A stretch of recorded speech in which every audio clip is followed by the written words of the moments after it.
The House will be in order. The Chair lays before the House a communication from the Speaker. The Speaker's Rooms, Washington, D.C., April 21st, 2026. I hereby appoint the Honorable Zachary Nunn to act as Speaker pro tempore on this day. Signed, Mike Johnson, Speaker of the House of Representatives. Pursuant to the order of the House of January 6, 2026, the Chair will now recognize members from lists submitted by the majority and minority leaders for morning hour debate. The Chair will alternate recognition between parties with time equally allocated between parties and each member other than the majority and minority leaders and minority whip, limited to 5 minutes, but no event shall debate continue beyond 11:50 a.m. The Chair now recognizes the member from Delaware, Representative McBride, for 5 minutes. Thank you, Mr. Speaker. Last week, I had the privilege of visiting a historic landmark in Delaware, formerly known as the Hockessin Colored School, which stands as a physical reminder of both the sin of segregation that scars our history and the change that is possible when dedicated citizens dare to build a more perfect union, one that lives up to our values and our promise. This small building served as an elementary school for Black students in Delaware from the 1920s until the 1950s, a time when legal segregation still reigned and race determined where you could be educated in our state.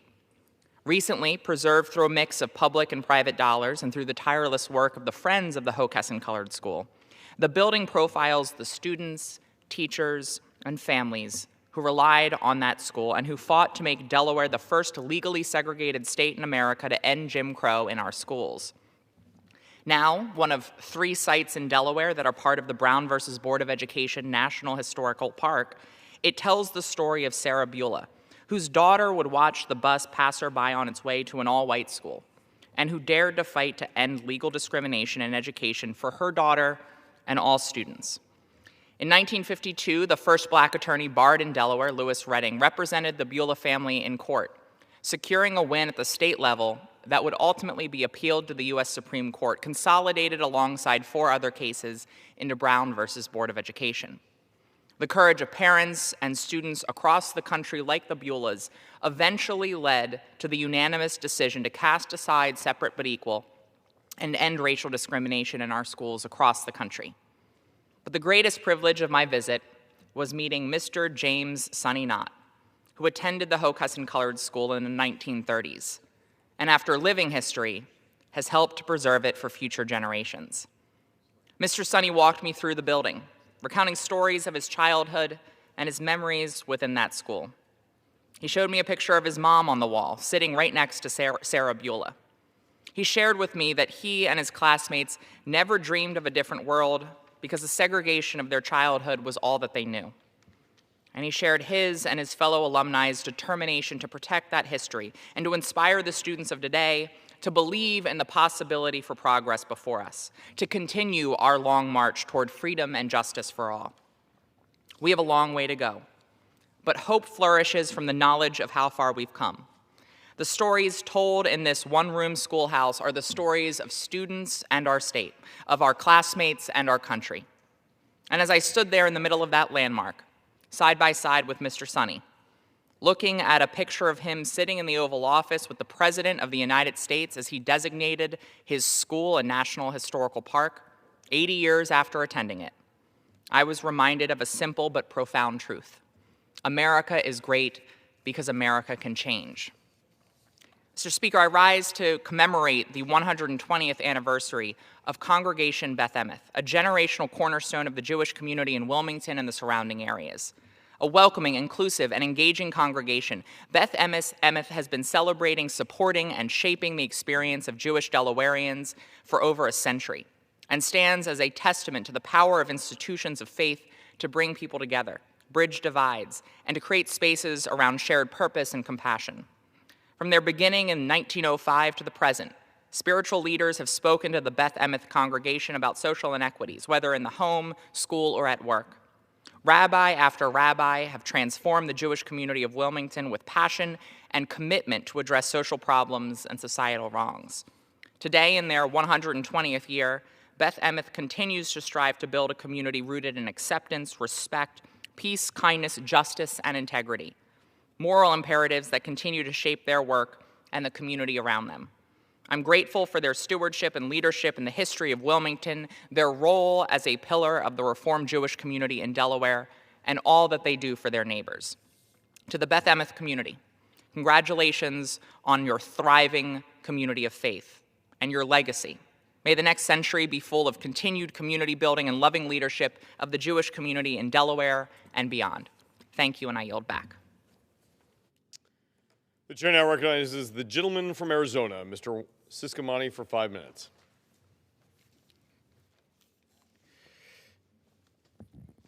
Thank you, Mr. Speaker.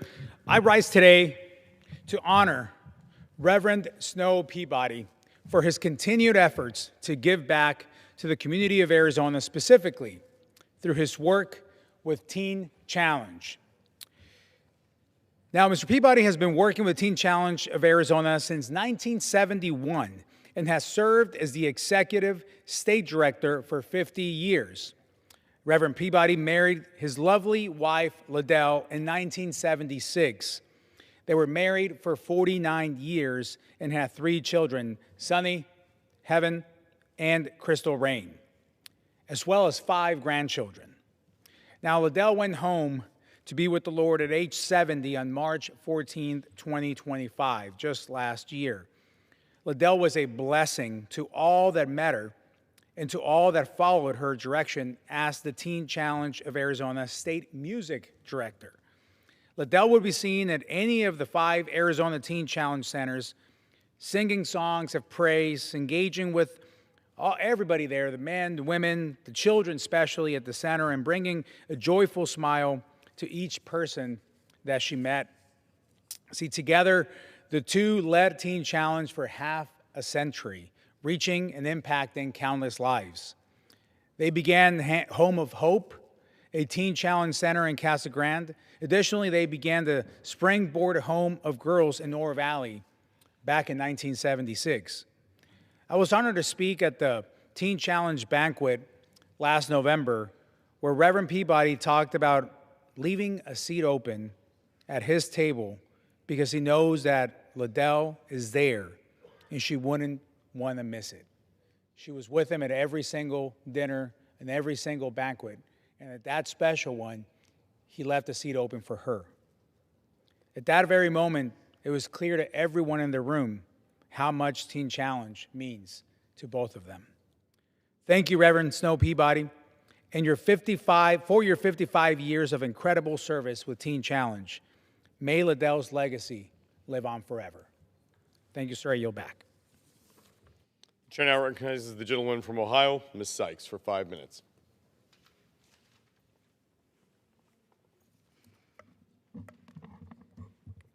Thank you, Mr. Speaker. Last week was tax day. I probably don't have to remind most folks because it is a day that is both loved and lauded depending on who you are. For millions of Americans, it's supposed to be a moment of relief, a chance to catch up, get ahead, and breathe a little easier because of the refunds that many expect. But for far too many families, including constituents in Ohio's 13th Congressional District where I represent, tax day was just another reminder that their money isn't going as far as it should. Because while the President and House Republicans promise lower costs and bigger refunds, families are actually seeing grocery bills that are still too high, gas prices that stretch their budgets, rent, healthcare, housing, and everyday essentials taking up more and more of their paychecks. So when they finally get that tax refund, they'll realize it doesn't go as far as promised, or they didn't get a tax refund at all and it went nowhere. And that's not by accident. Republican policies like the One Big Beautiful Bill gave massive tax breaks to millionaires, billionaires, and big corporations. The top 0.1% are receiving average tax cuts of more than $300,000. Meanwhile, Americans earning less than $50,000 a year are seeing their taxes go up. Add in President Trump's lack of strategy on tariffs, which amounts to a national sales tax, and now families are paying more out of pocket while the wealthiest get a permanent tax break. But that's not all. The One Big Ugly Bill also slashed $1 trillion from Medicaid and cut billions to SNAP, jeopardizing health care and food for millions of Americans across the country and tens of thousands of my constituents. And it's not just about coverage, it's about jobs. Hospitals and healthcare providers are the largest employers in Ohio's 13th district. So when you cut funding at that scale, you're not just hurting patients, you're threatening jobs, closing services, and weakening our local economy. Mr. Speaker, we don't need to raise costs on working families to give more tax breaks to the wealthy. My Lower Your Taxes Act expands the Earned Income Tax Credit and the Child Tax Credit so working families can better afford child care, groceries, housing, and other expenses. It would allow families to claim up to $3,600 per child, lift them out of poverty, and allow them to decide where their dollars are needed the most, while also expanding tax relief to workers who are often left out. My No Tax on Overtime for All Workers Act makes a simple promise.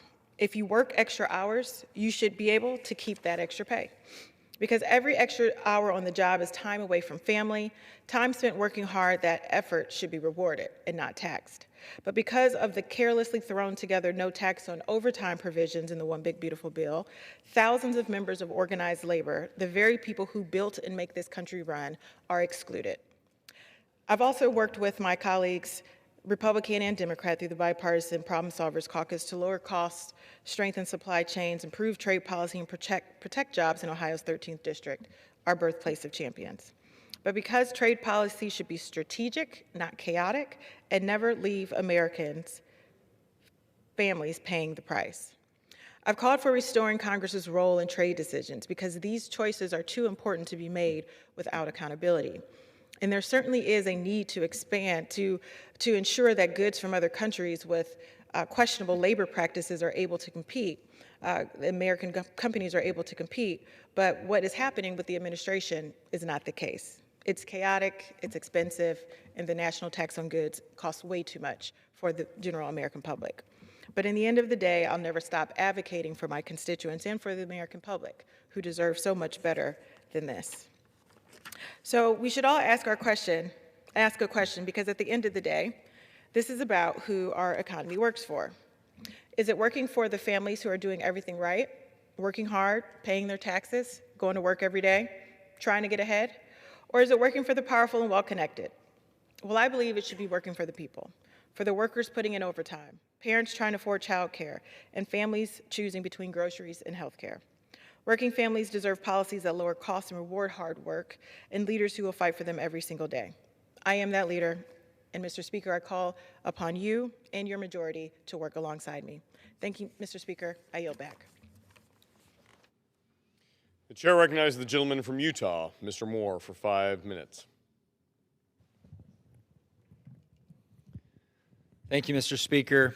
I was struck by a recent interview that former Senator Ben Sasse gave with Ross Douthat of the New York Times, in which he argued that the future grand divide in human society will not be over income, class, or gender, but about how we incorporate technology into our lives.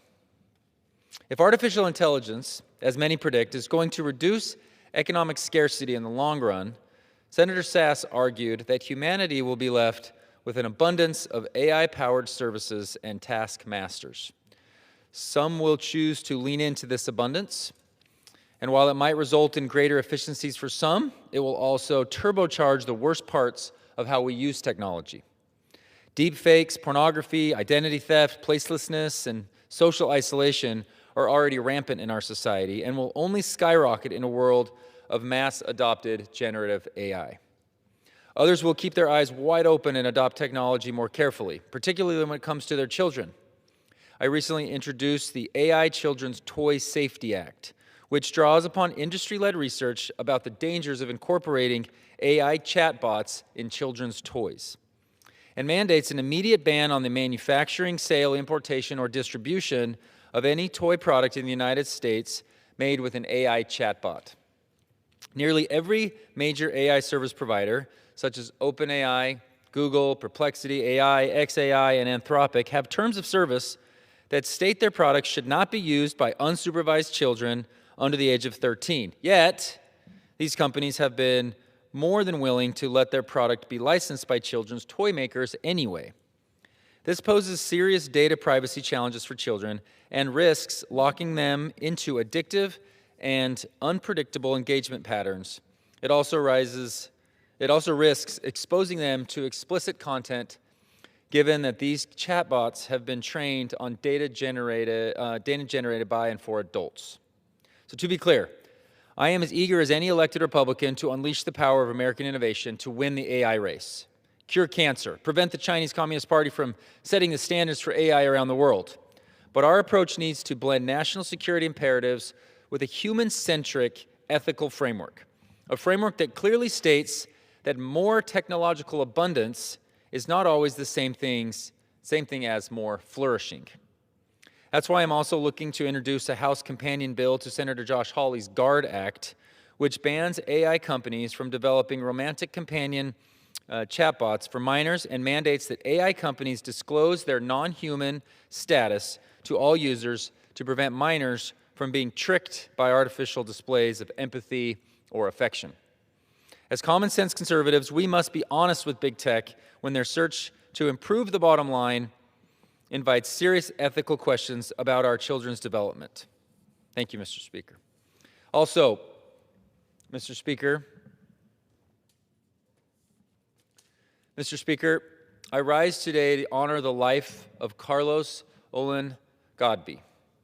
Many of us here know him as the best IT administrator Capitol Hill has ever known. But much more than that, he was a husband, father, and friend of those who knew him. It didn't matter the issue or request. Carlos was there, ready to lend a hand at a moment's notice. He was a calm and dependable problem solver, intelligent and trustworthy. There was never a problem he couldn't fix, and if he wasn't sure right then, we knew he'd figure it out, and always, before he even told me he could call me back, he was calling me back with a solution. Carlos brought a special light to our offices. He didn't just fix our IT problems. He asked how we were doing. He asked about our families, and he showed that he cared personally about those he served professionally. He spoke often about his wife, Angela, and his daughter, Adele. They were truly his pride and joy. Carlos enjoyed spending time with friends at Mount Vernon Park, trying to perfect his lawn, listening to all kinds of music, creating delicious dishes with the New Mexico green chili, and rooting for the New Mexico State Aggies and the Dallas Cowboys. Our thoughts and prayers were with his loved ones now, especially Angela and Adele. I believe Carlos is watching over you now and still cheering you on and proud of everything you're doing. Carlos served on the Hill for over 30 years. It's impossible to accurately describe the kind of person he was in just a short speech. I speak on behalf of my staff, myself, and countless others who were fortunate enough to cross paths with him. His impact, his generous spirit will outlive him, and we will miss him dearly. And with that, Mr. Speaker, I yield back. The chair recognizes the gentlewoman from Massachusetts, Ms. Presley, for 5 minutes. Thank you, Mr. Chair. I rise today to celebrate my district director, Eric White. Scrappy kid from Rossie, 23 years old when he first came to work for my city council office. A history buff, a voracious reader, a decent hockey player, a proud graduate of our Boston Public Schools, and a dedicated advocate. There can be no doubt that Eric's worldview and values were formidably shaped by his upbringing. Two loving parents in John and Nina, who modeled strong work ethics and even stronger bonds of love for one's family, neighbor, and community. The stories that Eric's father, John, a union laborer, one of 7 children raised by a single mom, I know impacted Eric. That clearly informed the fights that he took on for working families, for workers' rights, for fairness and justice. And between his 2 parents, given his proud Irish and Italian heritage, I know it informed the fights that he took on for immigrants and anyone else in pursuit of the American dream. Throughout the years, Eric has been at my side, crafting strategies for transformative legislation like our liquor license reform efforts to support neighborhood restaurants, transformative investments, stewarding our community project funding, and crafting speeches that spoke to the heart of the matter, and to the heart of man. Eric has been by my side for long car rides, for late night community meetings, marching in parades, or shoulder to shoulder at a union strike. During my Boston City Council tenure, Eric worked his way up from neighborhood liaison to policy director to chief of staff. As he closes out this chapter as my district director in my congressional office and looks to new horizons for change and impact, it isn't lost on me that the student of history is today a maker and shaper of history. Eric's impact on Boston politics, municipal and federal policy will endure, but I know his greatest legacy is still being written in the family he has grown and the beautiful life that he is building with his wife, Kelsey, whose nuptials I had the honor of officiating, their son, Cam, daughter, Maisie, and one day soon, a dog named Teddy, for President Roosevelt, of course. Eric, I am so proud of you. I'm proud of your contributions. I'm proud of your legacy of kindness, compassion, your composure. I'm so proud of the man you have become. John and Nina, you have raised an exceptional human being. Jared, I've not forgotten about you.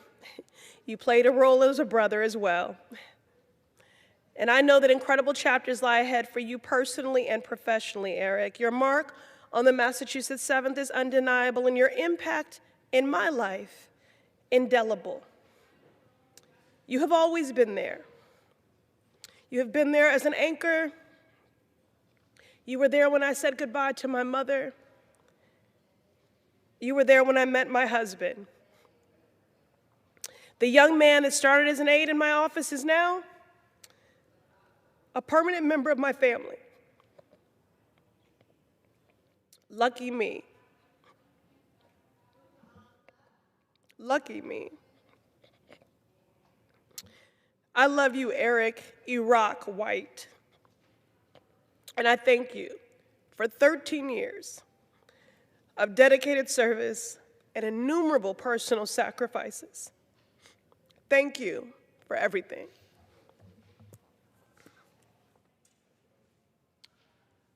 The gentlewoman yields. The chair recognizes the gentleman from New York, Mr. Latimer, for 5 minutes.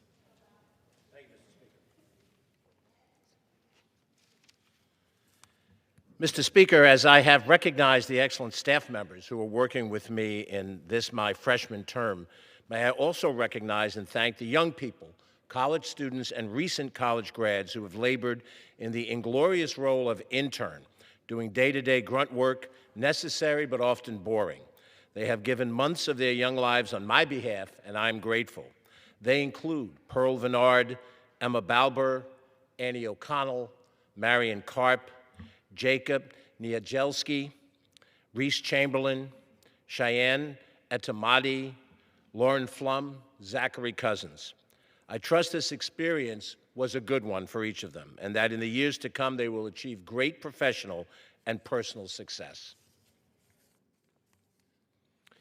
Mr. Speaker, we've spent a year and a half watching this majority implement Project 2025.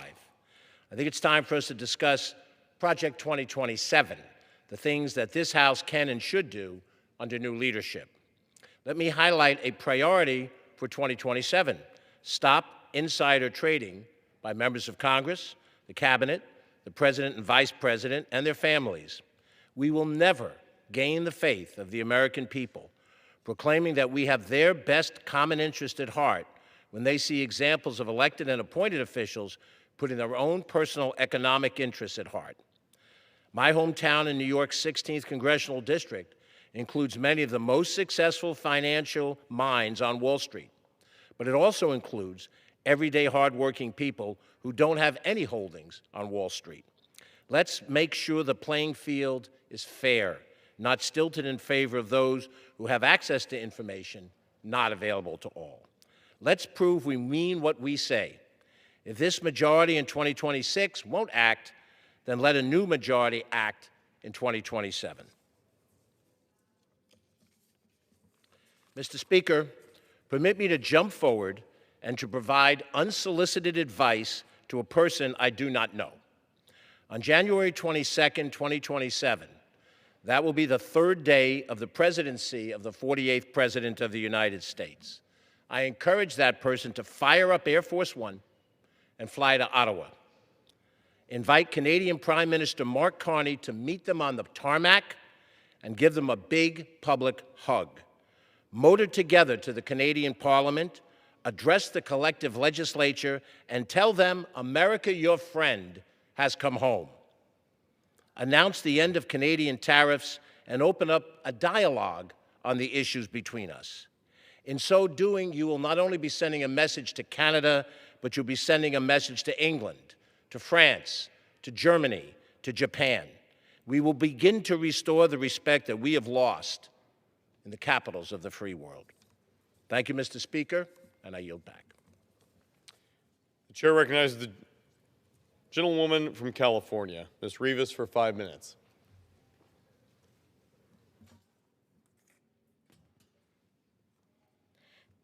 Mr. Speaker, the San Fernando Valley mourns the loss of Belinda Baragan. Belinda was a proud lifelong resident of the San Fernando Valley, graduating from St. Genevieve High School in Panorama City. For over 30 years, Belinda was at the forefront of public service, advocating for working families and Latinos, ensuring that they had all opportunities and support to thrive. Belinda uplifted thousands of women and community members with her uniquely warm, funny, and love-centered leadership. Her career in public service has often been behind the scenes, and she has taught us the definition of steadfast leadership. Through her work with the Hope Leadership Institute, Belinda empowered hundreds of Latina professionals and created opportunities for these women to strengthen their confidence and grow as leaders. Her integrity and compassionate leadership helped build the careers of grassroots community leaders, as well as those in public and private sectors.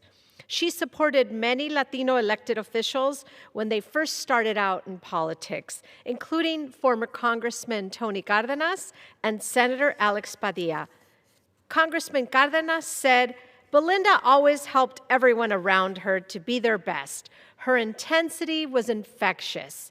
Belinda's caring and loving personality matched her tough, let's get the job done attitude." He called her a force for good and positive change. Senator Padilla called Belinda Baragan the nicest person you would ever meet, and that she had a special ability to keep you on task and on deadline when there was work to be done. Senator Padilla asked Belinda to be his campaign manager when he first ran for city council. He said that seeing Belinda at Hope events over the years always brought him back to his early days in politics. Belinda will be remembered for her unwavering integrity, empathetic leadership, and her lifelong residency in the San Fernando Valley. Her memory will live on in the hearts of all who knew and loved her. I ask for a moment of silence in honor of Belinda. Thank you, and I yield back. The gentlelady yields. The chair recognizes the gentlewoman from Arizona, Ms. Ansari, for 5 minutes. Mr. Speaker, let's talk about naked, open, brazen corruption. The Trump administration is guided and shaped by it, emboldened by what they can get away with, while the American taxpayer watches their own hard-earned paycheck siphoned away by ever-growing gas prices, groceries, rent, and health care. All the while, Donald Trump flaunts his White House ballroom and D.C. arch with displays of nauseating corruption for his billionaire buddies in broad daylight. Take Jared Kushner, Donald Trump's son-in-law. A man with no meaningful political, diplomatic, or civil service experience who was handed sweeping authority during the first Trump administration over Middle East policy and sent across the world to represent the United States. At the same time, his family's real estate empire in New York was in trouble after years of mismanagement and actively seeking foreign investment. Ladies and gentlemen, he sure found it. Kushner was shaping U.S. foreign policy while simultaneously building relationships with foreign leaders that would later become financially valuable to him, personally. He was acting as a diplomat for himself at the expense of America's interests abroad and our national security. Kushner communicated directly with wealthy, high-ranking officials like Saudi Crown Prince Mohammed bin Salman, using unsecured and unauthorized channels like WhatsApp, with limited or no transparency and record-keeping regarding these official and ethically dubious conversations. Nothing has changed since the first Trump administration. In fact, it has only gotten worse. They no longer even pretend to hide it.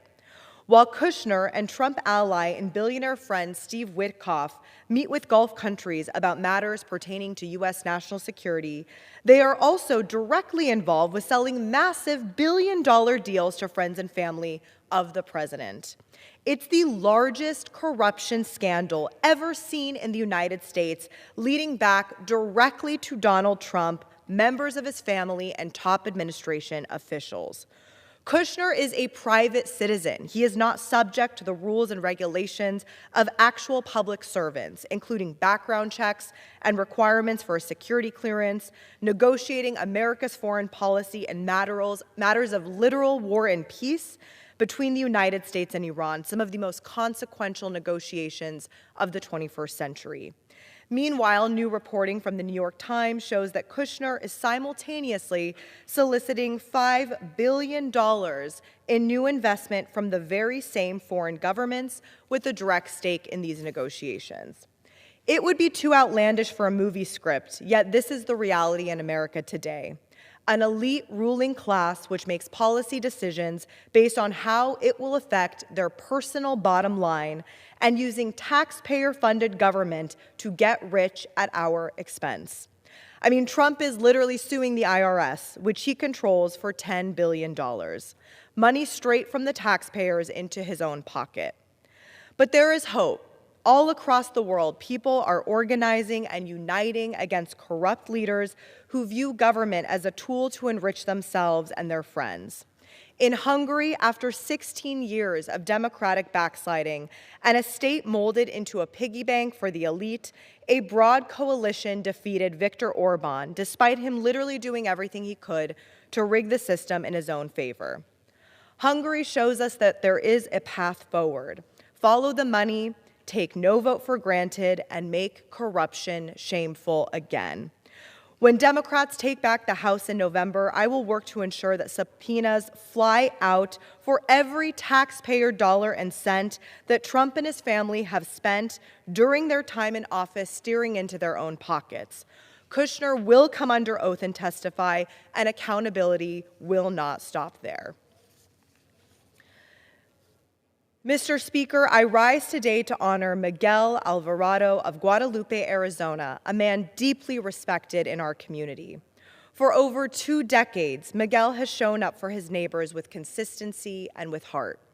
For 25 years, he has led the Guadalupe Car Show, a tradition that brings thousands together to celebrate culture, creativity, and community pride.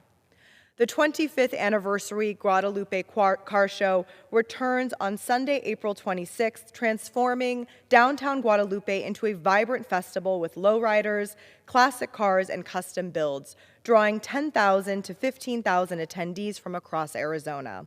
It's a must-attend event for families and car enthusiasts alike. Beyond the car show, Miguel has organized events for over 15 years that support local families, including a back-to-school drive and a Christmas celebration, bringing joy and gifts to children. For more than a decade, he's also provided turkeys to families in need during the holidays. Miguel's work brings people together, building a network of volunteers committed to giving back. He reminds us that strong communities are built by those who show up. I am proud to represent him in Congress. I yield back. The gentlelady yields. Members are reminded to refrain from engaging in personalities toward the president. The chair recognizes the gentleman from New York, Mr. Kennedy, for 5 minutes.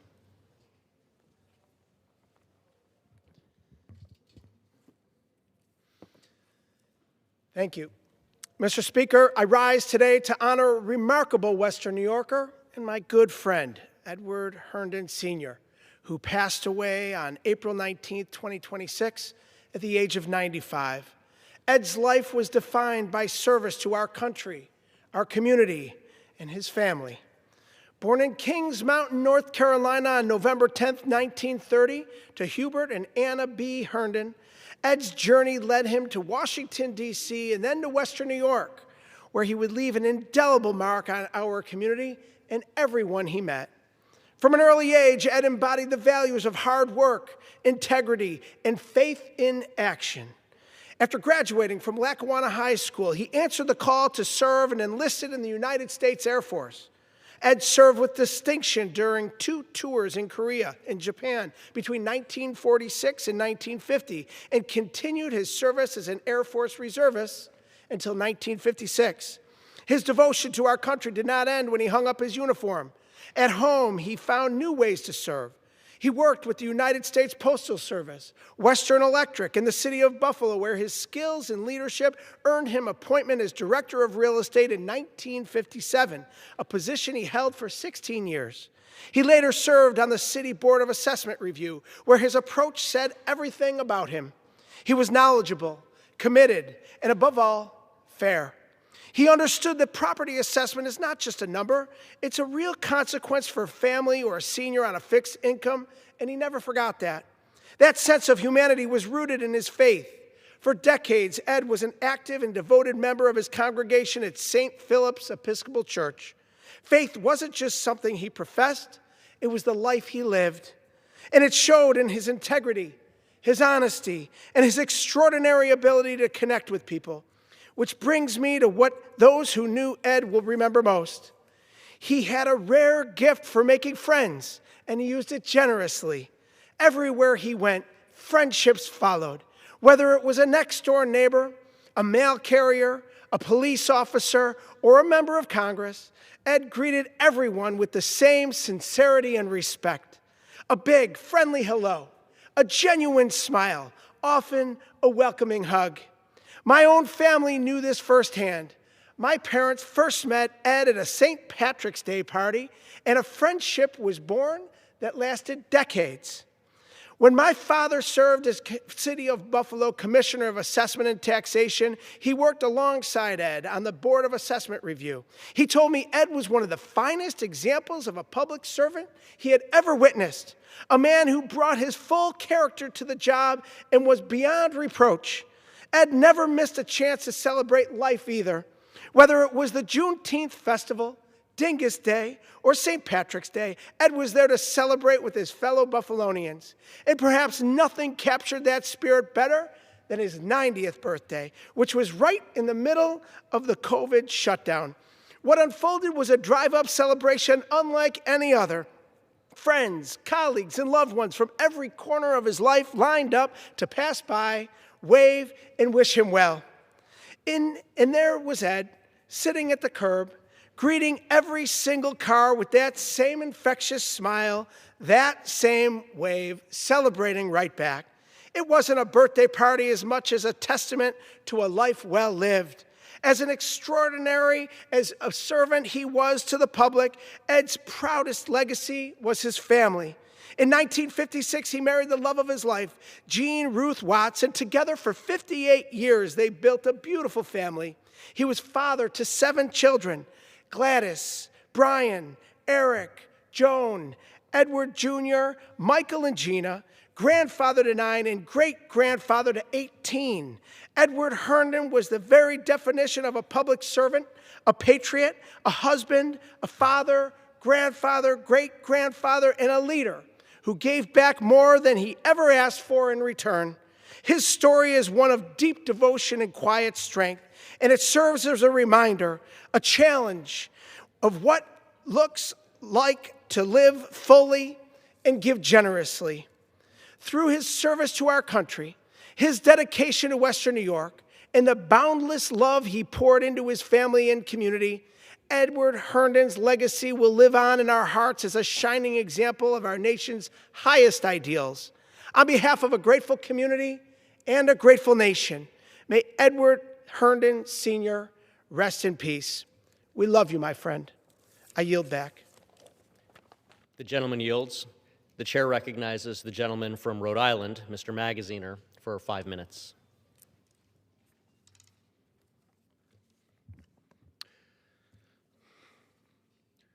Mr. Speaker, a recent vaccine trial for patients with pancreatic cancer using mRNA technology, produced an astounding result. Pancreatic cancer is one of the deadliest forms of cancer. More than 90% of people diagnosed with pancreatic cancer die within 2 years. But among those who were in this vaccine trial, half are still alive today more than 6 years later. If these results continue in future rounds of the trial, we will have made an incredible breakthrough that could give new hope not only to those with pancreatic cancer, but other forms of cancer as well. And this is just one of many ongoing studies showing great promise. Unfortunately, right when we are on the cusp of making incredible advances in the fight against cancer, the funding for this research is under threat. Last year, the White House proposed cutting funding for cancer research by 40% and canceled a number of research grants. Some of the biggest cuts have been to research of mRNA, the same technology used in the successful pancreatic cancer trial. In August, the administration canceled grants for 22 mRNA vaccine research studies alone. This does not make America healthier. My own family has been afflicted by cancer. I know the agony people feel when they receive that terrible diagnosis, the horrible process of chemo and radiation, the cost, the sorrow that millions of American families have had to live with because of a serious cancer diagnosis. We cannot turn our backs on those families when we are so close to finding real cures. We have to continue funding the research. And the truth is that even before the current administration, we weren't doing enough. Last year, the federal government spent about $7 billion on cancer research. The war in Iran is costing us more than $1 billion a day. Think about that. We will spend more on the war in Iran in 1 week than we spend in cancer research in an entire year. Think about the lives that could be saved. The families who would get to spend more holidays and graduations with their loved ones if we had the right priorities. We don't need to spend billions more on unnecessary wars in the Middle East or ballrooms or more ICE agents. Let's instead do what we do best as a country and invest in innovation and science and save lives. Mr. Speaker, it has been exactly 1 year since Speaker Johnson said that he supports a stock trading ban for members of Congress. 1 year. And what has happened? Absolutely nothing. We need to pass a congressional stock trading ban because it is not fair that members of Congress have access to inside information that influences major industries, pharmaceutical industry, the tech industry, and others, and can trade off of that information that average Americans don't have. And by the way, members of Congress should not be conflicted when making decisions about how to legislate. The overwhelming majority of the American people want this reform. They understand that we have a corruption problem in Washington. If a bill were brought to the floor today, it would pass overwhelmingly. I have a bipartisan bill, along with Chip Roy, members on both the left and the right and the center, Pramila Jayapal, Ocasio-Cortez, Brian Fitzpatrick, Tim Burchett. We have a great bill with over 100 co-sponsors. We could vote on that today and it would pass. We've got a discharge petition. We can get this done. We need a speaker with the courage to do the right thing and call a vote. I yield back. The gentleman yields. The chair recognizes the gentleman from Florida, Mr. Moskowitz, for 5 minutes.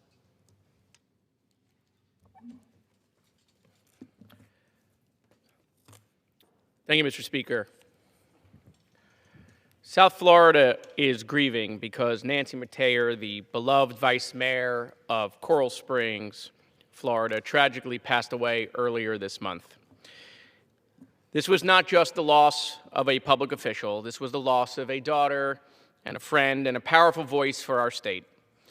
It's the kind of tragedy that stops people in their tracks and leaves an entire community asking how someone so vibrant, so committed, and so full of promise could be taken from us so suddenly.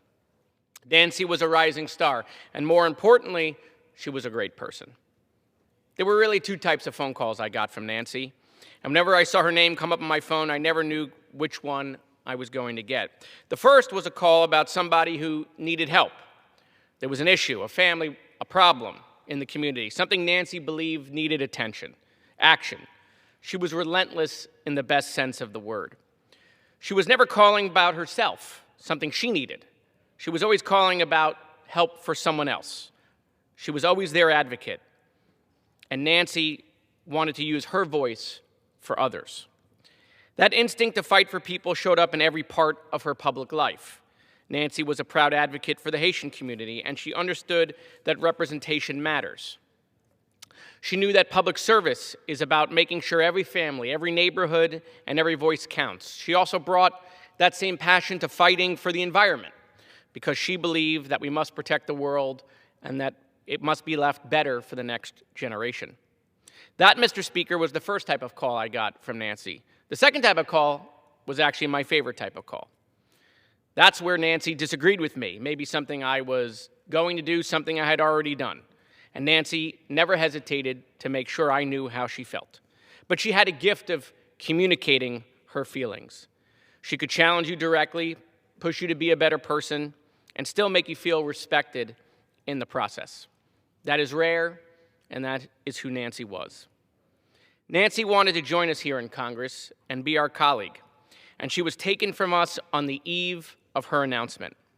And I will say plainly what so many others know to be true, that had Nancy decided to take that step the next day, Nancy would have probably won that race.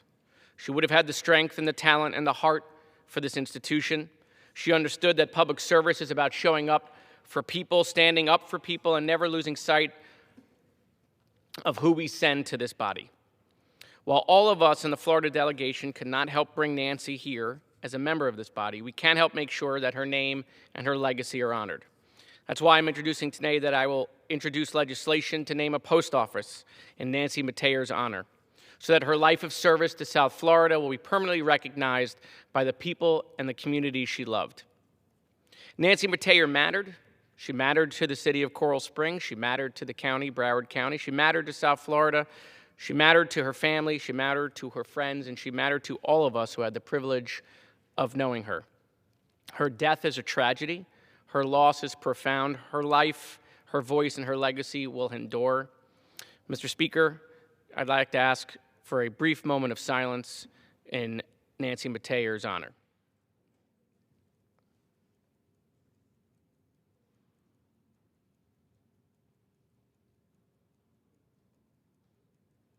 Thank you, Mr. Speaker. May her memory be a blessing. The gentleman yields. The chair recognizes the gentleman from Massachusetts, Mr. McGovern, for 5 minutes. Thank you, Mr. Speaker. Mr. Speaker, I rise today to call attention to a grave injustice unfolding in Pakistan. Last December, an Ahmadi Muslim educator, Mubarak Ahmad Sani, was sentenced to life in prison, not for violence, not for incitement, but for possessing a Quran. Mr. Sani was convicted under Pakistan's blasphemy laws. His sentence is a stark reminder of how these laws stifle the ability of religious minorities to study, to pray, and to express themselves freely. Sadly, Mr. Sani's case is not an anomaly. It reflects the systematic persecution of Ahmadi Muslims who are denied equal citizenship rights in Pakistan.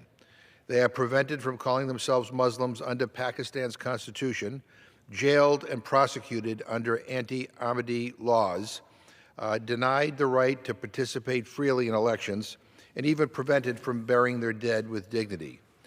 In Pakistan, discrimination has been given the weight of the law. This has emboldened extremists to target Ahmadi Muslim, the Ahmadi Muslim community. Extremist groups, most notably a far-right Islamist party known as TLP, have engaged in a coordinated campaign of persecution. They vandalize mosques, form intimidating and violent mobs near community events, and even kill worshipers.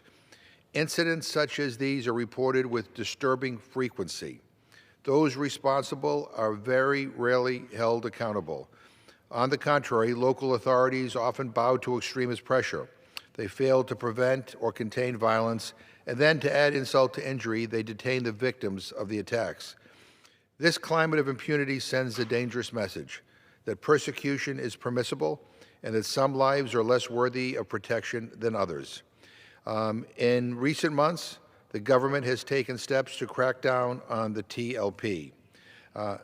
Ahmadi Muslim communities have been able to breathe a little bit of a sigh of relief, and that is welcome. But human rights are interrelated and interdependent. The right to religious freedom cannot be guaranteed without also guaranteeing the right to freedom of assembly, to freedom of expression, and to equal protection under the law. That means the Pakistani government must take serious, sustained steps to address these broader crises. It must reform or repeal laws that criminalize religious identity, ensure accountability for acts of violence, and uphold the rights of all citizens equally, regardless of belief. Mr. Speaker, the implications of this injustice are global. When a state legitimizes persecution, it weakens the universal principles of human rights and emboldens similar abuses elsewhere. I urge the U.S. State Department to speak out clearly and forcefully to press the government of Pakistan to release Mubarak Sani from prison, end its persecution of Ahmadi Muslims, repeal discrimination and discriminatory anti-Ahmadi laws, and uphold its international human rights obligations. I believe when all is said and done, Mr. Speaker, that if the United States of America stands for anything, we need to stand out loud and foursquare for human rights. I hope we will do so in this case. With that, I yield back my time. The gentleman yields. Pursuant to Clause 12A of Rule 1, the Chair declares the House in recess until noon today.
The House will be in order. The prayer will be offered by Chaplain Kibben. Would you pray with me? Sovereign God, as if on our behalf the psalmist asks, what is humanity that you are mindful of them? Human beings that you care for them. Fallen though we are, you have given us life and breath, responsibility and opportunity, the company of friends and the testing of our adversaries, all from the depths of your immense love for us. Everything we have comes from you. Everything we encounter happens through you. And all things we endure find their resolution in you. Lord of all creation, we cannot possibly imagine the why of your generosity to us, nor the how that would reveal your unfathomable wisdom. For we cannot know your mind, nor dare we offer you counsel. And most certainly we cannot persuade you or win your favor. Receive then our humble spirits, and inspire in us this day the desire to bring glory to you as we respond to your unmerited grace and mercy through our words and deeds, as we seek to serve you in this place. In your mighty name we pray. Amen. Amen. The chair has examined the journal of the last day's proceedings and announces to the House the approval thereof.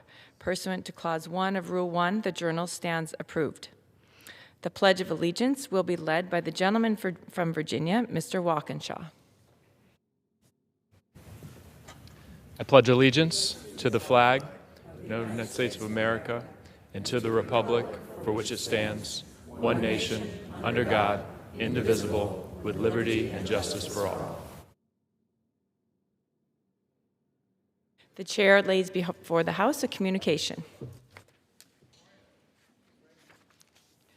The Honorable, the Speaker, House of Representatives, sir, I write to announce my resignation from the House Foreign Affairs Committee effective April 21, 2026.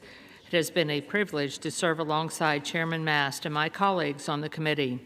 I am grateful for the opportunity to contribute to its important work, and I look forward to continuing to serve the people of Indiana's 6th District in a new capacity. Signed sincerely, Jeff Shreves, Member of Congress. Without objection, the resignation is accepted.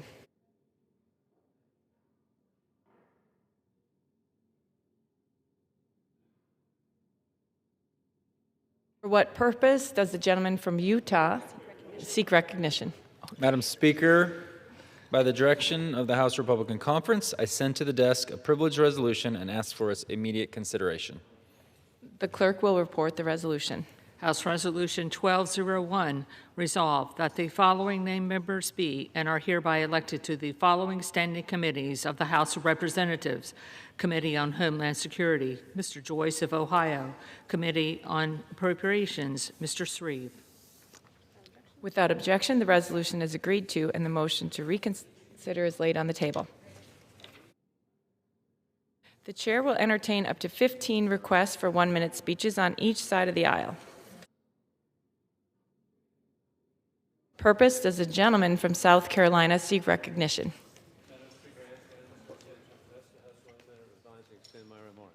Without objection, the gentleman is recognized for 1 minute. Thank you, Madam Speaker. President Donald Trump has a proven agenda of tax cuts, deregulation, energy dominance, and more. An immediate benefit is creating jobs. The Department of Labor announced 178,000 new jobs in March, nearly triple the number forecast, a powerful confirmation of the Trump pro-growth agenda. Most positively affected is manufacturing, the first growth in that area in 3 years, and also the construction industry, expanded by gains in specialty trades and residential home building.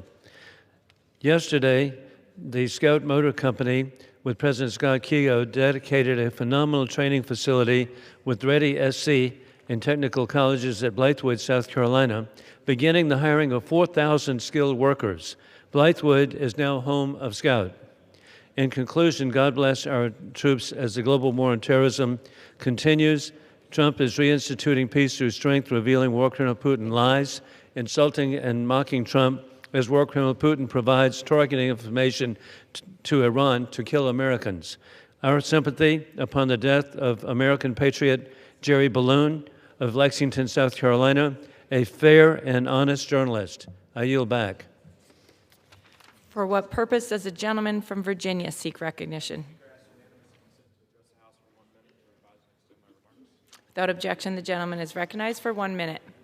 Madam Speaker, I rise today to honor my constituent, a man whose work has quietly shaped how this institution understands itself for more than 3 decades. Chuck Conlon is retiring after 31 years with CQ House Action Reports. As members came and went and Congresses turned over, Chuck never missed a step. The bills kept coming, the deadlines kept arriving, and Chuck kept delivering. Every report factual, thorough, and on time.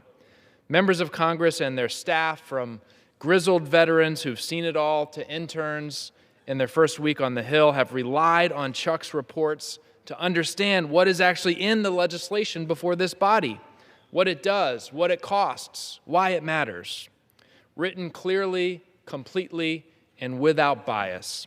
Chuck would stay late to iron out the final edits and still find time to brief himself on what happened overnight, so he was informed and ready to lead his team bright and early the next morning. Chuck, the people of Virginia's 11th District are lucky to call you a neighbor. Thank you for your service. Enjoy a well-earned retirement. I yield back. For what purpose does the gentleman from North Carolina seek recognition? Madam Speaker, I ask unanimous consent to address the House for 1 minute and to revise and extend my remarks. Without objection, the gentleman's recognized for 1 minute. Madam Speaker, I rise today to recognize an incredible public servant from my district. After more than 3 decades of service to the city of Kannapolis, Mr. Mike Legg is beginning his well-earned retirement. Mike began working for Kannapolis in 1995, earning the community's respect and trust. In 2004, he was appointed city manager, a post which he has stewarded for more than 2 decades. Growing the city, bringing life to the community, and carrying the torch on the downtown revitalization and continued development of North Carolina Research Campus. Mike, your hard work has helped make Kannapolis home for the city's more than 50,000 residents. Thank you for your many contributions to our community. I know you won't be far from the action, but I wish you a long and joyous retirement. Thank you, Madam Speaker. I yield back. For what purpose does the gentleman from Massachusetts seek recognition? To address the House for 1 minute and to revise and extend my remarks. Without objection, the gentleman's recognized for 1 minute. Madam Speaker, hunger in America is on the rise. Food prices are through the roof, and half of Americans are struggling to afford groceries in this terrible Trump economy. Trump and this Republican Congress have prioritized tax breaks for billionaires, illegal wars, and tariffs that have all come at the expense of cheaper goods for the American people. And now they are advancing a farm bill next week that locks in their $187 billion cut to SNAP, enacted as part of their big ugly bill in July, for the next 5 years. That terrible policy, enacted to give tax breaks to billionaires, has already stolen basic food benefits from over 2.5 million veterans, seniors, and families with teenagers. And some of the worst provisions haven't even gone into effect yet. SNAP provides people with about $2 per meal to afford nutritious groceries. That's it. Republicans are decimating this program, making it even more difficult for families to afford food. If you care about making food more affordable for working people, you will join me in voting hell no on this disastrous Republican farm bill. My colleagues, please don't be complicit in increasing hunger in America. For God's sake, don't throw away your conscience. Time has Let's expired. come together and work to end hunger now. I yield back. For what purpose does the gentleman from New Mexico seek recognition? Madam Speaker, I seek unanimous consent to address the House for 1 minute and revise and extend my remarks. Without objection, the gentleman's recognized for 1 minute. Today, I rise in opposition to this administration's plan to completely gut the U.S. Forest Service, move its headquarters to Utah, and shutter 57 research stations. Our Ag Secretary said her decision is guided by common sense, but truly, it's a slap in the face to Teddy Roosevelt and those who carefully crafted the Forest Service as we know it. I'm a hunter, I'm an angler, and someone who spends a lot of time in my national forests. I know my supervisors, my district rangers, and even the volunteer crews. And as the co-founder of the Bipartisan Public Lands Caucus, I don't see a shred of common sense in this decision. What I do see is another backdoor move by this administration to push forward an anti-public lands agenda that discards career staff, under-resources our land agencies, and prioritizes corporations rather than focusing on combating wildfires, wildlife habitat, rural communities, and the growing outdoor recreation economy. We need more, not less, U.S. Forest Service resources and staff out west in places like New Mexico. Stripping resources from an agency that's already stretched thin and struggling to mitigate the impact of wildfires is the opposite of common sense. It is stupidity. Thank you. I yield back. For what purpose does the gentleman from Texas seek recognition? Unanimous consent to address the House for 1 minute and revise and extend my remarks. Without objection, the gentleman's recognized for 1 minute. I rise today to honor the life of Dr. Manuel Manny Berriozábal. He was born in San Antonio, where he met his wife, Maria, and served our community for 5 decades. After growing up in Independence, Missouri, he would go on to teach mathematics at UCLA, Loyola Marymount, University of New Orleans, and Tulane. Manny joined the UTSA faculty in 1976, and he was a force for change, working tirelessly to prepare and inspire generations of students to pursue math and science careers. He founded the pre-freshman engineering program, PrEP, helping give over 50,000 alumni access to rewarding opportunities in STEM. That program is now in 33 states. Outside of the classroom, he fought for equity and opportunities for underserved communities, making our city a better place to learn and live. He was also a longtime friend.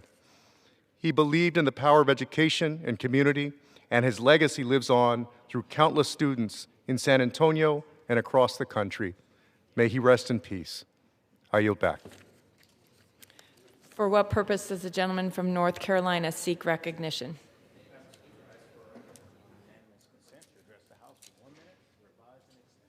Without objection, the gentleman's recognized for 1 minute. Madam Speaker, out on the water in eastern North Carolina, workers are putting in long hours, long days, doing honest work to feed their neighbors and keep our coastal economy alive. However, their way of life is under threat. Rising costs are squeezing businesses and families, and unfair competition from imported shrimp is making it harder to get a fair price for a hard day's work. Concerns about mislabeling on imported seafood only make matters worse. When families think they're buying local seafood, but they're not, it only undermines consumer trust. Time with commercial fishermen and shrimpers in eastern North Carolina made one thing clear: reducing barriers for our seafood industry and bringing costs down will indeed make eastern North Carolina stronger. I yield back. For what purpose does the gentleman from Texas seek recognition? Madam Speaker, by the direction of the Committee on Rules, I call up House Resolution 1189 and ask for its immediate consideration. The clerk will report the resolution.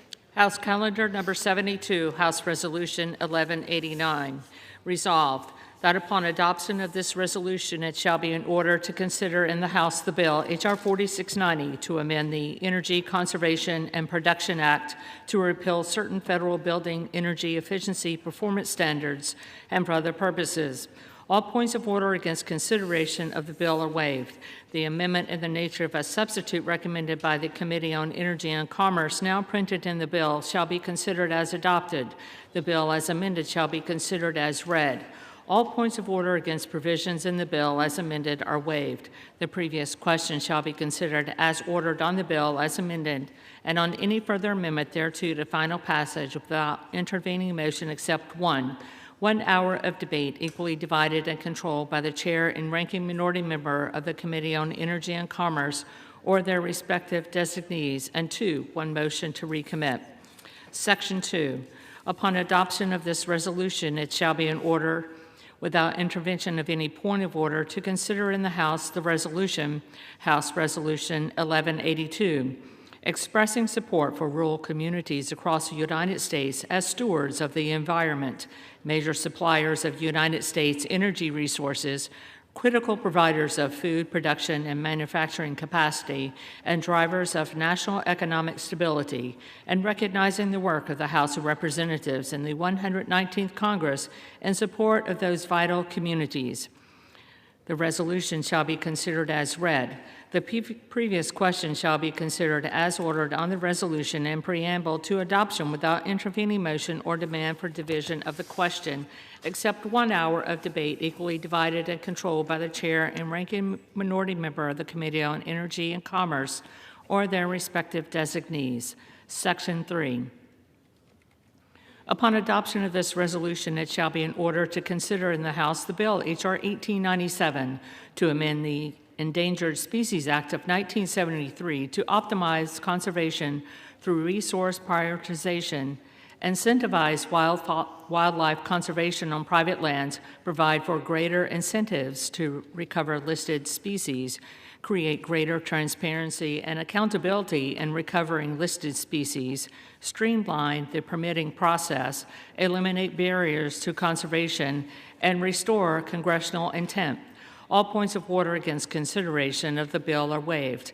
In lieu of the amendment in the nature of a substitute recommended by the Committee on Natural Resources now printed in the bill, an amendment in the nature of a substitute consisting of the text of Rules Committee Print 119-23 shall be considered as adopted. The bill as amended shall be considered as read.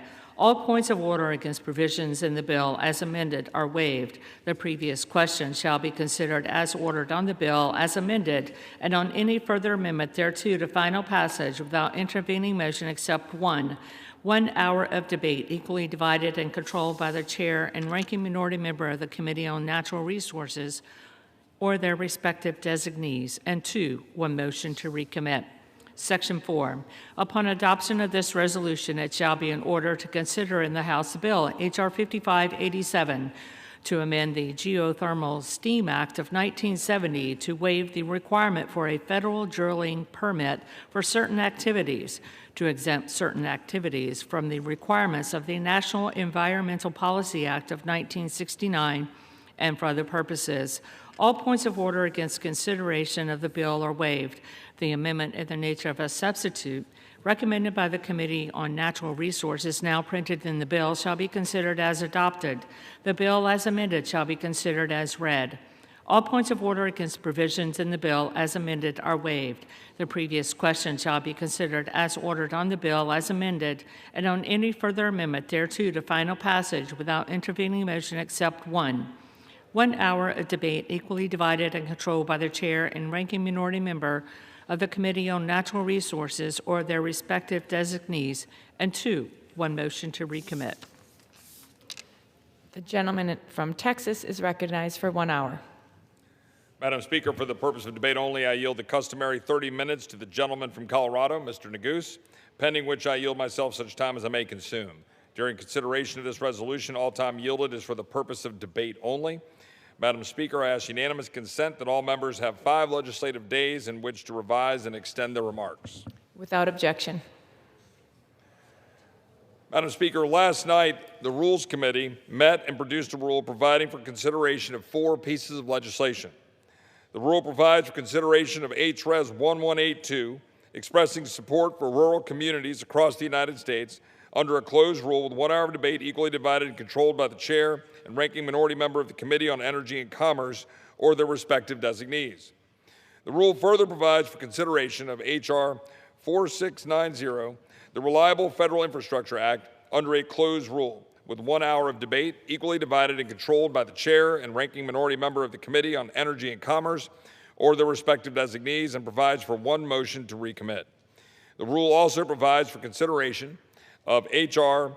5587, the HEATS Act, under a closed rule with 1 hour of debate equally divided and controlled by the chair and ranking minority member of the Committee on Natural Resources or their respective designees, and provides for 1 motion to recommit.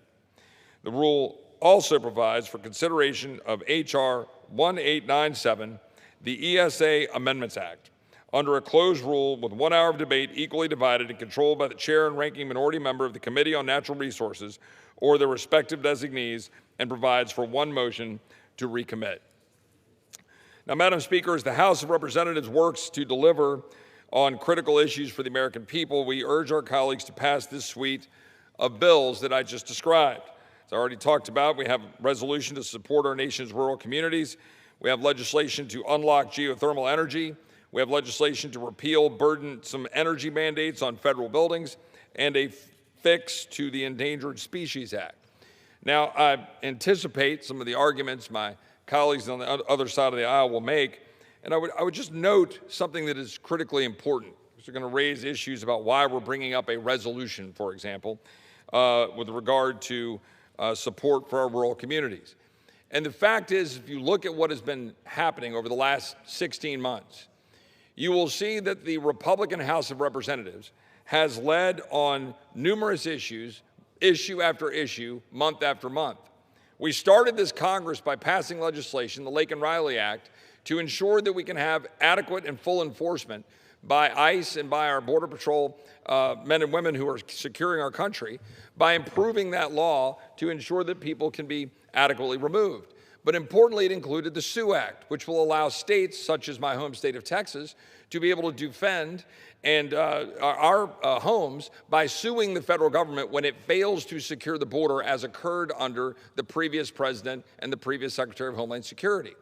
Fast forward to the Big Beautiful Bill, a piece of legislation that made permanent tax rates so that we can have growth and economic opportunity for the American people, lowered taxes for millions of Americans to ensure that we can actually grow this economy and compete worldwide.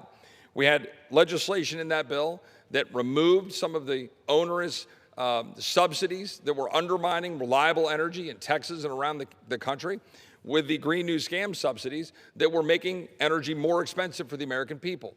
We had reforms to our programs, whether it was Medicaid or whether we're talking about food stamps. By the way, reforms that are going to probably make it easier for us to move a farm bill in the coming weeks. We had significant resources that were put aside for our defense to modernize our military after it had languished under the previous administration. And we had language that is enabling us to fund ICE and Border Patrol right now, which brings me to my final point. What we've been able to pass has been hitting a wall in the Senate of Democrats who refuse to do the job the American people sent us here to do. We had over 40 days of shutdown in the fall. 40 days where we had to deal with the lack of pay and resources for the people who defend our country, including TSA at airports. We are currently in over the 60th day, over 60 days of shutdown of our Homeland Security operations, in which we are using funds that we had the foresight to put forward to be able to use to backfill in order to keep operations going, to fund Border Patrol and ICE, and to fund TSA, and to fund Coast Guard, and to fund FEMA, when our colleagues on the other side of the aisle refuse to do it. This is what we're dealing with every single day in the United States Congress. So yeah, we're going to be able to tell the American people and have a resolution to the people in rural communities that we're passing legislation that benefits them, that enables them to have more affordable energy, that enables them to be able to have have lower taxes, and to be able to provide better families and homes for their families.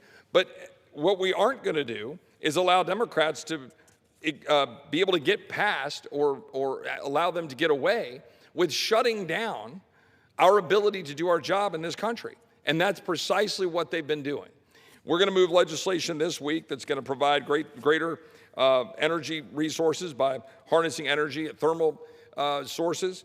We're eliminating permitting restrictions and making it easier to do that. We're going to put forward the Reliable Federal Infrastructure Act, where we've got barriers to our ability to have reliable energy, to provide energy for our federal buildings, and ESA Amendments Act, which makes dramatically needed and necessary improvements to the Endangered Species Act, which has been standing in the way of our ability to provide energy and to provide greater freedom for the American people.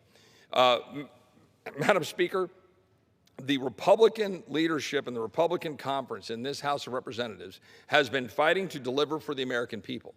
And we've been being obstructed by two things: our colleagues on the other side of the aisle and Democrats in the Senate that are using an artificial 60-vote threshold to deny the American people the ability for us to have the changes that they sent us here to Washington to do.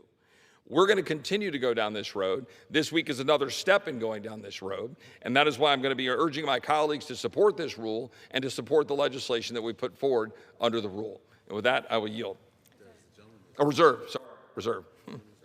The gentleman reserves. The gentleman from Colorado is recognized. Thank you, Madam Speaker. I yield myself such time as I may consume. The gentleman's recognized. Thank you. Thank you.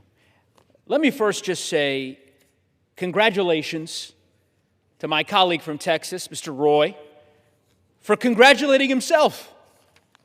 It's a special thing here in the House of Representatives.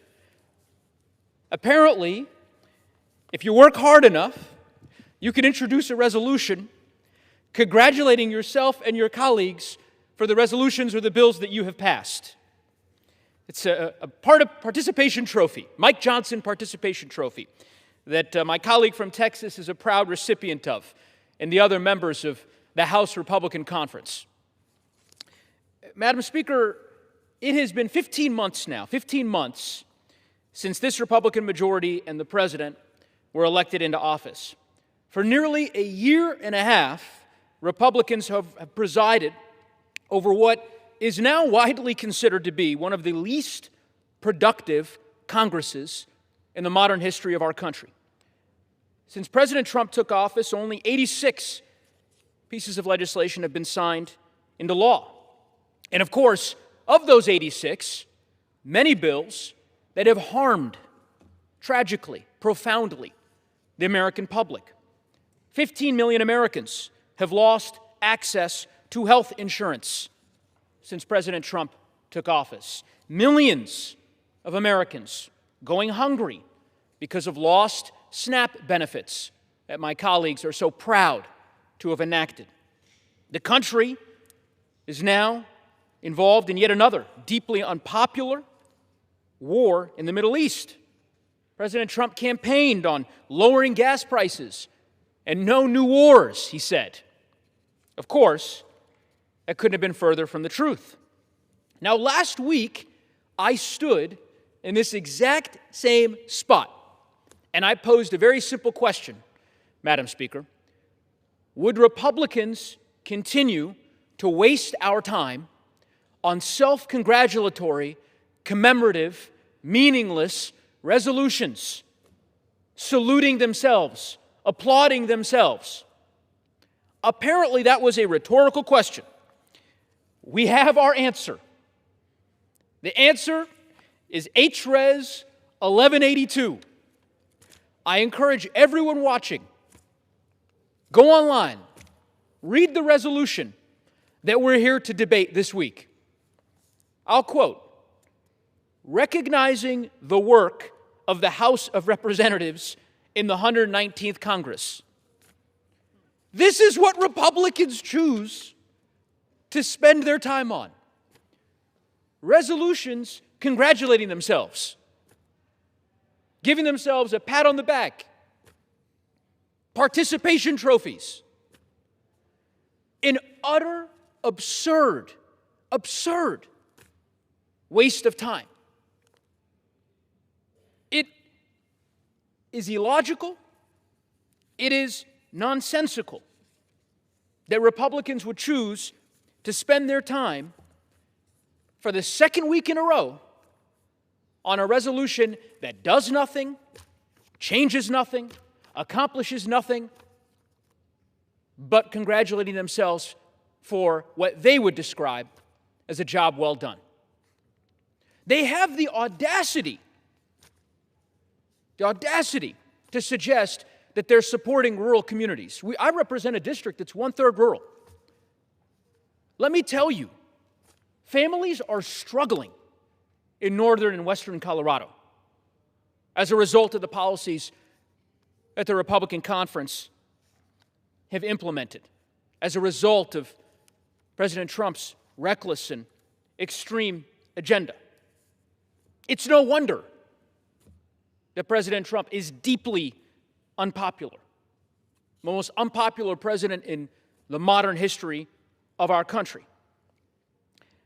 I would just simply say to you, Madam Speaker, I suspect we'll have some debate about the underlying, other bills that my colleagues have introduced and that they're asking this august chamber to consider, bills that weaken a variety of different environmental standards, bills that weaken protections for endangered species. Again, not the kind of matters that are coming up at my town halls back in Colorado. Perhaps my colleague from Texas has a different experience in his district. What I am confident of is that no citizen in our country, no Republican, I'm not talking about the politicians here in Washington, D.C., I'm talking about their voters. None of them would think that it would be a prudent use of our time to pass self-congratulatory resolutions. And honestly, that's a question I hope, if there are folks watching, Republicans watching this, I understand. We will have principled disagreements about a wide variety of policy matters and proposals that this House ought to consider. But just understand something. They are squandering their majority. They're not here debating immigration or gas prices or health care costs or any number of priorities.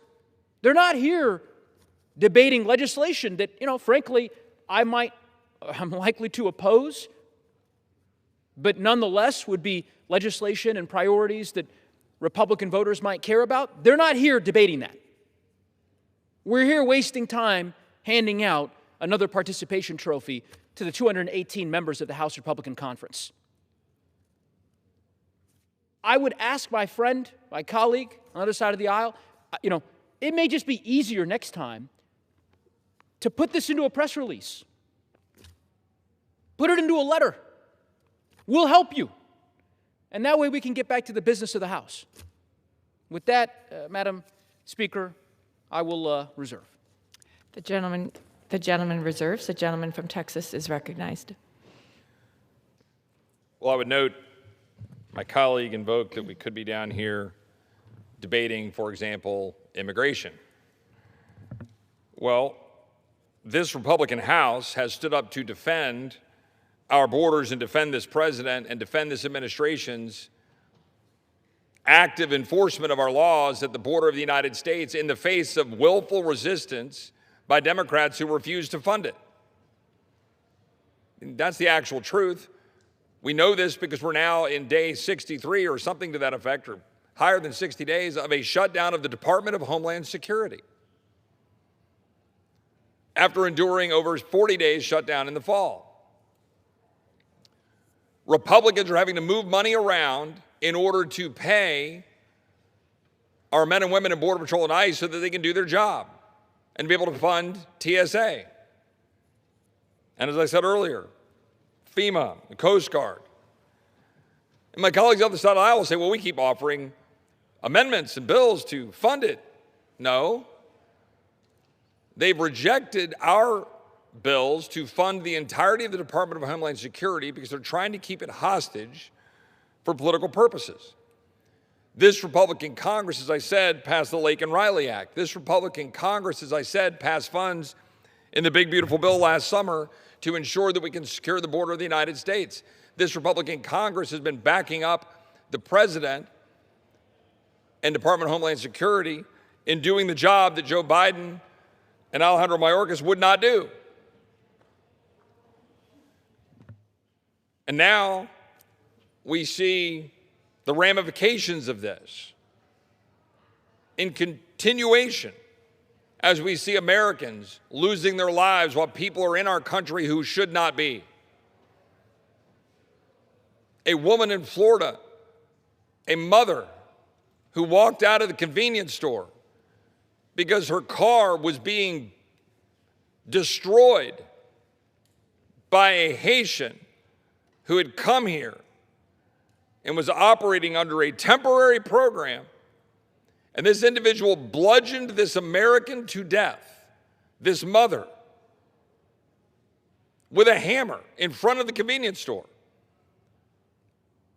And I met with utter silence from my colleagues on the other side of the aisle. Utter silence while we try to ensure that we fund the men and women responsible for securing us against these individuals. And now we're having to figure out how to backdoor find a way to fund these important core constitutional responsibilities of defending the United States of America because our Democratic colleagues refuse to do it. Refuse. And are willing to create chaos for the American people and endanger the American people for crass political purposes. The American people observe this, they know this, they see what we're doing. And yes, we're going to move important legislation this week, critical legislation this week, to do what our Democratic colleagues also do not want to do. Free up the American entrepreneur to produce energy for the American people. Getting barriers and regulations out of the way. Barriers and regulations, obstacles that stand in the way of people who actually know how to produce energy. And as a Texan, I know what that looks like. And I've had to fight and deal with the abuse of the Endangered Species Act to prevent the ability of us to be able to have frac sand and to be able to go out and produce the energy and the oil and gas that we need, that right now is providing the independence that gives us the freedom to not be reliant on people around the world. That's what we're doing this week. That's what we've been doing for the last 16 months. There is one obstacle for the American people's prosperity, and that is the Democratic Party. I reserve. The gentleman from Texas reserves. The gentleman from Colorado is recognized. Thank you, Madam Speaker. First, let me just say, with respect to the shutdown of DHS, I find it exceedingly rich that my colleague would say what he said when last night he voted against an amendment in the Rules Committee that would have enabled this body to consider the bill that passed the United States Senate twice on a unanimous basis to fund the Department of Homeland Security. Ted Cruz didn't object. Mike Lee didn't object. No member of the United States Senate objected to that bill. If it was put on the floor for a vote, it would pass with an overwhelming two-thirds majority today. He knows it. You know it, Madam Speaker. So spare me these these complaints that somehow Democrats are responsible. It is contradicted by the clear facts and procedural history. What I also would say, though, Madam Speaker, I say with all respect to my colleague, he covered a lot of topics. Immigration, Joe Biden, gas prices, Joe Biden again. What is fascinating is that the resolution he's offered, or rather that he is being asked to debate today, has nothing to do with any of it. Resolved that the House of Representatives, through policies, et cetera, has demonstrated support for the prosperity and economic growth of the United States. They are saluting themselves. What are we doing here? I mean, and again, I understand that the gentleman from Texas does not decide what bills we debate on the floor. So I'm talking to the Speaker, to Speaker Johnson. If he wanted to, he could put a bill on the floor today to pay TSA agents. He could put a bill on the floor regarding health care costs. We could spend all week debating hundreds of bills that have been introduced by Democratic members and Republican members. He has decided to force the House to vote on this press release instead, for the second time. What is this obsession with the House recognizing House Republicans? We get it. You are proud of yourselves. Everyone understands that. Can we move on? That, to me, is the absurdity of what we're debating here on the floor today. I am hopeful that this will be the last week, but I'm not optimistic. Last week, I thought it was a joke. I said, well, maybe, next week we'll debate a resolution congratulating House Republicans for passing the congratulatory resolution that they passed last week. Apparently, that was not a joke If the Speaker is listening, I didn't mean that literally. I think we should stop with the self-congratulatory resolutions so that Mr. Roy and I can actually debate the underlying policies and the challenges that are facing the country. But this is not that. With that, Madam Speaker, I'll yield... I'll yield 2.5 minutes to the gentleman from California. Before I do so, the distinguished gentleman from California, my colleague and friend, Mr. Tran, I just want to explain that if we defeat the previous question, I intend to offer an amendment to the rule to adopt the Senate amendment to H.R. 7147, which was and is the bipartisan Senate compromise bill that I just referenced a few moments ago that the Senate unanimously passed twice now. I understand Mr. Roy is vehemently against that bill. I get it.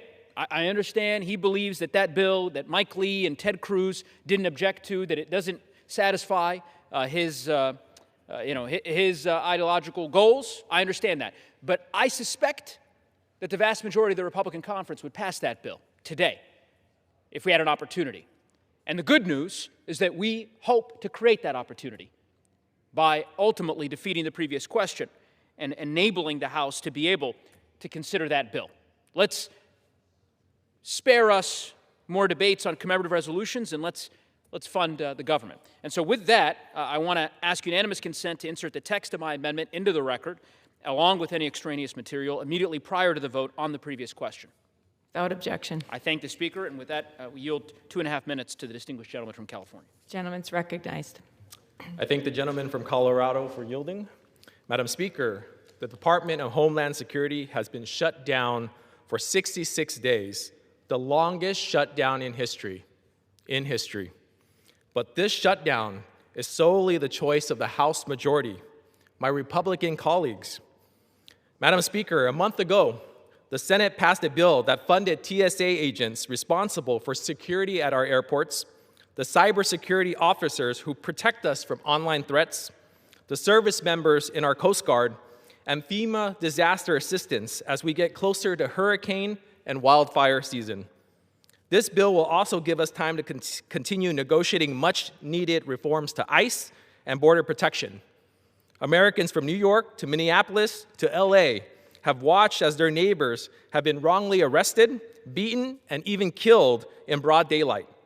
ICE agents needs to be held accountable and focus on deporting violent criminals, not creating terror in our schools, hospitals, or our places of worship. While the Senate continues to make progress, my Republican colleagues have been sitting on their hands, ignoring the fears and the suffering of our constituents. And how does that even serve the American people? Being stubborn in the face of terror does not serve the American people. It's past time for this body to take action, to fund our public safety infrastructure, and get back to work for the people. Let's pass this DHS funding bill, and I urge all of my colleagues to defeat the previous question so that we can bring it to the floor. With that, I yield back. The gentleman reserves. The gentleman from Texas is recognized.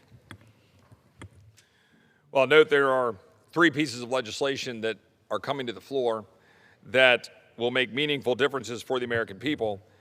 The Harnessing Energy at Thermal Sources Act. This is adding to a laundry list of things that we've done over the last 15 or 16 months to try to free up energy production in the United States. And it amends the Geothermal Steam Act to streamline the permitting processes. This is a constant theme. The barriers to the American people being able to go out through their entrepreneurial spirit and produce energy that is affordable, and in many instances makes dramatic improvements in terms of its cleanliness. Currently, geothermal operators on non-federal land that produces any quantity of federal resources like federally owned mineral estates must comply with permitting even if the federal share of the mineral estate is trivial.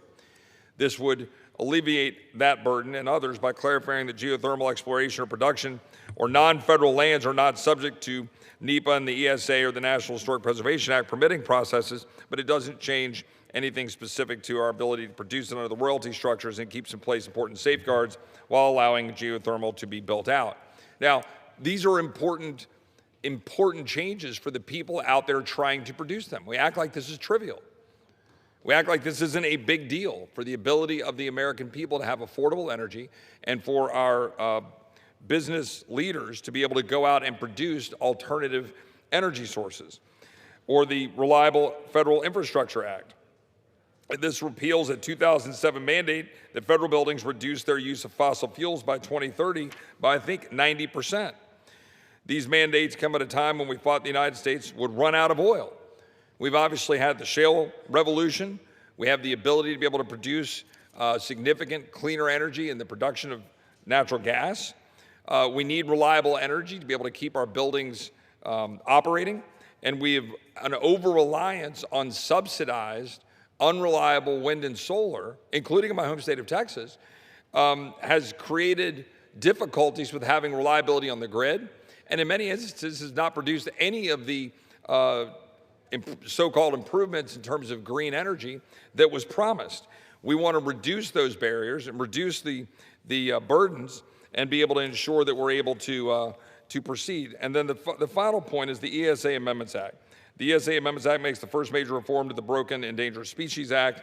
Again, as I mentioned before, working with businesses in Texas, we've had numerous issues where that has been a major barrier to our ability to be able to get energy in production.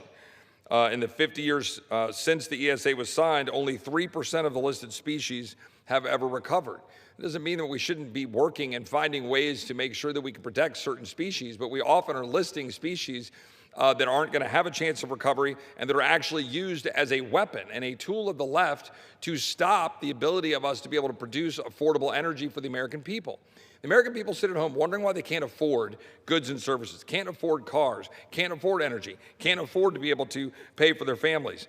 And it is almost always tied back to the regulatory state and the burdens placed upon them by this body and by bureaucrats in this town. And what we have been trying to do for the last 16 months is unwind even just a fraction of those burdens. Yet we are met with constant resistance by our colleagues on the other side of the aisle. And I know that we talk about gas prices and how that they are at a point right now where we all want them to go down as we're dealing with the conflict with Iran. But they were $6 a gallon nationally under the previous administration. And now they're somewhere around $4 a gallon, and we want them to go down. And we certainly can do that. And the best way to do that is to have massive production of oil and gas in the United States. We have tankers that are coming to the United States to get oil and gas. We have the ability to produce oil and gas if we get the regulatory climate such that they can do it. And that is what we are trying to do with this legislation. And with that, I reserve. The gentleman from Texas reserves. The gentleman from Colorado is recognized. Madam Speaker, a lot to respond to. Apparently, my colleague from Texas wants the American people to believe that the reason they are paying astronomically high prices for gas is because the protections for bald eagles and humpback whales are too strong. That we need to weaken protections for endangered species, and lo and behold, we do that, gas prices will drop. It has nothing to do with the war in Iran. Couldn't possibly be connected to the unconstitutional war that the president has decided to wage, right? It must be the protections for bald eagles. I'm sure that's the case. Give me a break. The American people know better. They have the audacity to lecture the House, lecture their colleagues on the side of the aisle about affordability, when right now everything is getting more expensive. For families back home in Colorado, the families that I'm privileged to represent, again, times are tough. Costs for everything going up. Health insurance, car insurance, appliances, gasoline, you name it, price is going up.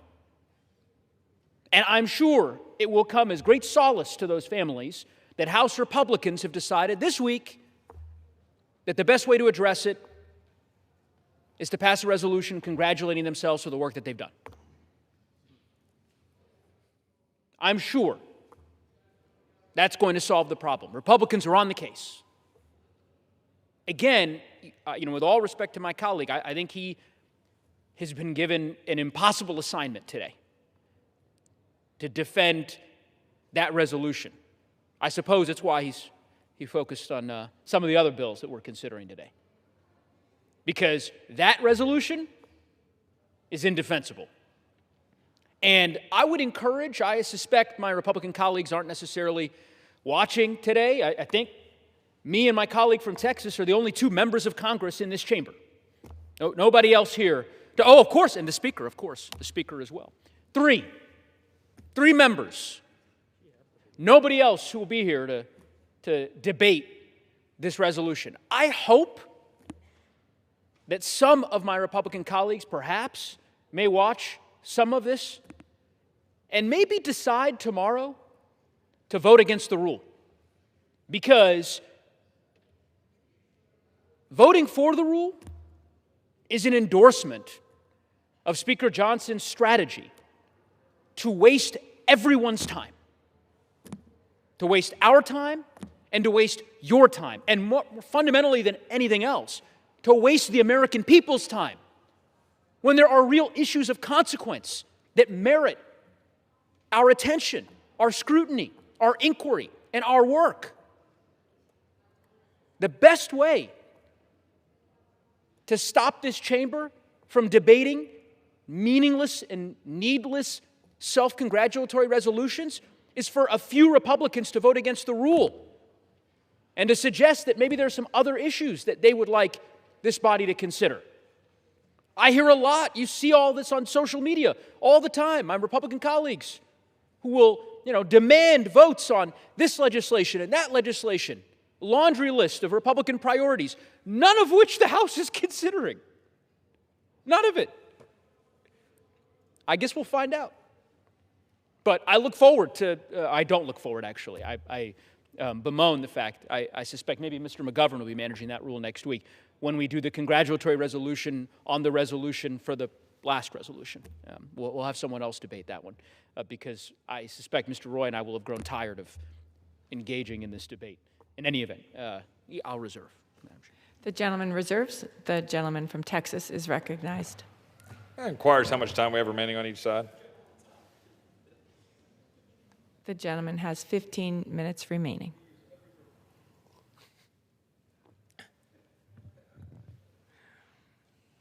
I would note to my colleague from Colorado that the previous administration racked up a rather indistinguished list of anti-reliable energy policies and results. President Biden closed the Keystone XL pipeline on day one, rejoined the Paris Climate Accords, handicapping our industry. In the final days of the administration, used a stroke of a pen to grow a national monument by 85% and close off thousands of acres to reliable energy production. He closed off the Gulf of America to new oil and gas leasing, a decision thankfully reversed in the big, beautiful bill last summer. He single-handedly paused the exportation of liquefied natural gas, recognizing that LNG has the ability to free up the rest of the world from reliance on numerous of our enemies around the globe and to create wealth and jobs and opportunities in the United States. Biden's Department of Commerce sought to limit how fast boats could go in certain waters because of the Endangered Species Act. NOAA also abused the Endangered Species Act to deny oil leases. Meanwhile, we have bills on the floor this week to try to reverse those issues. We have been dedicated to passing energy reform for the last 16 months. Just last week, we sent a number of bills to reform the Clean Air Act. There's issue after issue, some of which are in fact recounted in the resolution the gentleman seems so hung up and spending time worried about. When we have bill after bill after bill that we're passing, some of which have become law and passed through the Senate and gotten to the president, but many of which are hung up by a Democratic Senate obstructionist that has the inability to actually move anything because of an artificial 60-vote threshold. I mean, that's the simple reality. And we're being hamstrung by resistance to our ability to deliver on the things the American people sent us here to deliver upon, including, and the gentleman brought up the issue with respect to I suppose the motion to recommit that would be offered, and that was offered as an amendment last night in committee. I wholly recognize that, yes, I oppose that amendment. and have opposed it before, because I do not believe that we should fund a Department of Homeland Security specifically isolating and pulling out Border Patrol and ICE. I just don't believe we should do that. I think it is wrong. I think we are setting a bad precedent. I think we are setting up a structure in which we're going to start saying we're going to have X pieces of these important, and by the way, these are core functions that defend our way of life and defend our community and defend our country, and we can have debates about their policies, and I understand that my colleagues want to add riders and want to add changes and impact policies attached to the funding. But we are setting a terrible precedent by going down the road of saying we're going to carve out and say that we're not going to fund Border Patrol and ICE, which is the resistance. And the American people understand that, because we have an obligation to fund all of the Department of Homeland Security. I believe that, and I think that's something that we should do. And whether we do that this way or whether we have to backdoor it through reconciliation, I'm not sure I care. I think we should do it through appropriations, but I don't believe we ought to isolate it. We'll see what the Senate does. We'll see what the House does. But I'm going to continue to stand up on the principle that Border Patrol and ICE should be funded fully through the appropriations process, as the entire Department of Homeland Security should, whether it's FEMA, TSA, and every other function like Coast Guard, but that we should do it together. Debate the policy, offer amendments on it, and move on. I reserve. The gentleman reserves. The gentleman from Colorado is recognized. I thank the Speaker. First and foremost, I'll just say, the approach that my friend from Texas describes as wrong and imprudent and whatever adjectives he might characterize it as, that is the approach that Senate Republicans took.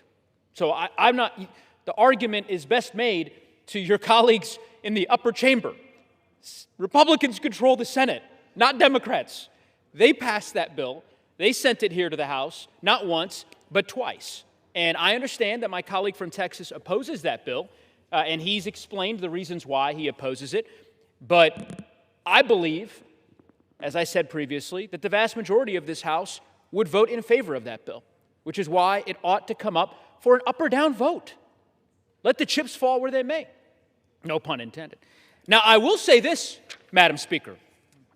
I have been keeping meticulous count. I have a little, I guess you could call it a Biden bingo card here. I like to keep track. My colleague from Texas has mentioned Biden 6 times. 6 times and counting in the last couple of minutes. I get it. I understand. He does not like Joe Biden. I understand. Message received. Joe Biden isn't president anymore. You've been in charge for 16 months. Republicans have had the majority for 16 months.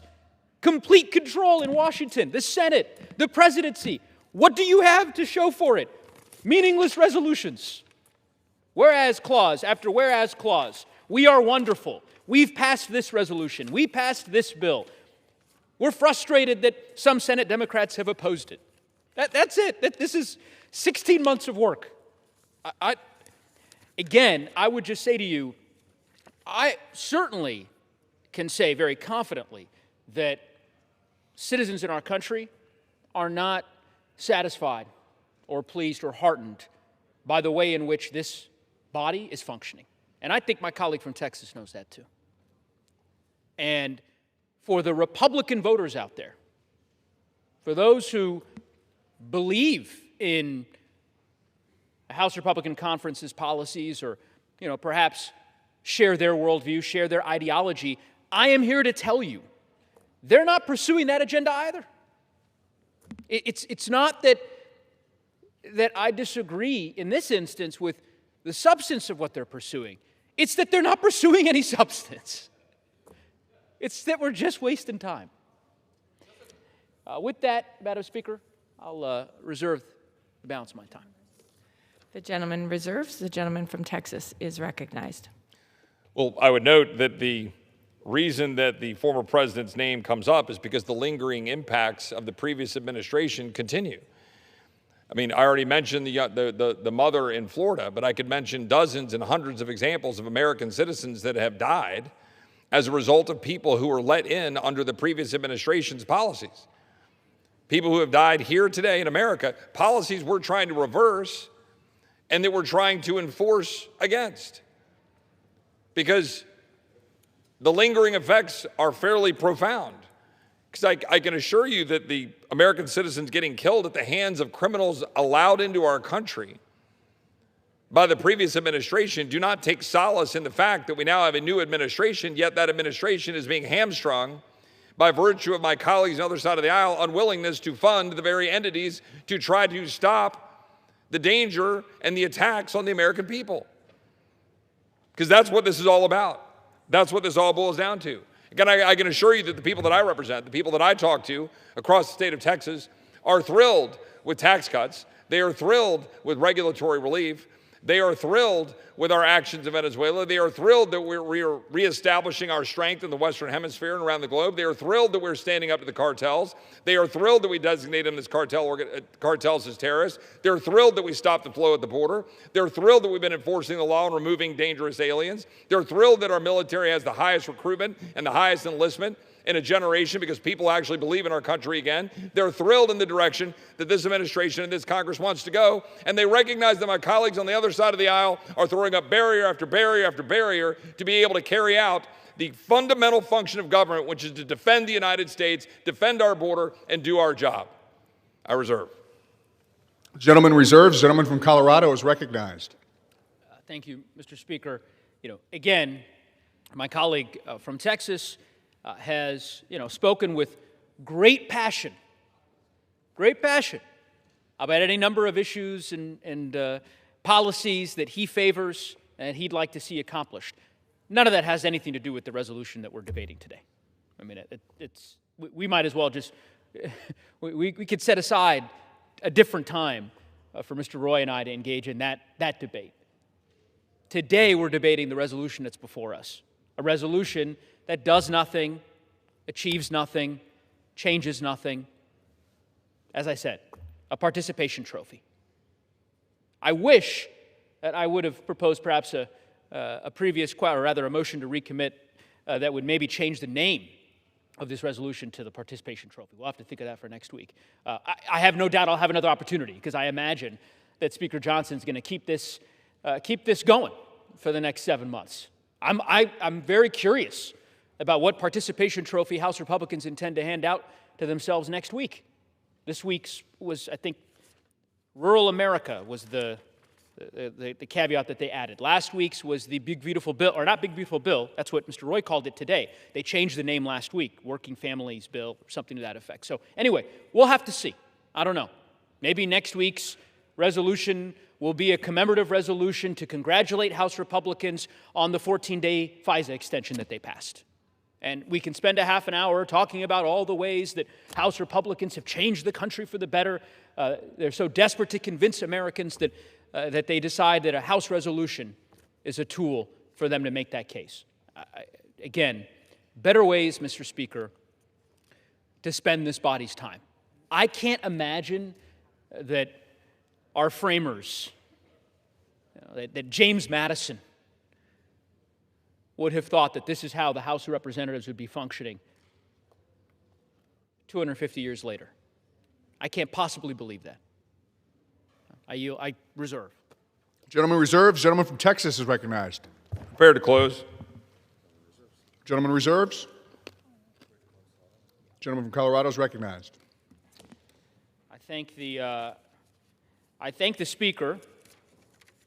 I regret that our time for debate has come to a close. I will note, as I did last week, the fact that not a single member of the House Republican Conference is willing to come down to the floor and debate in support of these bills is telling. It tells you all you need to know.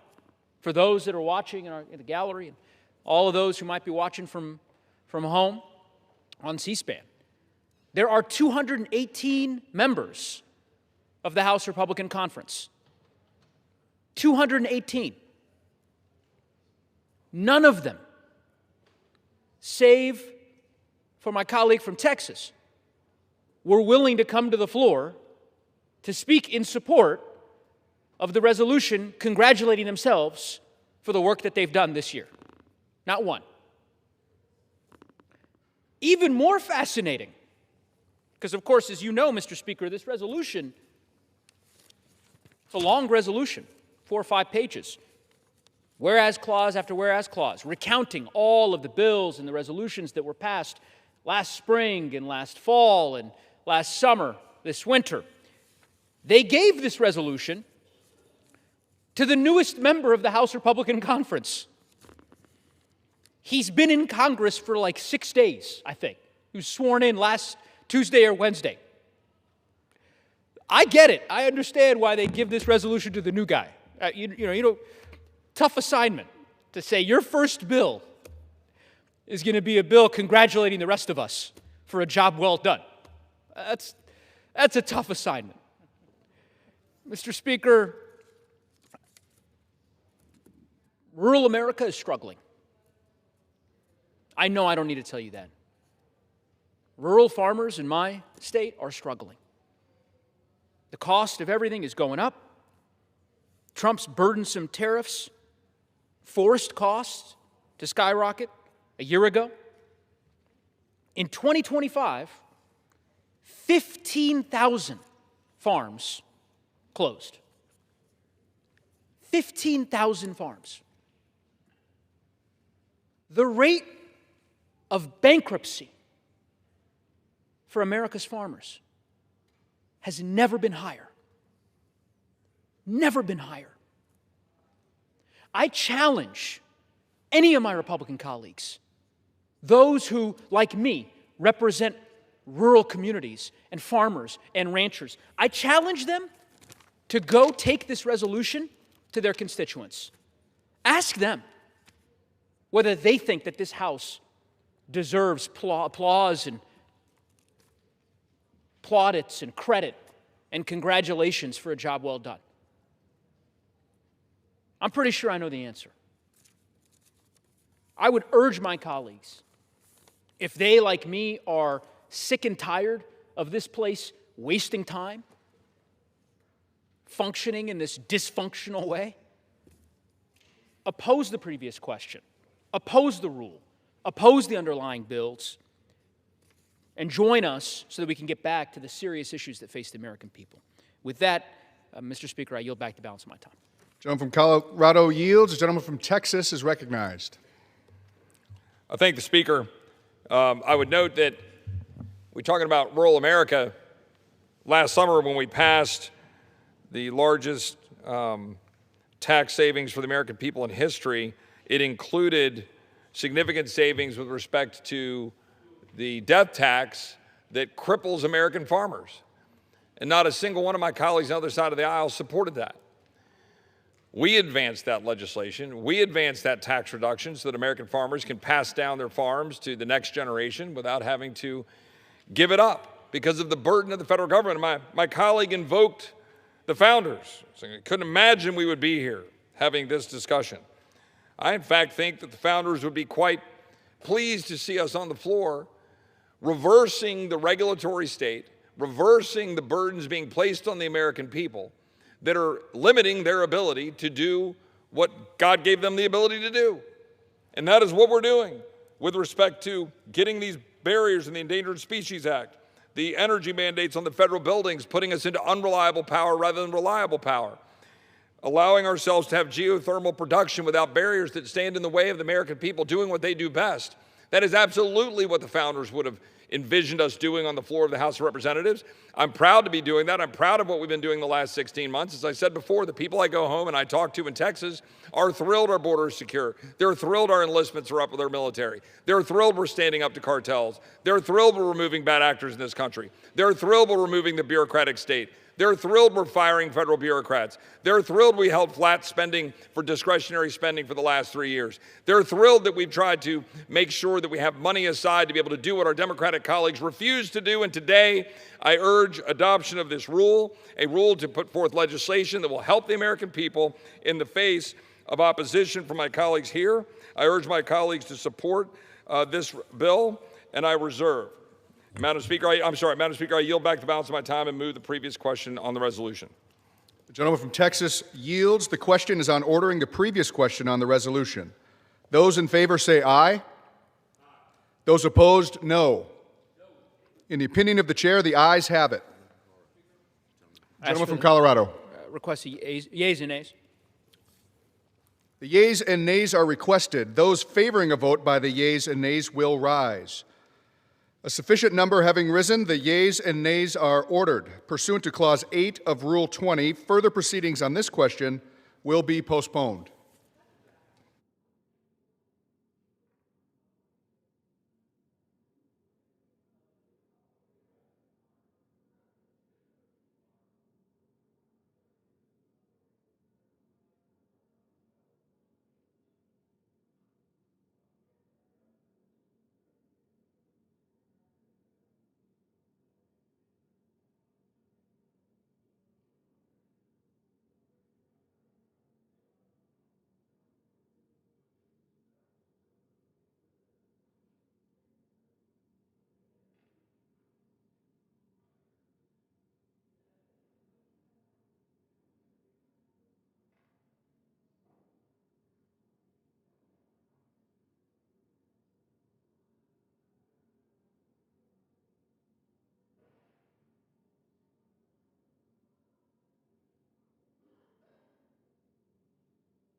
For what purpose does the gentleman from Alabama, Mr. Palmer, seek recognition? Mr. Speaker, pursuant to House Resolution 1174, I call up H.R. 6387 and ask for its immediate consideration in the House. The clerk will report the title of the bill. Union Calendar Number 515, H.R. 6387, a bill to amend the Clean Air Act to require revisions to regulations governing the review and handling of air quality monitoring data influenced by exceptional events or actions to mitigate wildfire risk. Pursuant to House Resolution 1174, the bill is considered read. The bill shall be debatable for 1 hour, equally divided and controlled by the chair and ranking minority member of the Committee on Energy and Commerce or their respective designees. The gentleman from Alabama, Mr. Palmer, and the gentleman from New Jersey, Mr. Pallone, will each control 30 minutes. The chair recognizes the gentleman from Alabama, Mr. Palmer.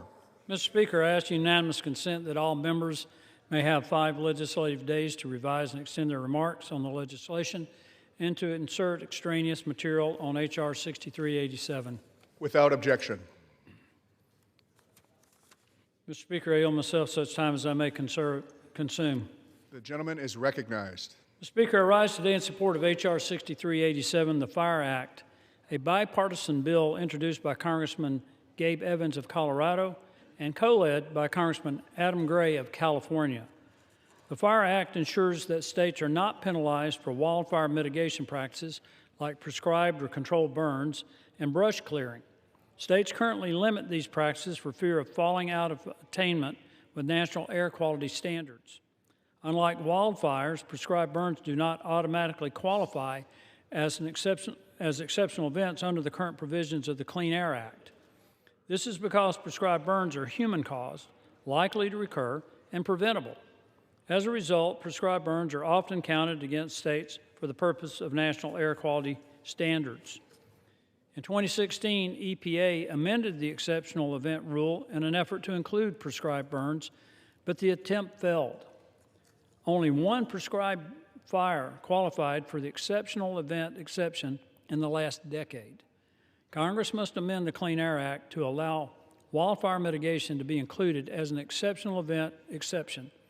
Time has taught us that agency action is not enough to address the current statutory obstacles. The Fire Act directly amends the Clean Air Act so that prescribed burns are treated as exceptional events and states are not penalized for wildfire mitigation measures. It provides clarity and predictability for air quality planning and encourages proactive wildfire mitigation measures.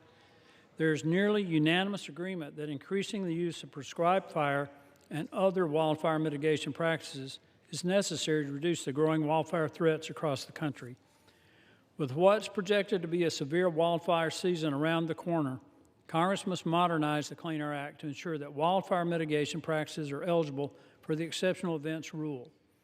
The Fire Act allows states to perform prescribed burns and wildfire mitigation activities without severe economic consequences, protecting their communities from the devastating impact of wildfires. I urge all of my colleagues to join me in supporting this bill, and I reserve. Gentleman from Alabama reserves. Gentleman from New Jersey is recognized. Thank you, Mr. Speaker. I yield myself such time as I may consume. Gentleman's recognized. I rise in opposition to H.R. 6387, the Fire Act. The Fire Act is yet another dishonest attempt, in my opinion, by Republicans to weaken the Clean Air Act, which will make Americans sicker while health care costs skyrocket. Republicans are peddling this dangerous bill as an attempt to promote prescribed burns and combat wildfires, but as has been true for, like the other dirty bills that we've considered over the last week or so, this bill fails to address the stated goal and instead provides overly broad exemptions that will harm American families and children. Exemptions, that is, to the Clean Air Act. The Fire Act does little to make it easier for states to use prescribed burns as a tool for wildlife management. Instead, it expands the definition of exceptional events that states can claim when demonstrating compliance with air quality standards to include regularly occurring weather like drought and heat. To put it simply, the Fire Act would give corporate polluters a free pass on the Clean Air Act and use a hot day as an excuse to ignore the harm inflicted on the health of Americans. Prescribed fire is an essential tool for wildlife management, particularly as climate change increases the occurrence of large, high-intensity wildfires. But when those are done properly, prescribed fires can effectively manage wildfires while reducing smoke exposure to wildfire-prone communities. And when disaster strikes and wildfires occur, states should not be punished for pollution that is beyond their control. But fortunately, the Clean Air Act already gives the EPA the flexibility to qualify wildfire and prescribed burns as exceptional events under the Clean Air Act, so that states can claim when demonstrating compliance with air quality standards. In fact, Trump's EPA issued a memo clearly stating that the agency will not count emissions from prescribed fires towards attainment designations under the National Ambient Air Quality Standards, making provisions of this bill essentially redundant and unnecessary. And it's worth highlighting that this bill goes much further than wildfires and prescribed burns. As I mentioned, the Fire Act drastically changes the definition of exceptional events to include regulatory or regularly occurring weather events like drought and hot days.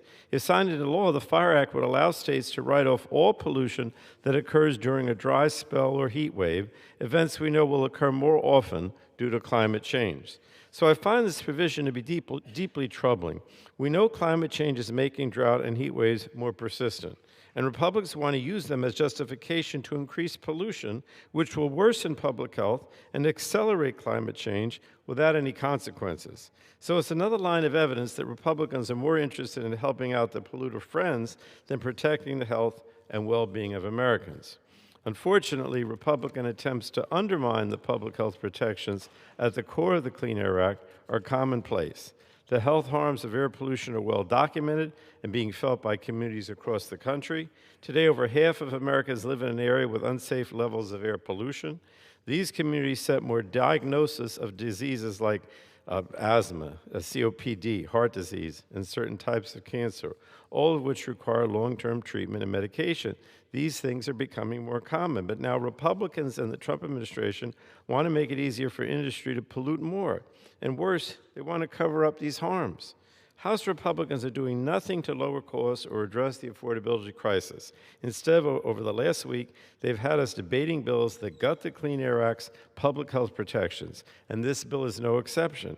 It's a retread of old ideas that would drive up pollution above levels that are safe to breathe. And the bill does nothing to improve the lives of everyday Americans that we're elected to serve. So I urge my colleagues to vote no on this dangerous and damaging, what is essentially dirty air bill. And I reserve the balance of my time, Mr. Speaker. The gentleman from New Jersey reserves. The gentleman from Alabama is recognized. Thank you, Mr. Speaker. I'm constantly amazed at what my colleagues across the aisle say in response to these bills. They make this claim that prescribed burns will increase air pollution when the fact is we're trying to prevent wildfires, and when you compare the emissions from a prescribed burn to the emissions from a wildfire, it could be as little as 17% of what a wildfire produces. They both emit fine particulate matter or carbon dioxide and carbon monoxide, but prescribed burns are managed to ensure more complete combustion and less overall pollutant output per acre, whereas a wildfire consumes more fuel and produces denser, more toxic smoke.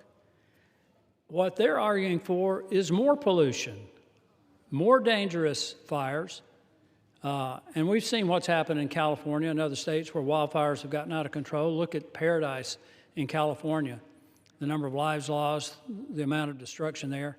But those fires actually produce more pollutant, more toxins, and more tremendous damage. So I'm just, again, amazed at, I guess they just doubt the common sense of the average American about these issues, when the fact of the matter is prescribed burns reduce the amount of pollutants that are emitted into the atmosphere.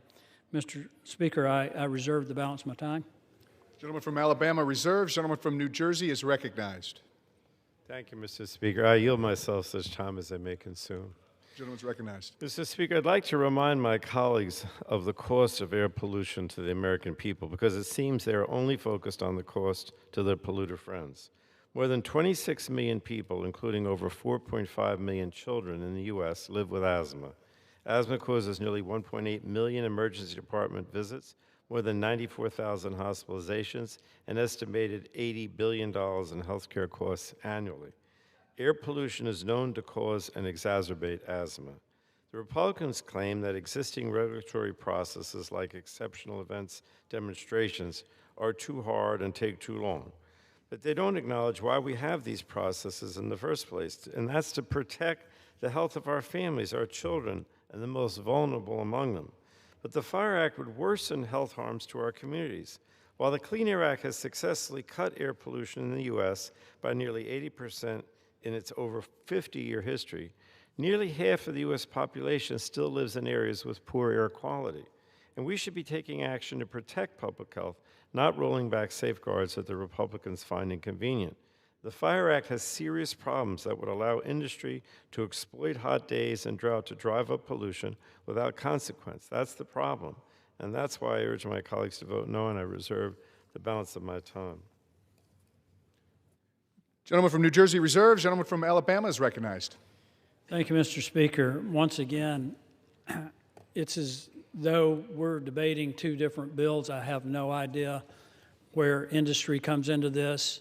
I mean, this is about protecting forest. It's about promoting wildlife. It's about reducing emissions by prescribed burns. If my colleagues on the other side of the aisle are interested in looking up this data, what they're saying is in direct contradiction to what the science shows. A prescribed burn reduces the amount of emissions compared to a wildfire. With that, Mr. Speaker, I yield 4 minutes to the gentleman from California, Mr. Kiley. Gentleman's recognized. Mr. Speaker, the best way to protect air quality is to stop catastrophic wildfires. This is a statement that should not be controversial and is one, the truth of which we know all too well in California. For years in my state, the state piled on regulation after regulation after regulation, piled on new forms of litigation, new fuel blends, all things that raised the cost of living for people in our state. And yet, even more perversely, it at the same time made it more difficult to proactively mitigate the risk of wildfire through active forest management. And let me tell you what the perverse result of that was. Between 2004 and 2020, this is a period of 16 years, you can aggregate all of the emissions that were reduced through emission reductions policies in California. A period of 16 years leading up to the year 2020, take every single emission that was reduced as a result of state policy over those 16 years, and double that number of emissions were released into the atmosphere because of the fires that occurred just that year.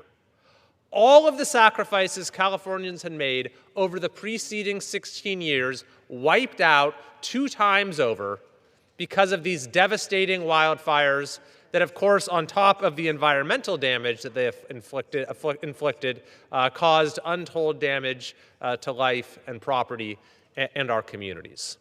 So the measure that we have before us today could not be more commonsensical.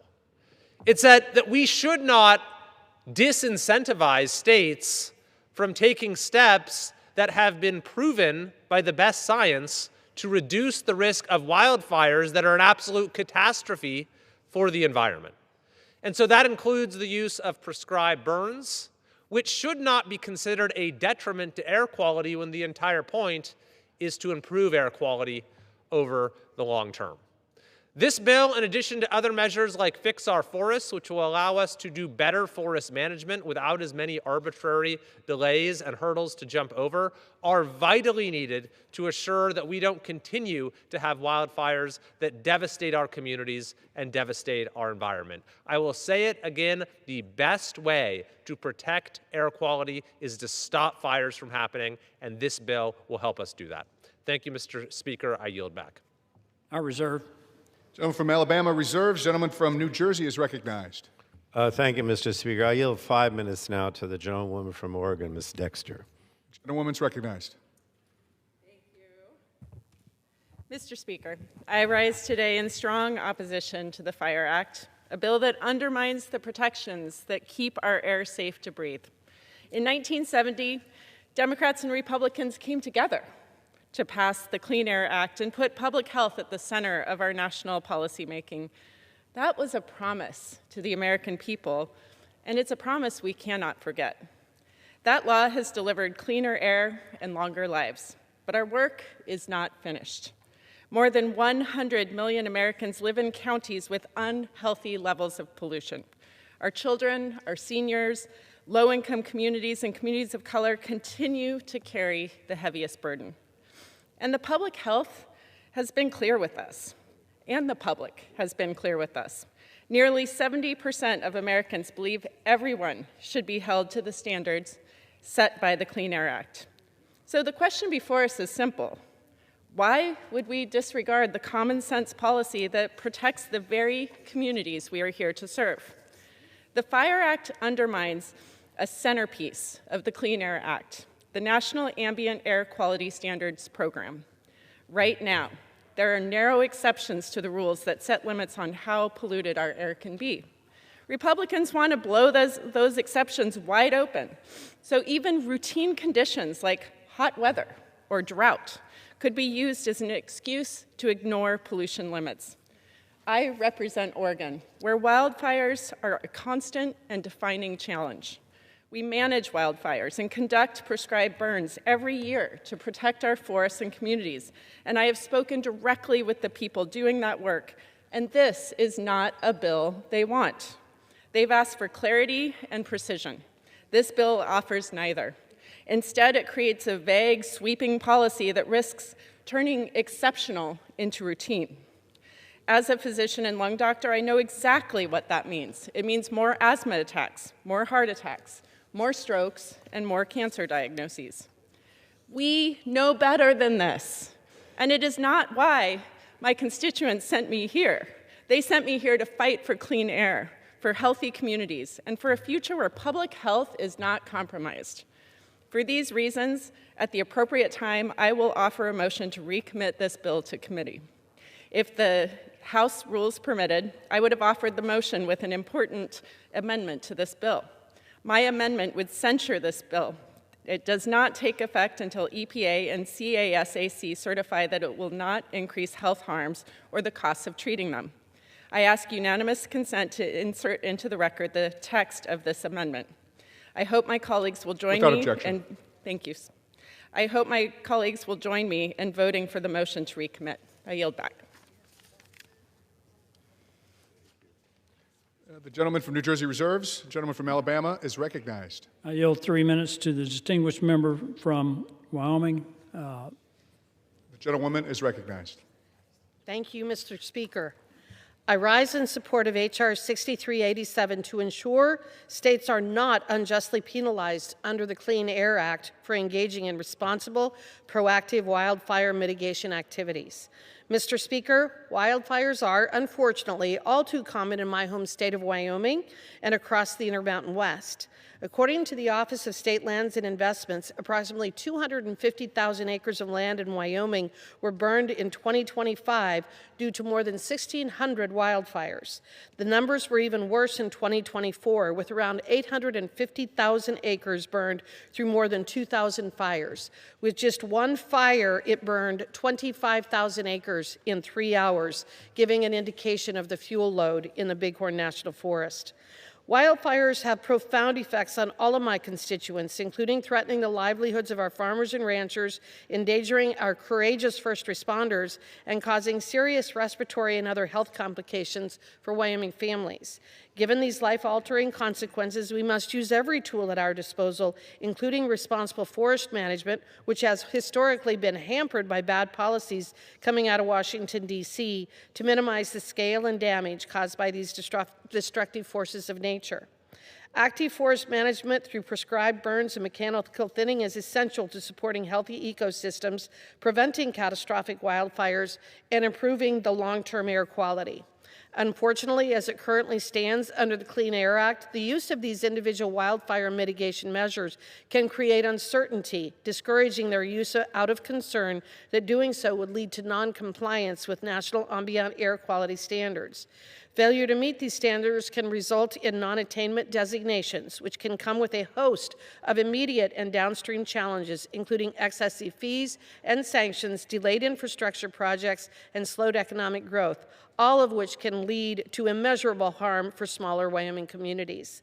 By reforming the Clean Air Act to ensure these wildfire mitigation activities are appropriately treated as exceptional events, we are incentivizing their use and putting a stop to unfair and counterproductive regulatory punishments. I want to thank Representative Evans and Chairman Guthrie for their steadfast leadership on this leadership and urge all of my colleagues to support H.R. 6387. I yield back.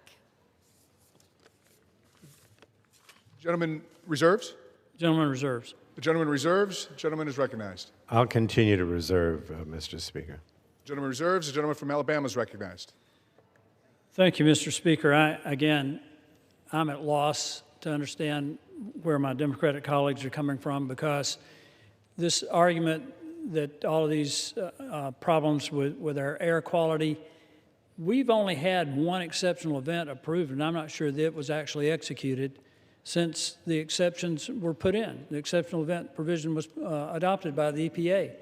So if you're talking about pollution from fires, it's from wildfires, uncontrolled wildfires. And as I pointed out, if they're interested in looking it up, it's clear that we reduce air pollution by having these prescribed burns. The other things they keep talking about public health, most of these wildfires occur in rural areas. The Republicans in the Working Families Tax Cut Act put in $50 billion to transform rural health care, and every one of my Democratic colleagues voted against it.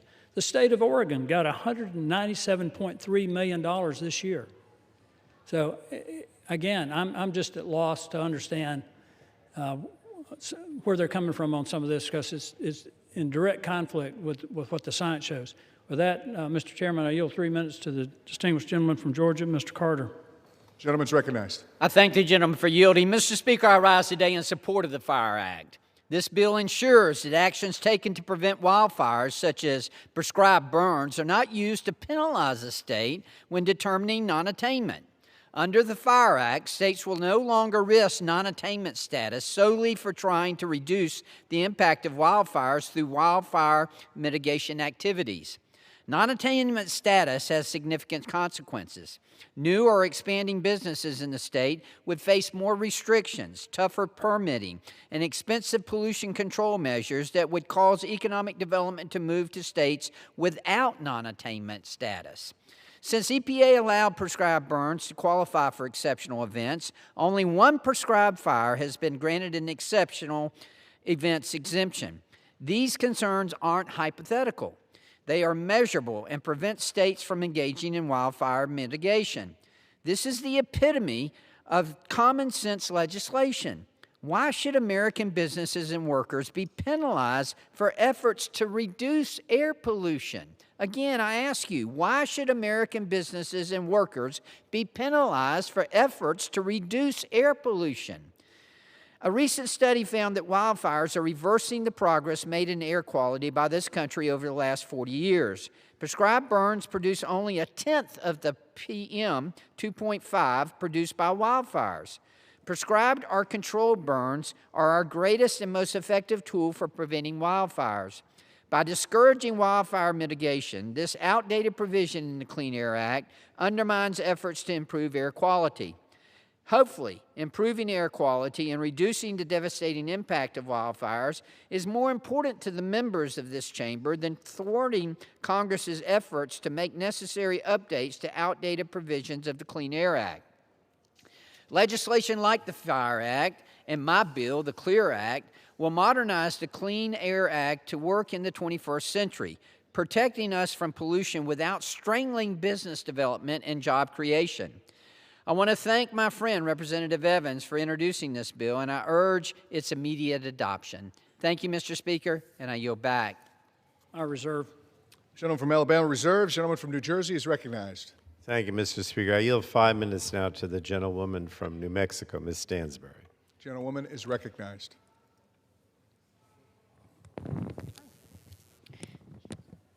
Mr. Speaker, it's Earth Day tomorrow, and yet here we are today in front of the House chamber with yet another bill attacking our fundamental environmental health bills. I stand here in strong opposition to H.R. 6387, the Fire Act, but more importantly, I rise in fierce defense of the environmental laws that protect our people and our planet. Because on Earth Day, instead of celebrating progress, we are watching a coordinated effort to dismantle the very safeguards that generations of Americans, Democrats and Republicans, have put in place. The Clean Air Act, the National Environmental Policy Act, and the Endangered Species Act.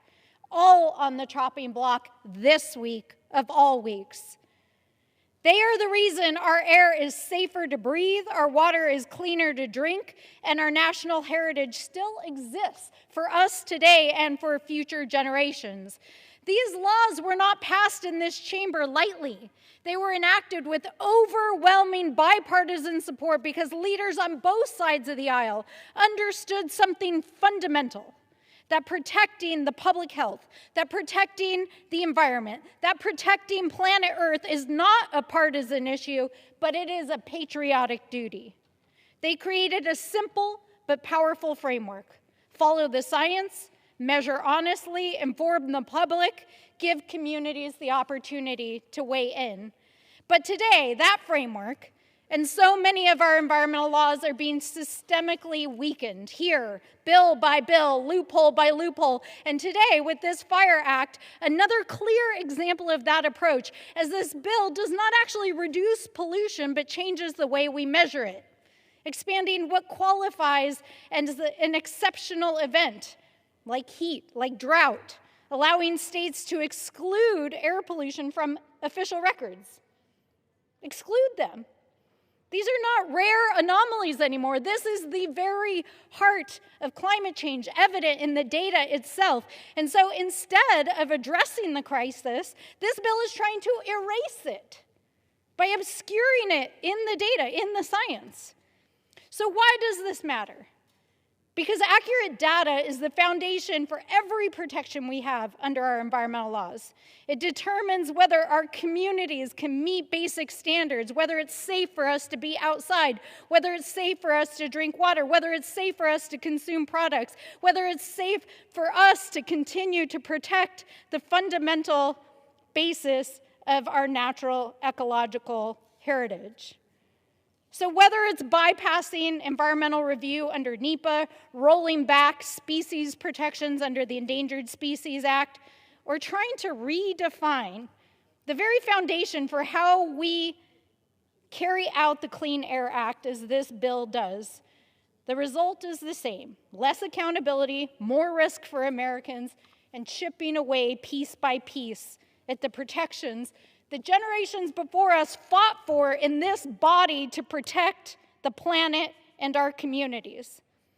And so, Mr. Speaker, I have to say, especially in a year in 2026, as our communities are not only facing more intense heat waves, but some of the most catastrophic snowpacked and drought conditions, certainly in my lifetime, this is not a time to be rolling back environmental protections. So let's be honest about what this is really about. It's not for the American people. It's not for families who are worried about whether or not their children will be able to breathe. It's not for the communities that are on the front lines of climate change. It's not for the people of this planet and this country. It's for powerful interests, industries that have worked to weaken protections and avoid accountability. So this week, on Earth Day week, we have a choice. Do we stand with the bedrock laws that have protected this country and our communities for decades? Do we uphold the bipartisan legacy of our air, our land, our wildlife, and our water? Or do we walk away from it? Well, I'll tell you this, Mr. Speaker. I stand with science, I stand with our communities, and I stand with our future generations. I yield back. Gentleman yields back. Gentleman from Alabama is recognized. Again, Mr. Speaker, I'm amazed at what my Democratic colleagues say about these issues, and as far as quoting data, the data shows, as I've already pointed out, that as little as that the emissions from controlled burns, from prescribed burns, could be as low as 17% of what would come from a wildfire. As a matter of fact, controlled burns consume 1/6 of the fuel per acre as an intense wildfire. And as I pointed out numerous times about my Democratic colleagues, and they're talking about what they want to do for health care and worried about people's health, we put $50 billion into the Working Families Tax Cut Act to help rural health care, to transform rural health care, and every one of my Democratic colleagues voted against it. As a matter of fact, the state of New Mexico received $211.5 million and they voted against it. With that, Mr. Speaker, I yield 3 minutes to the gentleman from Utah, Mr. Kennedy. Gentleman's recognized. Thank you, Mr. Speaker, and I thank my friend from Colorado, my friend from Alabama, for the opportunity to speak in favor of the Fire Act, and appreciate this important work that is being done, which is critical for my home state of Utah. Last year, Utah saw over 1,000 wildfires burn 160,000 acres. I represent a district that has watched wildfires tear through our communities. I've seen what fire does to our land, and I've heard from the land managers, the ranchers, and the state officials who want something done about it. In many cases, we actually know what to do about it. We know what steps we can take to mitigate the risk, how to proactively manage the land before a fire even begins. The problem isn't the will or the answers. The problem is too often the regulations. It's regulations that actually limit our ability to take the steps needed to protect ourselves. The Fire Act gives states the regulatory certainty they need to act before fires grow out of control, and it has my full support. Mr. Speaker, the communities I represent cannot afford continued inaction. I urge my colleagues to vote in favor of the Fire Act. With that, I yield back. I reserve. Gentleman reserves. Gentleman from New Jersey is recognized. Thank you, Mr. Speaker. I'll yield 5 minutes now to the gentleman from New York, who is the ranking member of our Environment Subcommittee, Mr. Tonka. The gentleman's recognized. Thank you, Mr. Speaker, and I thank the gentleman from New Jersey for yielding. I completely understand that many state and local governments are dealing with severe air pollution related to wildfires. But as we approach Earth Day, it's important for us to recognize that efforts like the Clean Air Act should be continued to be implemented to the fullest and even enhanced where necessary. I want to be crystal clear that the Clean Air Act already allows states to submit data for air pollution caused by exceptional events, preventing these emissions from penalizing them when determining compliance with air quality standards.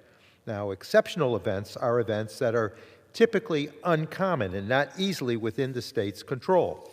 Air pollution due to wildfires, including prescribed burns for wildfire mitigation, can definitely count as exceptional. In 2019, EPA issued guidance addressing how prescribed fires can satisfy the statutory definition of exceptional events. And in 2024, EPA issued a number of other tools to assist states in meeting the regulatory requirements.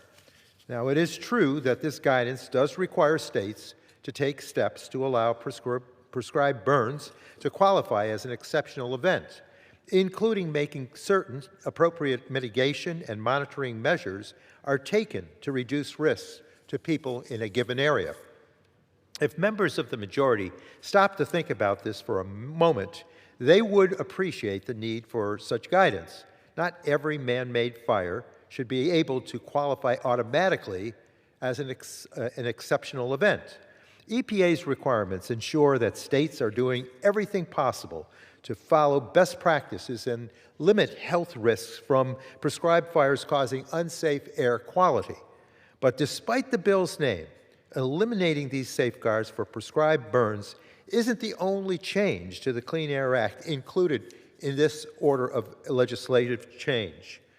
The Fire Act allows greatly expands what could be considered an exceptional event in the first place, including meteorological conditions that are commonly occurring, such as high temperature days and drought, which tend to have worse air quality.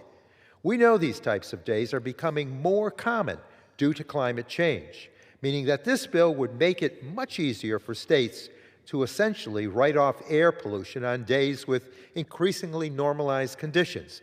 Just a poor sense of timing for this bill to arrive on the scene. Exceptional events should be limited to things that are truly exceptional. It is critical that during high temperature and low precipitation times, days that are more likely to experience poor air quality, that we are still seeking to protect people. Now, exempting prescribed fire activities from air quality standards, not to mention the other commonly occurring conditions that would be considered exceptional under this bill, simply does not protect public health. This bill is seeking to legislate a quick fix that papers over legitimate pollution reduction issues. Instead, we should build upon the existing law and EPA's efforts to bring together partners from the federal, state, and local levels to work together to reduce wildfire risk, including addressing climate change, while also mitigating risks to public health. So with that, Mr. Speaker, I urge members to oppose this bill, and I yield back to the gentleman from New Jersey. The gentleman reserves. Gentleman from Alabama is recognized. Thank you, Mr. Speaker.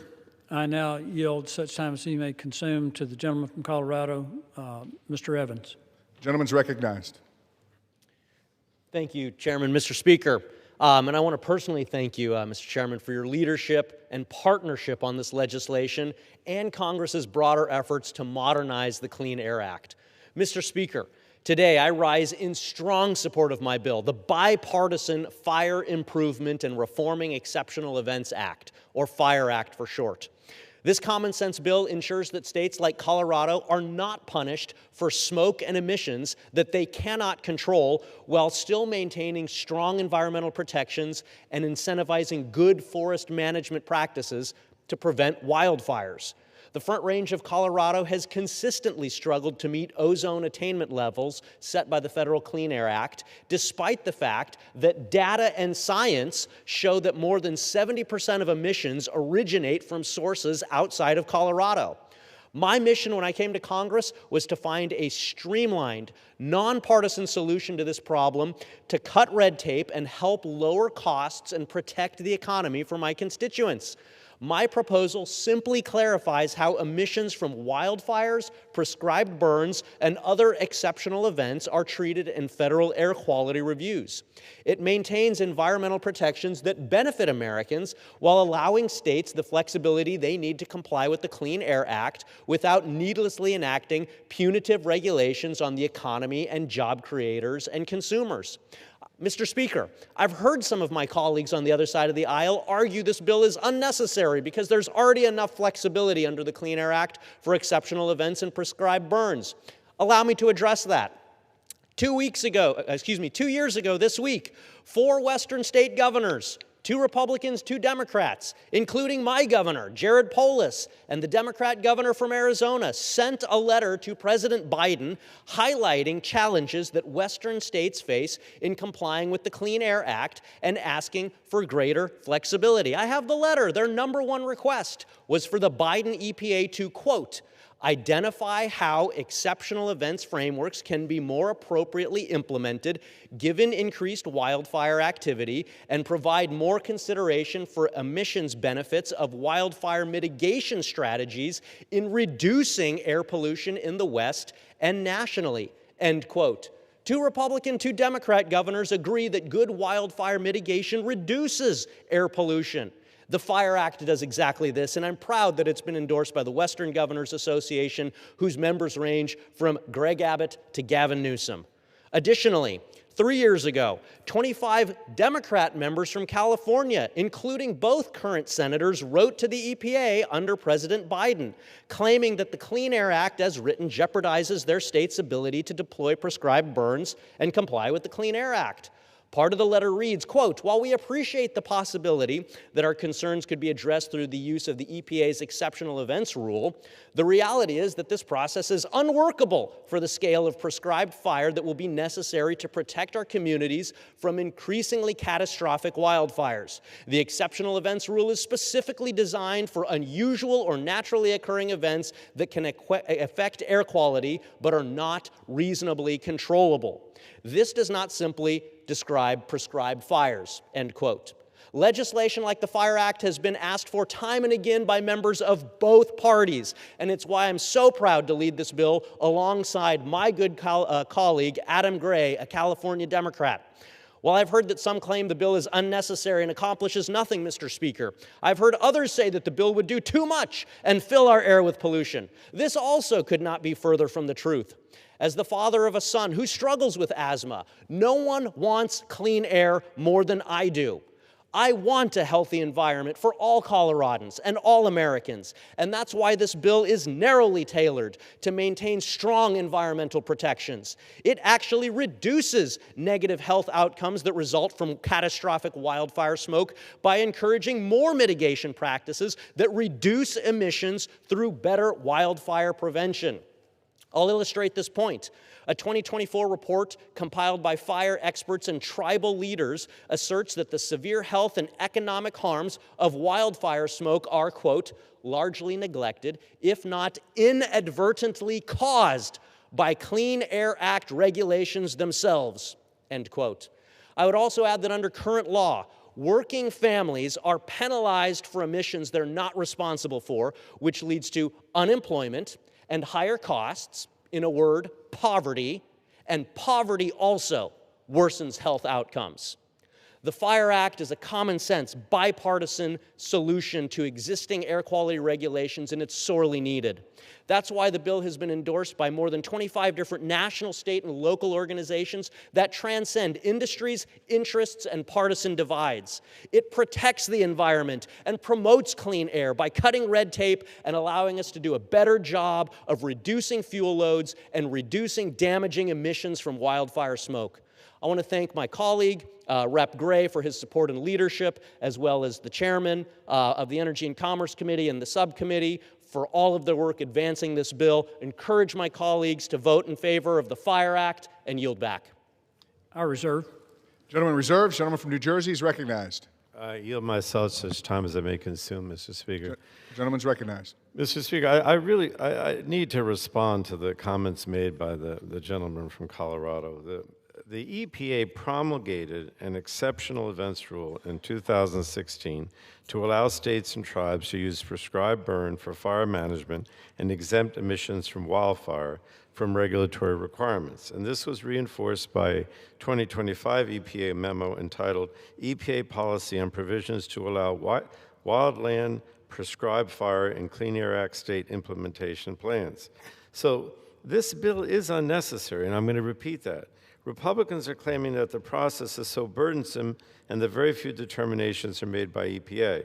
But that's misleading. The value of prescribed burns is to mitigate wildfire and to minimize air quality impacts on communities. And that's why forest managers conduct prescribed burns under particular weather conditions. And under these conditions, prescribed burns do not contribute significantly to the area's ambient air quality, which means an exceptional event demonstration may not be necessary in the first place. And proponents of this bill have lots of complaints about the current program. However, the Fire Act does nothing to reform the exceptional event demonstration process for states or for the EPA. Instead, it just provides broad exemptions, which is not what should be done. So with that, I reserve the balance of my time, Mr. Speaker. The gentleman from New Jersey reserves, and the gentleman from Alabama is recognized. Thank you, Madam Speaker. I yield an additional 2 minutes to the gentleman from Colorado, Mr. Evans. The gentleman from Colorado is recognized. Thank you. Thank you again, Madam Speaker. Just want to briefly respond. One exceptional event waiver has been approved. Clearly not workable, and as we just discussed, bipartisan governors, 2 Democrats, Colorado, Arizona, 2 Republicans from Utah and Wyoming, wrote a letter in 2024 saying that this exceptional event process, as it's currently written under the Clean Air Act, is not workable. And so, Madam Speaker, while I greatly appreciate references to a 2016 letter, this is a problem that was still impacting folks in 2024, prompting a bipartisan outcry from Western governors on both sides of the aisle to modernize the exceptional events waiver. Same thing from members of the delegation from California in a letter in June of 2023. 25 members signed a letter saying that the exceptional events waiver is not workable, asking for these updates, asking for the modernization, and that's borne out by the data and by the science, which says we've only had 1 exceptional events waiver approved. And so the science is clear, the data is clear, the environment is crying out for this to reduce the emissions through better forest management and wildfire prevention, which, as we've heard, reduces emissions anywhere from a scale of 1 to 6 to 1 to 10. You do the controlled burns and the mitigation now, you have less emissions from damaging wildfires in the future. I urge and I vote and yield back. I reserve. The gentleman reserves, and the gentleman from New Jersey is recognized. Does the gentleman have additional speakers? One more. Then I reserve. The gentleman reserves, and the gentleman from Alabama is recognized. Madam Speaker, I'm happy to yield 3 minutes to the gentleman from Colorado, Mr. Hearnden. The gentleman is recognized for 2 minutes. I thank the gentleman from Alabama, and I thank my colleague from Colorado, Mr. Evans, for sponsoring this bill. Look, Colorado, my home state, is facing years of severe drought. And last year, we saw one of the worst wildfire seasons since 2020, with more than 200,000 acres burned statewide. And this past winter didn't deliver the snowpack we rely on to help tamp down that wildfire risk. And as many Coloradans already expect, this year could be even worse. At the same time, wildfire mitigation has not been carried out at the pace or scale needed to reduce the risk of catastrophic fires. And across the West, wildfires are becoming more intense. They're destroying homes and businesses, damaging soil and watersheds, and making it harder for the land to recover. And of course, they produce more emissions. And that creates a real problem for states like Colorado that are struggling to maintain compliance with the federal air quality standards. Along the Front Range, ozone levels already exceed federal limits, and wildfire smoke has contributed some of the highest ozone days on record. Yet the EPA's current process for handling wildfire emissions does not provide states with enough certainty to secure exemptions for these so-called exceptional events. In fact, some of Colorado's highest ozone readings have been driven by wildfire emissions, pollution that is entirely outside the state's control. If those wildfire days were excluded in 2024, Colorado's highest ozone reading would have been 73 parts per billion instead of 88, well within the federal standard of 75. Without these exemptions, states and local communities are forced to bear the consequences of non-attainment. Whether that means new regulatory burdens, higher costs for consumers, or barriers for businesses trying to operate and grow. It also makes it harder to carry out the very actions that would reduce wildfire risk in the first place. Prescribed burns, one of the most effective tools we have, becomes more difficult because their emissions count against compliance. Research from Stanford University shows that prescribed burns can reduce wildfire severity by 16% and net smoke pollution by an average of 14%. That's backwards. And I'm proud to co-sponsor the Fire Act, led by my colleague Gabe Evans, which brings much-needed clarity to how the Clean Air Act treats wildfire emissions and ensures that states aren't penalized for taking proactive steps to reduce risk.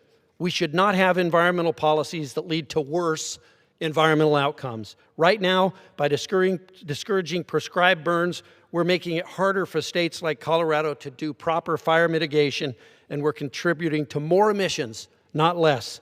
And that just doesn't make sense. I thank my colleague for his leadership on this issue, and I urge my colleagues to support the Fire Act.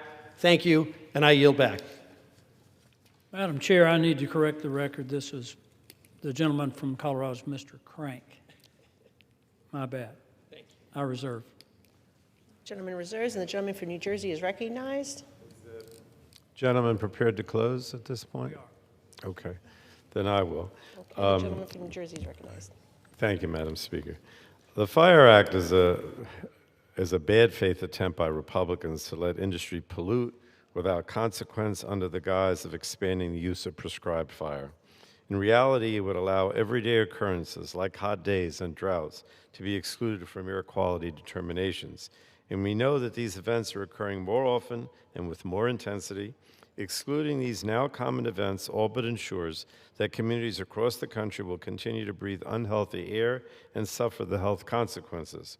The Clean Air Act is one of the most successful laws to protect Americans ever enacted by Congress because it prioritizes public health and gives states flexibility to foster economic growth simultaneously.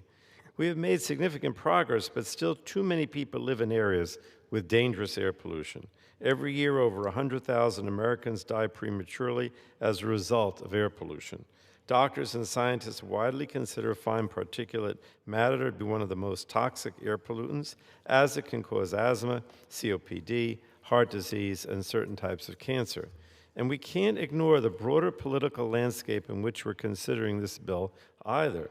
Earlier this year, EPA announced it will no longer consider the benefits of protection public health when developing new rules for the particulate matter and ozone pollution. Instead, EPA will only consider the compliance costs for industry. And that makes it even more important that any Clean Air Act legislation taken up by Congress ensures that public health protections remain at the center of the law. The American people are asking us to lower health care costs. They're asking us to ensure that our families have safe water to drink and healthy air to breathe. And our responsibility is to them. But our Republican colleagues seem to only answer to their corporate polluter buddies who are asking for regulatory rollbacks to save a few dollars. And that's just a bad deal for the American people, Madam Speaker. So I urge my colleagues to vote against this dirty air bill, and I yield back the balance of my time. The gentleman yields, and the gentleman from Alabama is recognized. Thank you, Madam Chairman.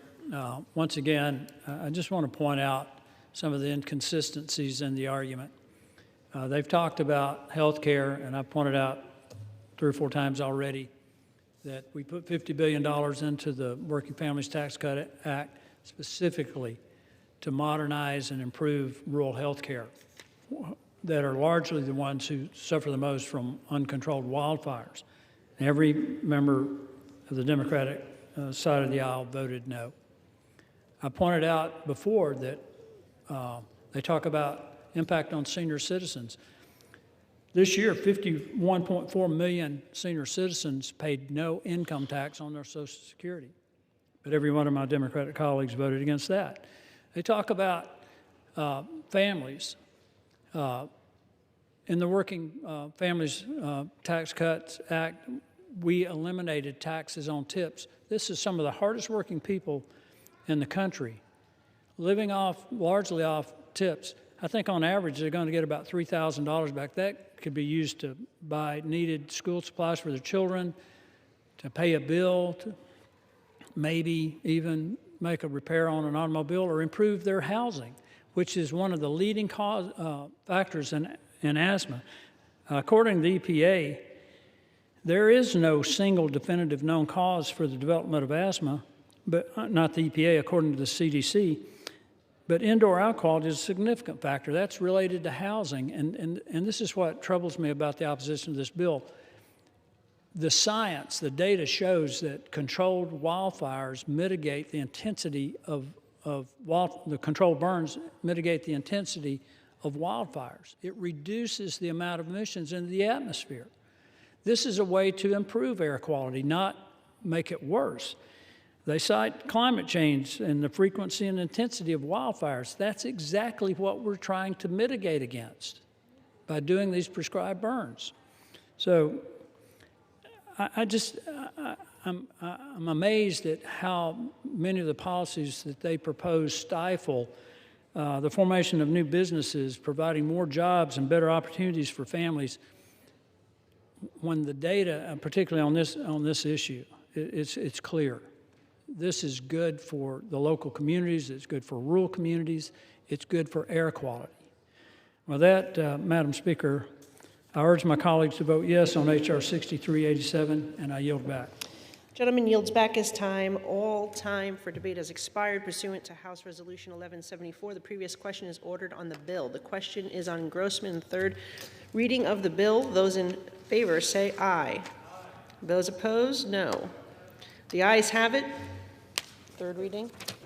A bill to amend the Clean Air Act to require revisions to regulatory governing the review and handling of air quality monitoring data influenced by exceptional events or actions to mitigate wildfire risk. What purpose does the gentlewoman from Oregon seek recognition? Madam Speaker, I have a motion to recommit at the desk. The clerk will report the motion. Ms. Dexter of Oregon moves to recommit the bill, H.R. 6387, to the Committee on Energy and Commerce. Pursuant to Clause 2B of Rule 19, the previous question is ordered on the motion to recommit. The question is on the motion. All those in favor say aye. All those opposed say no. The noes have it. Madam Speaker, I ask for the yeas and nays. The yeas and nays are requested. Those favoring a vote by the yeas and nays will rise. A sufficient number having risen, the yeas and nays are ordered pursuant to Clause 8 of Rule 20. Further proceedings on the question will be postponed.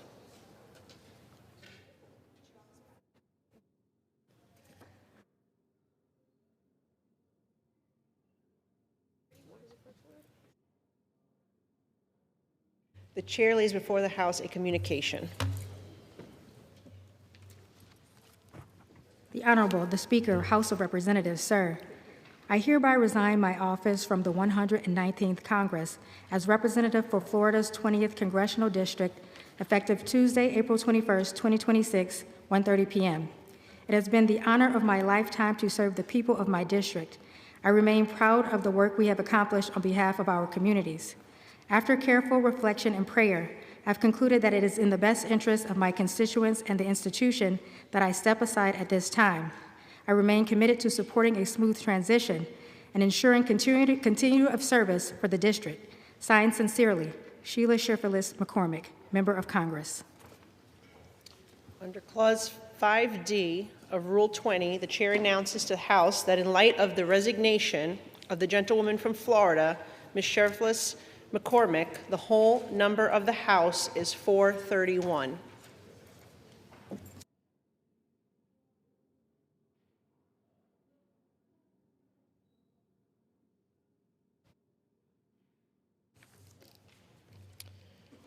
Pursuant to Clause 8 of Rule 20, the chair will postpone further proceedings today on motions to suspend the rules on which a recorded vote or the yeas and nays are ordered, or votes objected to under Clause 6 of Rule 20.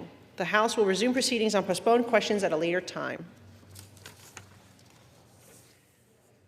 For what purpose does the gentlewoman from Tennessee seek recognition? Mr. Speaker, I move that the House suspend the rules and pass Bill H.R. 2319. The clerk will report the title of the bill. Union Calendar Number 332, H.R. 2319. A bill to direct the Secretary of Health and Human Services to conduct a review to evaluate the status of research on lung cancer in women and underserved populations and for other purposes. Pursuant to the rule, the gentlewoman from Tennessee, Ms. Harshberger, and the gentleman from New Jersey, Mr. Pallone, each will control 20 minutes, and the chair recognizes the gentlewoman from Tennessee. Thank you, Madam Chair. I ask unanimous consent that all members may have 5 legislative days in which to revise and extend their remarks and insert extraneous materials in the record of the bill. Without objection. Ms. Speaker, I yield myself such time as I may consume. The gentlewoman is recognized. Thank you. I rise today in strong support of H.R. 2319, the Women and Lung Cancer Research and Preventative Services Act of 2025, led by my colleague, Representative Bull. Lung cancer is the 3rd most common cancer in the United States, and it claims the lives of more Americans than any other type of cancer. Globally, over 600,000 women die every year from lung cancer. We know that nearly 20% of lung cancers occur in individuals who have either never smoked or have smoked less than 100 cigarettes over their lifetime. These findings demonstrate that we need to be doing more to understand the risk factors beyond just smoking cigarettes and improve both our strategies and tools for screening, diagnosis, treatment, and prevention, especially among women who face unique risk factors. H.R. 2319 would allow us to strengthen and advance emerging research opportunities that we rely on to reduce the burden of lung cancer mortality. Further, this bipartisan bill requires an interagency review between the Department of Health and Human Services and the Departments of War and Veterans Affairs to determine the current research landscape and identify new areas of research to explore. H.R. 2319 is an opportunity to take another critical step in our fight against cancer in the United States. And I urge my colleagues to support this bill, and I thank the sponsors, and I reserve the balance of my time. The gentlewoman reserves, and the gentleman from New Jersey is recognized. Thank you, Madam Speaker. I yield myself such time as I may consume. The gentleman is recognized. Madam Speaker, I rise in support of H.R. 2319, the Women and Lung Cancer Research and Preventative Services Act, and I want to begin by commending my colleague, Representative Boyle, for his tireless leadership on this critical issue. Every 9 minutes, a woman loses her life to lung cancer. In the time it will take the House to consider this bill, more mothers, daughters, sisters, and friends will be lost. And this legislation is a meaningful step in addressing the disproportionate impact of lung cancer on women. Lung cancer is the leading cause of cancer death among men and women in the United States. It kills more people each year than breast cancer, ovarian cancer, and uterine cancer combined. Despite historically lower smoking rates than men, women are estimated to make up over half of all new lung cancer cases and nearly half of all deaths. In the United States, we're seeing a concerning trend among young and middle-aged women who are being diagnosed with lung cancer. Even more striking, lung cancer disproportionately strikes women who have never smoked. Approximately 2/3 of never smokers who have been diagnosed with lung cancer are women. A clear understanding of the existing research and innovative opportunities to reduce lung cancer mortality, particularly among women and underserved populations, is needed. And the legislation directs the Secretary of Health and Human Services, working in consultation with the Secretary of Defense and the Secretary of Veterans Affairs, to conduct a comprehensive interagency review of lung cancer in women and in underserved populations. This legislation will help us take steps towards answering key questions our researchers need to answer. We need to know what environmental and genomic factors contribute to lung cancer in women. We need to know whether the gaps are in our existing research. We need to know how we expand access to early detection and screening, which we know saves lives. And we need to know how we mount a public awareness campaign to better inform the public and providers. So for all these reasons, I urge my colleagues to once again support this legislation, and I reserve the balance of my time. The gentleman reserves, and the gentlewoman from Tennessee is recognized.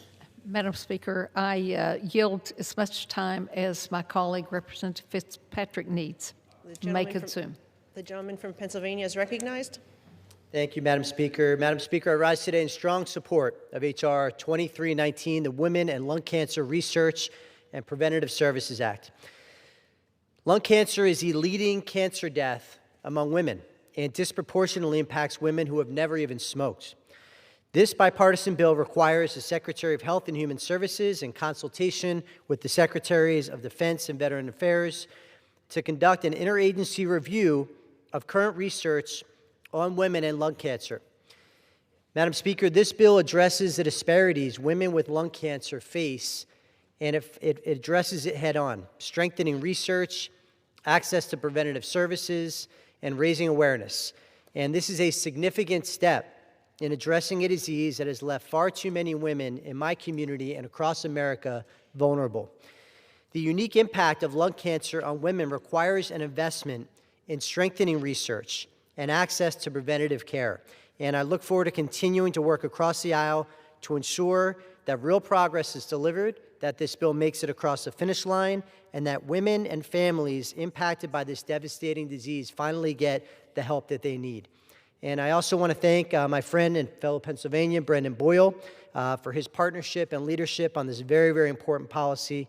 And to all of my colleagues on the Energy and Commerce Committee for working to advance this critical bill to save lives. And finally, I want to thank the tireless advocates who have championed this legislation for years, who have been working to address this disparity in cancer research and care. Madam Speaker, I urge all of my colleagues to support H.R. 2319, and I yield back the balance of my time.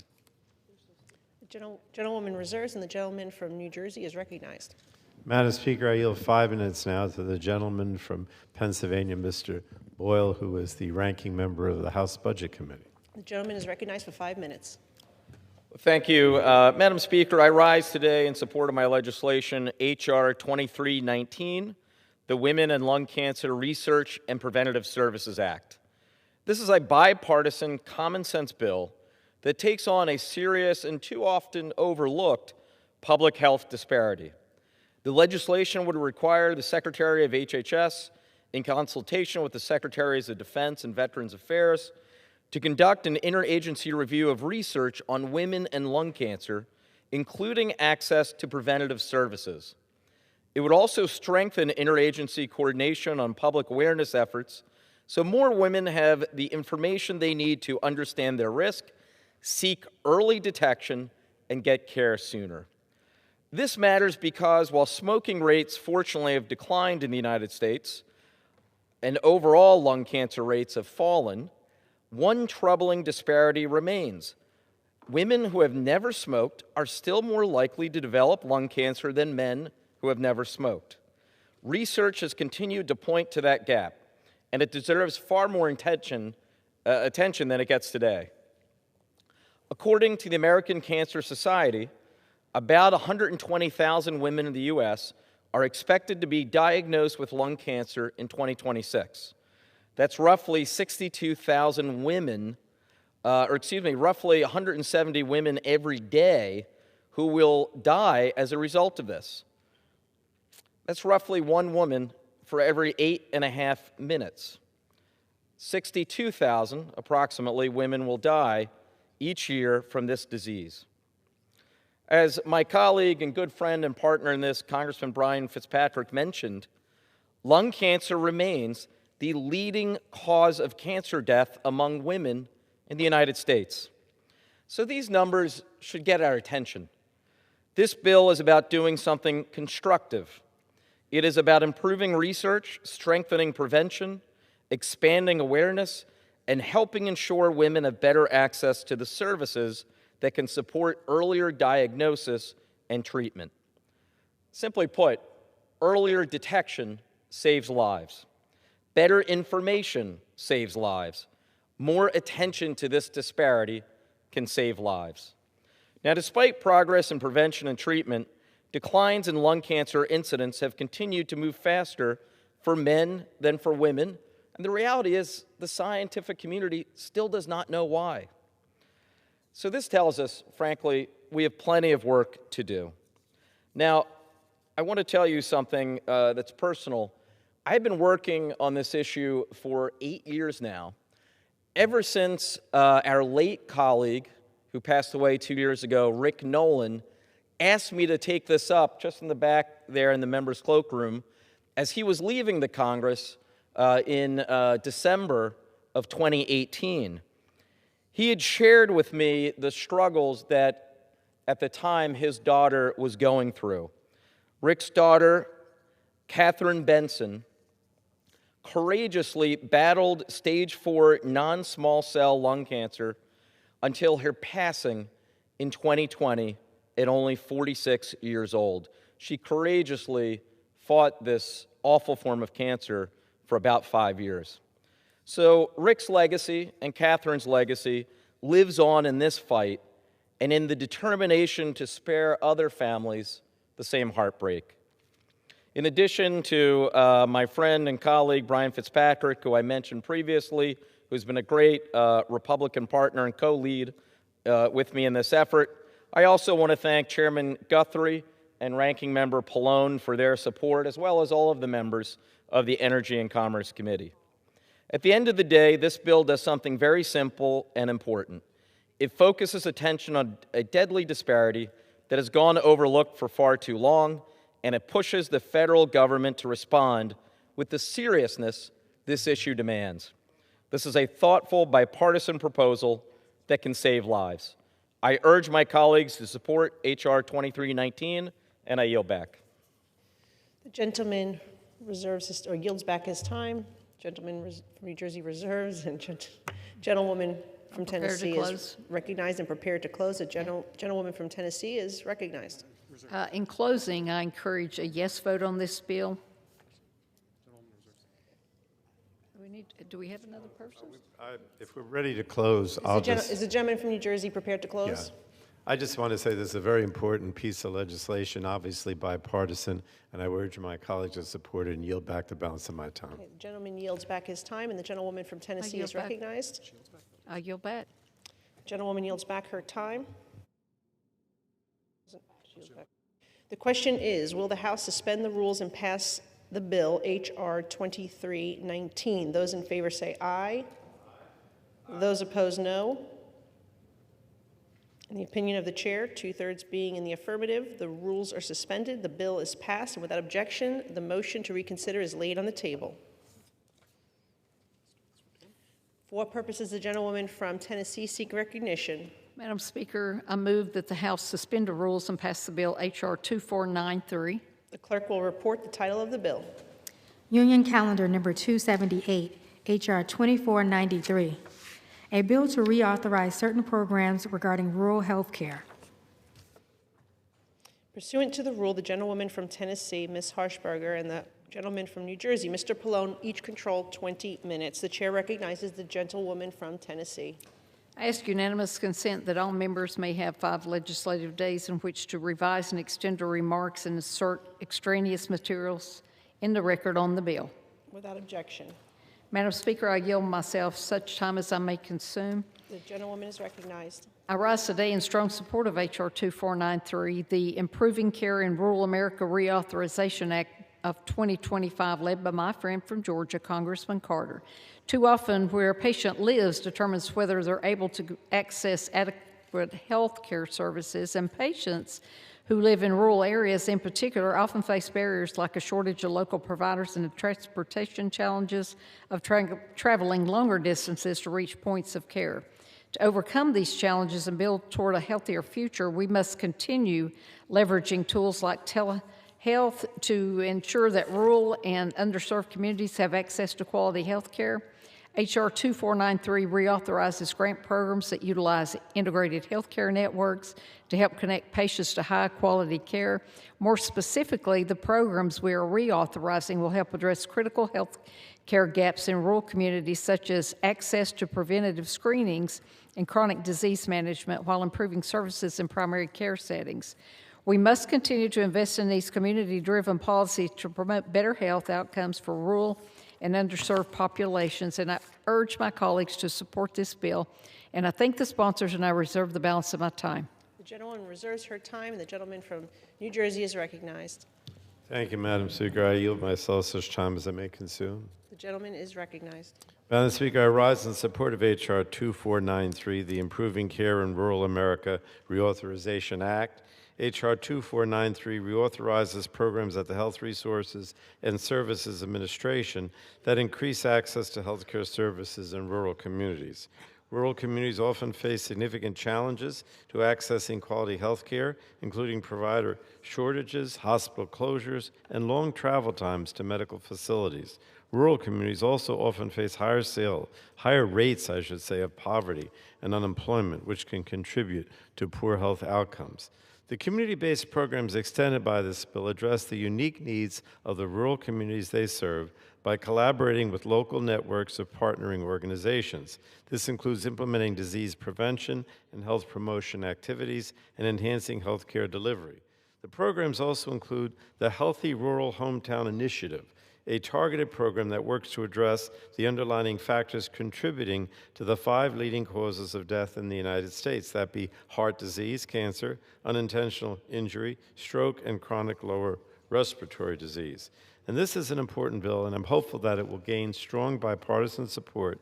But this legislation comes at the same time rural communities are being devastated by the $1 trillion in health care cuts Republicans passed in their big ugly bill. These cuts are going to have a disproportionate impact on rural Americans. Rural clinics and maternity care centers are already being forced to close their doors, and another 300 rural hospitals are likely to shutter, closing down altogether or reducing services. But nevertheless, I'm pleased that we are considering this legislation to extend these programs. I encourage all my colleagues to vote yes on H.R. 2493, and I reserve the balance of my time. The gentleman reserves, and the gentlewoman from Tennessee is recognized. Madam Speaker, I yield as much time as the gentleman from Georgia, Mr. Carter, may consume. The gentleman from Georgia is recognized. I thank the lady for yielding. Mr. Speaker, Madam Speaker, excuse me. Madam Speaker, I rise today in strong support of my bill, H.R. 2493, the Improving Care in Rural America Reauthorization Act of 2025, a bipartisan bill that ensures Americans, no matter where they live, have access to quality health care. Let me be clear, health care outcomes should not depend on your zip code. But today, for millions of Americans living in rural communities, that's exactly the reality. Rural residents face serious barriers to care, provider shortages, long travel distances, hospital closures, and limited access to specialists. And the consequences are real. Rural Americans experience a 43% higher mortality rate compared to those in urban and suburban areas. That is simply unacceptable. This legislation is about addressing those disparities head on. The Improving Care in Rural America Reauthorization Act builds on proven programs that are already making a difference in communities across the country. Specifically, this bill reauthorizes critical rural health grant programs through 2030. programs that expand access to care, improve care coordination, strengthen rural health networks, and support quality improvement for providers. These are not just theoretical ideas. They are programs with a track record of success. In fact, more than 85% of grant recipients have demonstrated measurable improvements in clinical outcomes, including better control of chronic conditions like diabetes and hypertension. That means healthier patients, stronger communities, and lower cost. One of the most important aspects of this bill is that it provides community-driven solutions. We're not imposing a one-size-fits-all approach from Washington. Instead, we're empowering local providers, local leaders, and local communities to identify their own needs and build solutions that work for them. The bill ensures that rural communities are directly involved in planning and implementing these programs so that care is tailored, targeted, and effective. That's how you get results. As a pharmacist, I've seen firsthand how critical access to care is, especially in rural areas where providers are already stretched thin. This legislation also helps to expand telehealth services so patients can access care without traveling hours, improve coordination between providers to reduce gaps in care, and strengthen small clinics and hospitals that are often the backbone of rural communities. Because when a rural hospital closes, it's not just the loss of health care. It's a loss of jobs, a loss of economic stability, and a loss of security for the entire community. At the end of the day, this bill is about fairness. It's about making sure that whether you live in a big city or a small town, you have access to the care you need. It's about strengthening our rural communities, improving health outcomes, and ensuring that no American is left behind. We have an opportunity today to build on successful programs, deliver real results, and make a meaningful difference in people's lives. I urge my colleagues to support this legislation. Thank you, Madam Speaker, and I yield back. The gentlewoman reserves, and the gentleman from New Jersey is recognized. I have no additional speakers. Do you want me to close? Yeah, okay. we can close. The gentleman from New Jersey is recognized and prepared to close. Thank you, Madam Speaker. Again, this is an important piece of legislation, particularly for rural areas, and I urge my colleagues to support it and yield back the balance of my time. The gentleman yields back, and the gentlewoman from Tennessee is recognized. In closing, I encourage a yes vote on this bill, and I yield back the balance of my time. The gentlewoman yields back the balance of her time. The question is, will the House suspend the rules and pass the bill H.R. 2493? Those in favor say aye. Aye. Those opposed, no. In the chair, 2/3 being in the affirmative, the rules, for what purpose does the gentlewoman? The yeas and nays are requested. All those in favor of taking this vote by the yeas and nays will rise and remain standing until counted. A sufficient number having risen, the yeas and nays are ordered. Pursuant to Clause 8 of Rule 20, further proceedings on this question will be postponed. For what purpose does the gentlewoman of Tennessee seek recognition? Madam Speaker, I move that the House suspend the rules and pass the bill H.R. 3419. The clerk will report the title of the bill. Union Calendar Number 275, H.R. 3419. A bill to amend the Public Health Service Act to reauthorize the Telehealth Network and Telehealth Resource Center grant programs. Pursuant to the rule, the gentlewoman from Tennessee, Ms. Harshberger, and the gentleman from New Jersey, Mr. Pallone, each will control 20 minutes, and the chair recognizes the gentlewoman from Tennessee. Thank you, Madam Chair. I ask unanimous consent that all members may have 5 legislative days in which to revise and extend the remarks and insert extraneous materials in the record on the bill. Without objection. Madam Speaker, I yield myself such time as I may consume. The gentlewoman is recognized. I rise today in strong support of H.R. 3419, which would reauthorize the Telehealth Network and Telehealth Resource Centers grant programs led by my colleague, Congressman Valadao. Telehealth has been an extremely useful tool that helps patients overcome various physical barriers to care and expands access to a wide array of services provided by high-quality healthcare professionals. It's both an effective and efficient way to deliver healthcare services to patients living in rural and medically underserved areas across the United States. As we continue working to build a healthier America, telehealth is an incredible tool to help break down barriers and promote patient access. H.R. 3419 reauthorizes key grant programs, namely the Telehealth Network Grant Program and the Telehealth Resources Centers. Under the Telehealth Network Grant Program, awardees can receive funding to provide services through a telehealth network for patients in rural and medically underserved areas. Additionally, the Telehealth Resource Center provides telehealth technical assistance for regional and national entities that support for providers to best utilize this technology to care for their patients. Ultimately, this bill continues critical support and strengthens the telehealth infrastructure that Americans rely on. And I urge my colleagues to support this bill, and I thank the sponsors, and I reserve the balance of my time. The gentlewoman reserves, and the gentleman from New Jersey is recognized. Thank you, Madam Speaker. I yield myself such time as I may consume. The gentleman is recognized. Madam Speaker, I rise in support of H.R. 3419, the Telehealth Network and Telehealth Resource Centers Grant Program Reauthorization Act. H.R. 3419 reauthorizes programs at the Office for the Advancement of Telehealth within the Health Resources and Service Administration, including the Telehealth Network and Telehealth Resource Centers grant programs. These programs promote the use of telehealth networks to improve health care services for communities across the country. Currently, the program promotes the use of rural tele-emergency services by delivering 24-hour emergency department consultation services for rural providers without emergency care specialists. And the Telehealth Resource Center program provides technical assistance, education, and information to organizations and individuals through 2 national centers and 12 regional centers. These centers help implement and expand telehealth programs so they can expand the reach of healthcare in rural and underserved communities. So I'm glad that we're taking steps to reauthorize these programs. I encourage all my colleagues to vote yes on H.R. 3419, and I reserve the balance of my time. The gentleman reserves the balance of his time, and the gentlewoman from Tennessee is recognized. Madam Speaker, I yield as much time as my colleague from California, Representative Alvarado, may consume. The gentleman from California is recognized. Thank you, Madam Speaker.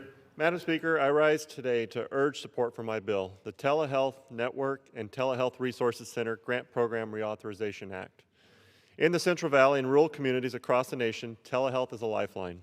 For many families I represent, getting to a doctor isn't easy. It can mean hours on the road, time off work, and waiting too long for an appointment.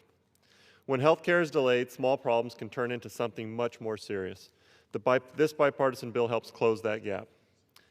H.R. 3419 reauthorizes critical telehealth programs through fiscal year 2030 so patients in underserved areas can connect with doctors, specialists, and mental health providers without having to travel long distances or wait weeks for appointments. We've already seen this work here in the Central Valley with thousands of telehealth visits helping people get to care for things like depression, anxiety, and substance abuse. These resources are incredibly important for rural and underserved communities and help make hospitals stronger, improve access to specialists, and provide more support for recruiting and retaining healthcare professionals in the communities that need them most. I want to thank Chairman Guthrie and his staff on the Committee of Energy and Commerce for their work on this important bill, as well as my co-lead, Representative Adam Gray. Together we can ensure no one is left behind, no matter the zip code they live in. Thank you, and I yield back. The gentlewoman reserves her time, and the gentleman from New Jersey is recognized. Prepared to close. Thank you, Madam Speaker. I just want to urge everyone to support this legislation. Telehealth expansion is obviously something that is particularly important for rural areas and underserved areas, and so I think it's really important that we pass this legislation, and I yield back the balance of my time. The gentleman yields back his time, and the gentlewoman from Tennessee is recognized to close. In closing, I encourage a yes vote on this bill, and I yield back the balance of my time. Okay, the gentlewoman yields back her time. The question is, will the House suspend the rules and pass the bill H.R. 3419? Those in favor say aye. Those opposed, no. In the opinion of the chair, 2/3 being in the affirmative, the rules are suspended. The bill is passed, and without objection, the motion to reconsider is laid on the table. For what purpose does the gentlewoman from Tennessee seek recognition? Madam Speaker, I move that the House suspend the rules and pass the bill S1020. The clerk will report the title of the bill. Senate 1020, an act to require the Federal Energy Regulatory Commission to extend the time period during which licenses are required to commence construction of certain hydropower projects. Pursuant to the rule, the gentlewoman from Tennessee, Ms. Harshberger, and the gentleman from New Jersey, Mr. Pallone, each will control 20 minutes, and the chair recognizes the gentlewoman from Tennessee. Madam Chair, I ask unanimous consent that all members may have 5 legislative days to revise and extend their remarks on the legislation and to insert extraneous material on S1020. Without objection. Madam Speaker, I yield myself such time as I may consume. The gentlewoman is recognized. I rise in support of Senate Bill 1020, led by Senator Daines, and in the House by Representative Newhouse. Hydropower is a critical part of our nation's energy mix, supplying baseload power to approximately 30 million homes and businesses and accounting for 40% of our black start capacity. Senate Bill 1020 authorizes the Federal Energy Regulatory Commission, or FERC, to extend construction deadlines for critical hydropower projects licensed before March 2020, when the COVID-19 pandemic disrupted global supply chains and halted many projects. Current law requires hydropower projects to commence construction within 10 years of receiving a license.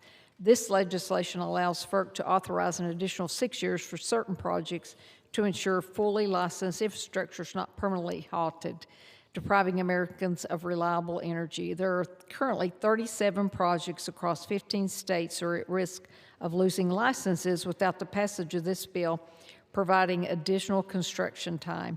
These projects in limbo would provide energy that is imperative to power our communities, win the artificial intelligence race, and lower electricity prices for consumers.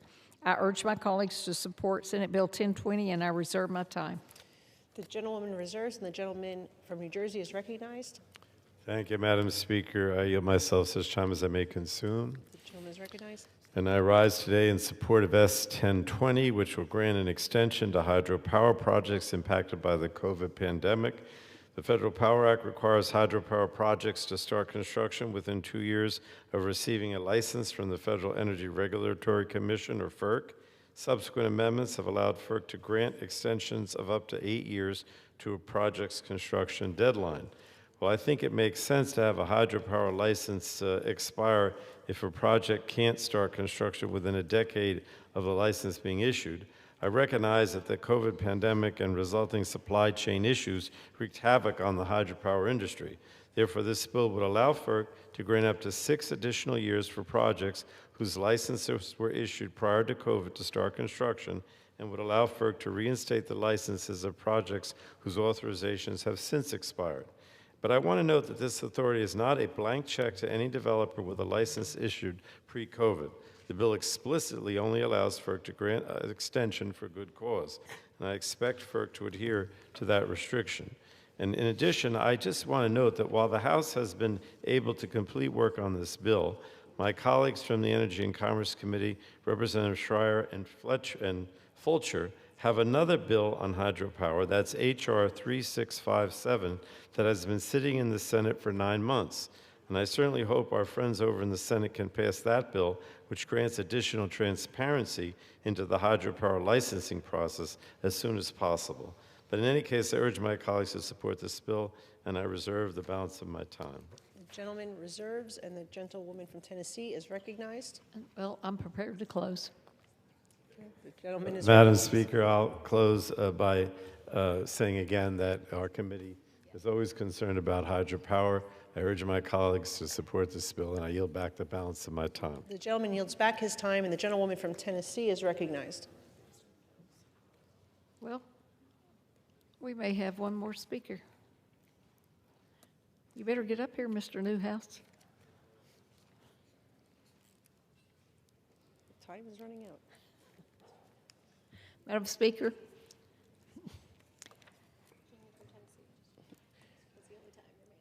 The gentlewoman from Tennessee has the only time remaining. Okay. I yield to Representative Newhouse as much time as I have left. The gentleman from Washington. To close. To close. The gentleman from Washington is recognized to close. Thank you, Madam Speaker. I appreciate the opportunity to talk on this very important bill. As everybody who knows me knows, I am a huge fan of hydropower. The Pacific Northwest boasts some of the most abundant form of low-cost, carbon-free, renewable baseload power in the country. And I want to see other parts of the country be able to enjoy the same kind of benefits that we do in the Pacific Northwest from hydropower. That's why this legislation is so important. It will extend the deadline so that construction projects can commence because their licensing opportunities will be extended.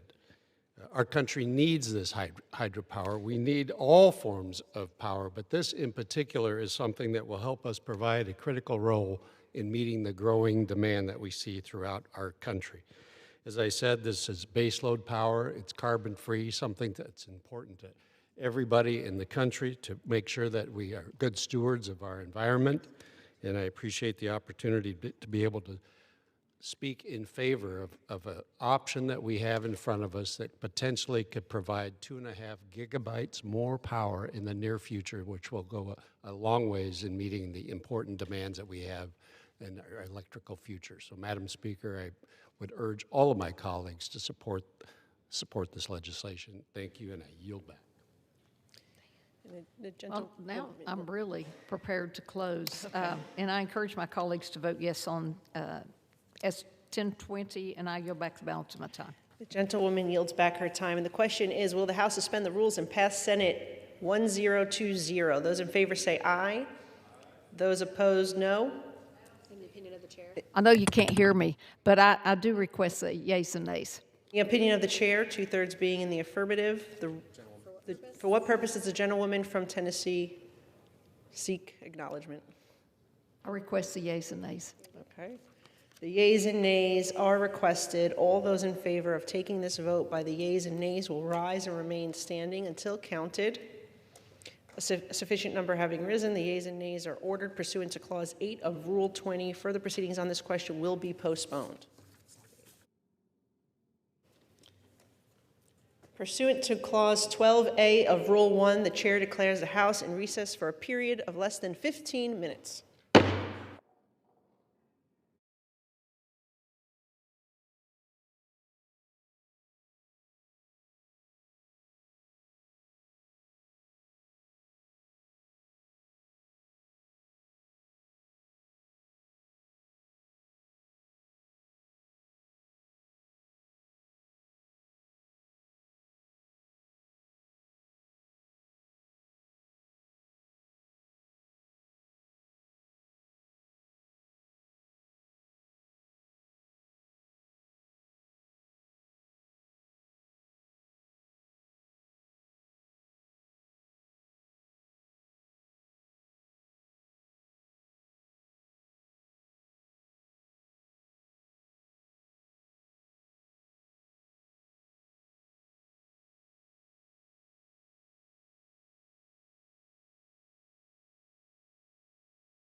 The House will come to order.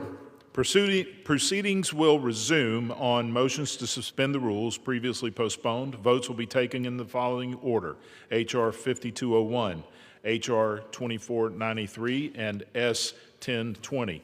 The first electronic vote will be conducted as a 15-minute vote. Pursuant to Clause 9 of Rule 20, the remaining electronic votes will be conducted as 5-minute votes.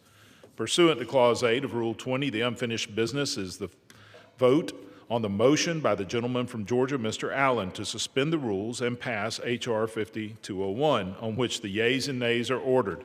The clerk will report the title.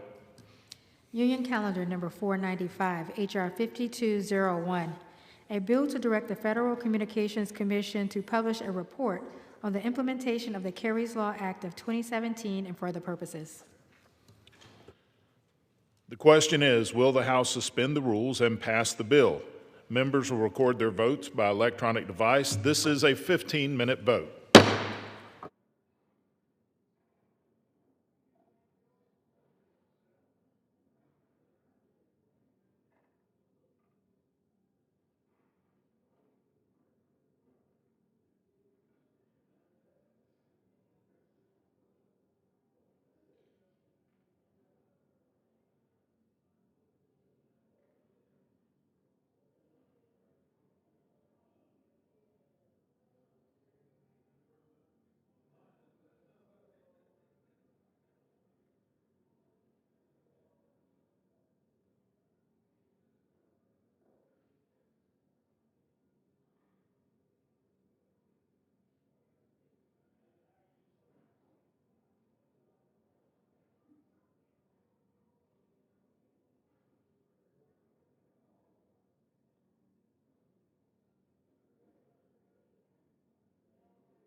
On this vote, the yeas are 405, the nays are 5. Two-thirds being in the affirmative, the rules are suspended, the bill is passed, and without objection, the motion reconsider is laid upon the table.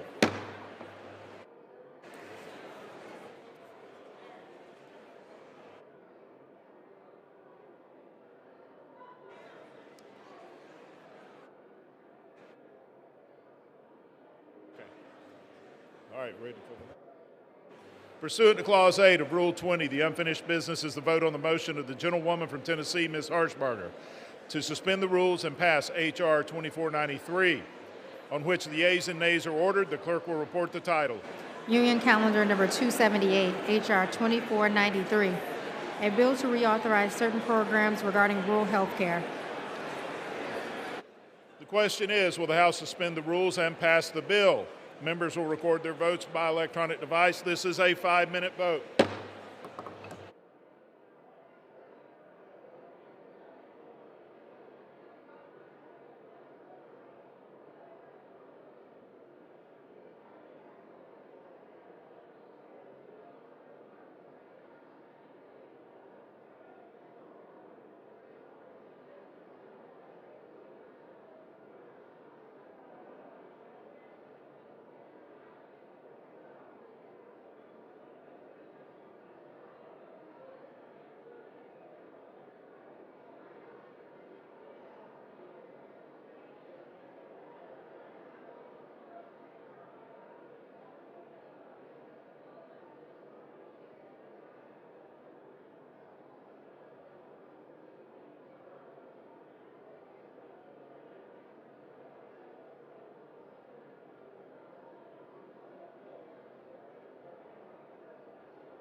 On this vote, the yeas are 406 and nays are 4.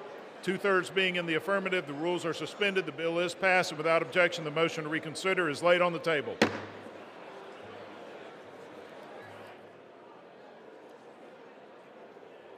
Pursuant to Clause 8 of Rule 20, the unfinished business is the vote on the motion of the gentlewoman from Tennessee, Ms. Harshbarger, to suspend the rules and pass S 1020, on which the yeas and nays are ordered. The clerk will report the title. Senate 1020, an act to require the Federal Energy Regulatory Commission to extend the time period during which licenses are required to commence construction of certain hydropower projects. The question is, will the House suspend the rules and pass the bill? Members record their votes by electronic device. This is a 5-minute vote.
On this vote, the yeas are 394, the nays are 14.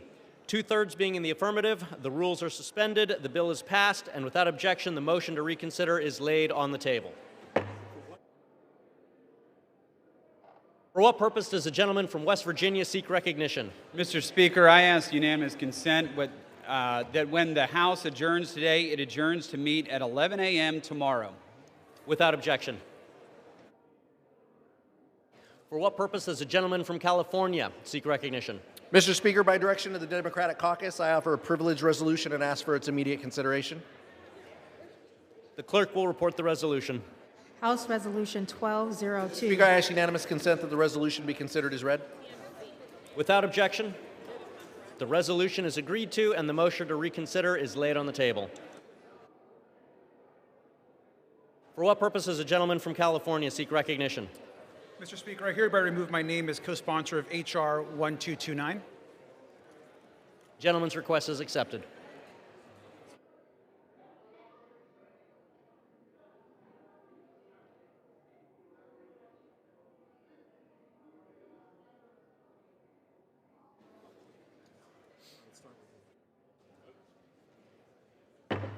The House will be in order. Members, please take your conversations from the floor. The chair will now entertain requests for 1-minute speeches. For what purpose does the gentleman from Pennsylvania seek recognition?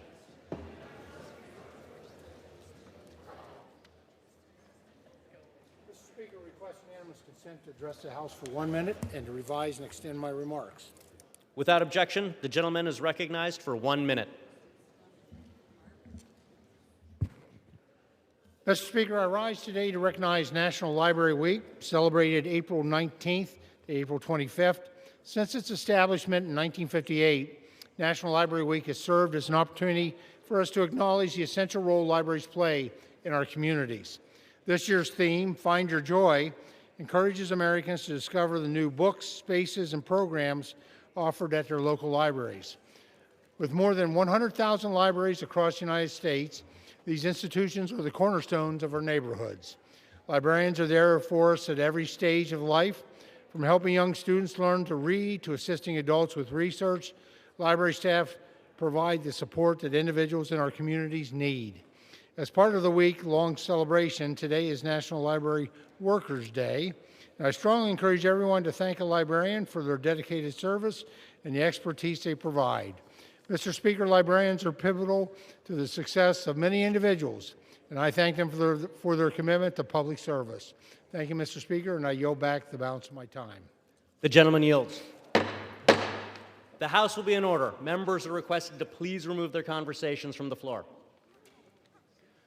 For what purpose does the gentleman from New York seek recognition? Mr. Speaker, I ask unanimous consent to address the House for 1 minute and to revise and extend my remarks. Without objection, the gentleman is recognized for 1 minute.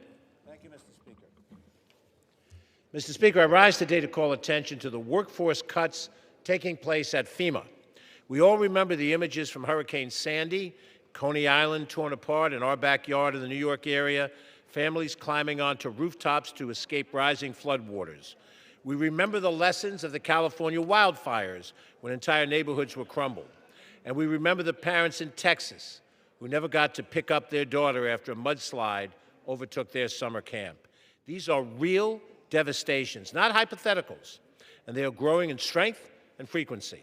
Yet this administration is diminishing the very workforce that's tasked with helping survivors rebuild, even questioning the value of the assistance that FEMA provided when people had nothing left. We must urge this administration to protect its essential workforce and pray that no community we call home is vulnerable when the next disaster strikes. Thank you, Mr. Speaker, and I yield back. The gentleman yields. For what purpose does the gentleman from New York seek recognition? I ask unanimous consent to address the House for 1 minute and to revise and extend my remarks. Without objection, the gentleman is recognized for 1 minute. Mr. Speaker, I rise today to recognize and congratulate Clarkstown Police Chief Jeff Wanamaker on his retirement after nearly 4 decades of service to the town of Clarkstown and Rockland County. Beginning his law enforcement career with the Clarkstown Police Department in 1987, He rose through every rank of the department, serving as a patrol officer, field training officer, detective, sergeant, lieutenant, captain, and ultimately chief, and as a volunteer firefighter. A graduate of Nyack High School, SUNY Oneonta, Seton Hall University, and the FBI National Police Academy, Chief Wanamaker served with distinction on the department's honor guard, leading with the simple principle of community first. Chief Wanamaker's career reflects the very best of law enforcement.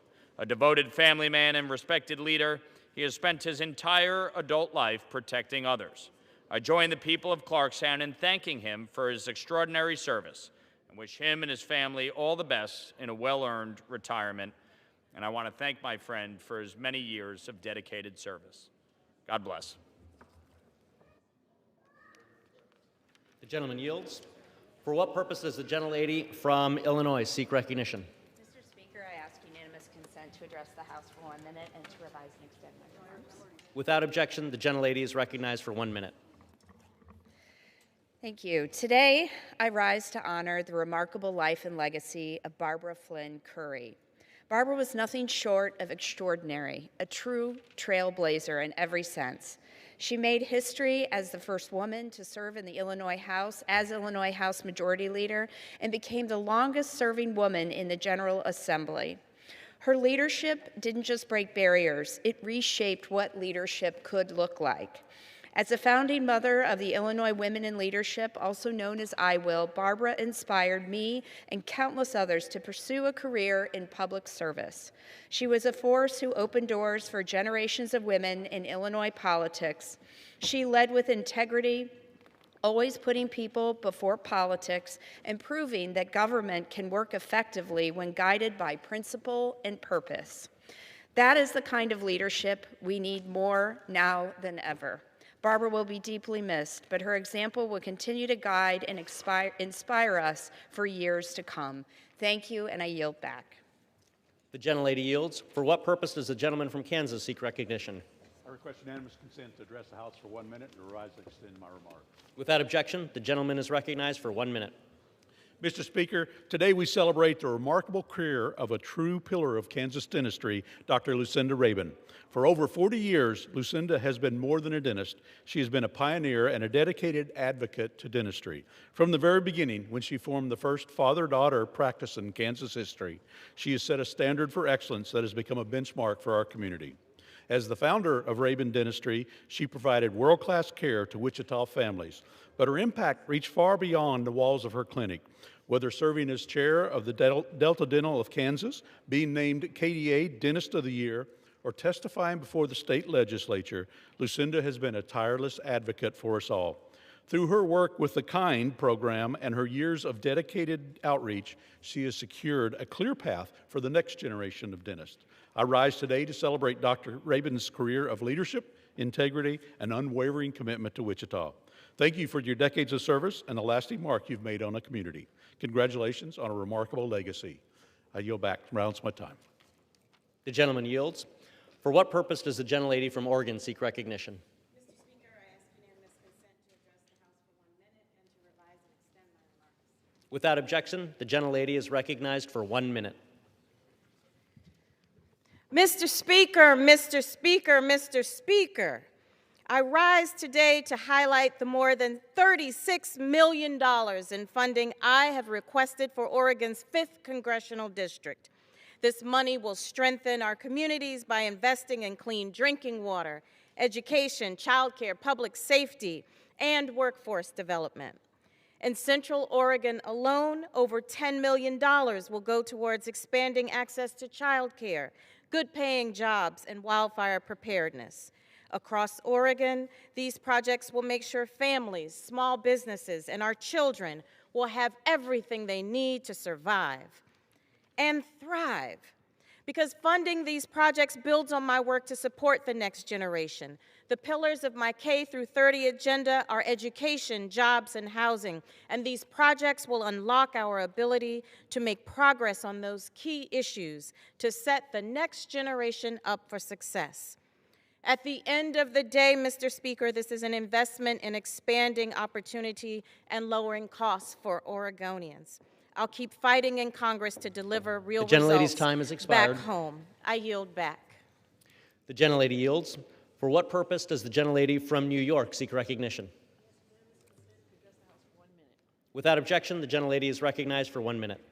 I rise today to honor the life and legacy of George Parsons, a proud American and decorated veteran of the Korean War who passed away last week. Born in Brooklyn in 1930, Mr. Parsons answered the call to serve, enlisting in 1950 in the National Guard. He fought in the Korean War with courage in multiple major Army offenses, defending freedom and earning numerous medals and citations. After his military service, Mr. Parsons moved to Staten Island and embarked on a 33-year career serving our city in the Department of Sanitation. In 1958, he heroically rescued 3 children and 1 adult from a house fire, earning him the Medal of Valor.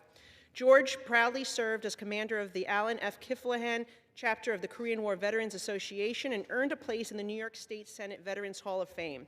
George was a dear friend to me and the community. We are forever grateful for his service and now must ensure future generations know the significant role that he and other Korean War veterans played in the fight against communism.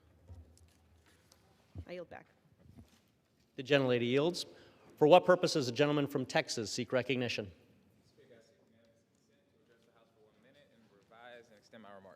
Without objection, the gentleman is recognized for 1 minute. Mr. Speaker, I rise today to honor one of Houston's and this nation's great public servants. Ambassador Arthur Schechter ended his journey in life on April 13th at the wise age of 86. He was an attorney, a diplomat, philanthropist, and one of Houston's most committed civic leaders. Ambassador Schechter was a Houston man through and through. He built his legal career there, fought for maritime workers and working people, and poured himself into this community for decades. But his impact didn't just stop in the city. President Clinton appointed him U.S. Ambassador to the Bahamas in 1998, and he served our country with dignity and honor. The Governor General of the Bahamas called him the finest ambassador ever posted to that country. That says everything you need to know about the ambassador. And when Ambassador Schechter finished his post abroad, he continued that work back home. He chaired Houston's Public Transit Authority and helped open Houston's first light rail on our Main Street. He rode in that very first car with his grandchildren. That image captures who Arthur Schechter was. He didn't just build things, he made sure that the people he loved and everyone else in our communities got to experience them. To Joyce, to Jennifer, to Leslie, and to the grandchildren and other family members that Ambassador Schechter loved so deeply, an entire nation is grieving with you. God bless Ambassador Schechter and his service. May we carry his legacy forward. I yield back. The gentleman yields. For what purpose does the gentlelady from Louisiana seek recognition? Mr. Speaker, I ask unanimous consent to address the House for 1 minute and to revise and extend my remarks. Without objection, the gentlelady is recognized for 1 minute.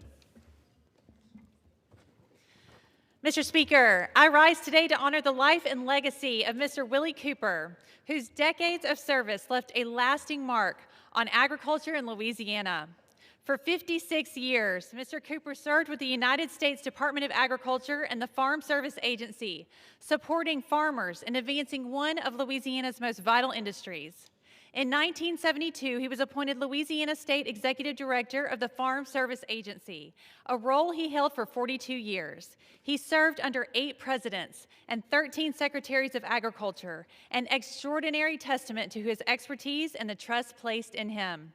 Mr. Cooper was known for his integrity, humility, and unwavering commitment to doing his work the right way. He embodied the very best of public service. On behalf of this body, we extend our deepest condolences to his family, friends, and all who had the privilege of working with him. May we honor his memory through our service. Thank you, Mr. Speaker. I yield back. The gentlelady yields. For what purpose does the gentleman from Rhode Island seek recognition? Without objection, the gentleman is recognized for 1 minute. Mr. Speaker, last week, Treasury Secretary Scott Bessent was asked why Americans don't feel better about the economy. His answer? Well, in their heart of hearts, they feel good. Let him tell that to the families in Pawtucket who are paying more at the grocery store and at the doctor's office, or seniors in Smithfield choosing between prescriptions and rent, or drivers paying over $4 a gallon to fill up for their commute from the East Bay or Aquidneck Island. Working families don't feel Trump's economy in their hearts. They feel it in their wallets. This administration needs to stop the gaslighting. Trump's tariffs illegally took billions from American consumers for everyday goods, and he won't give a dime back. Instead of fighting an unlawful war in Iran, they should be focused on lowering costs here at home. If they want people to feel good, then do good. Stop the war, end the chaos, make life affordable for Americans. I yield back. The gentleman yields. For what purpose does the gentlelady from Arizona seek recognition?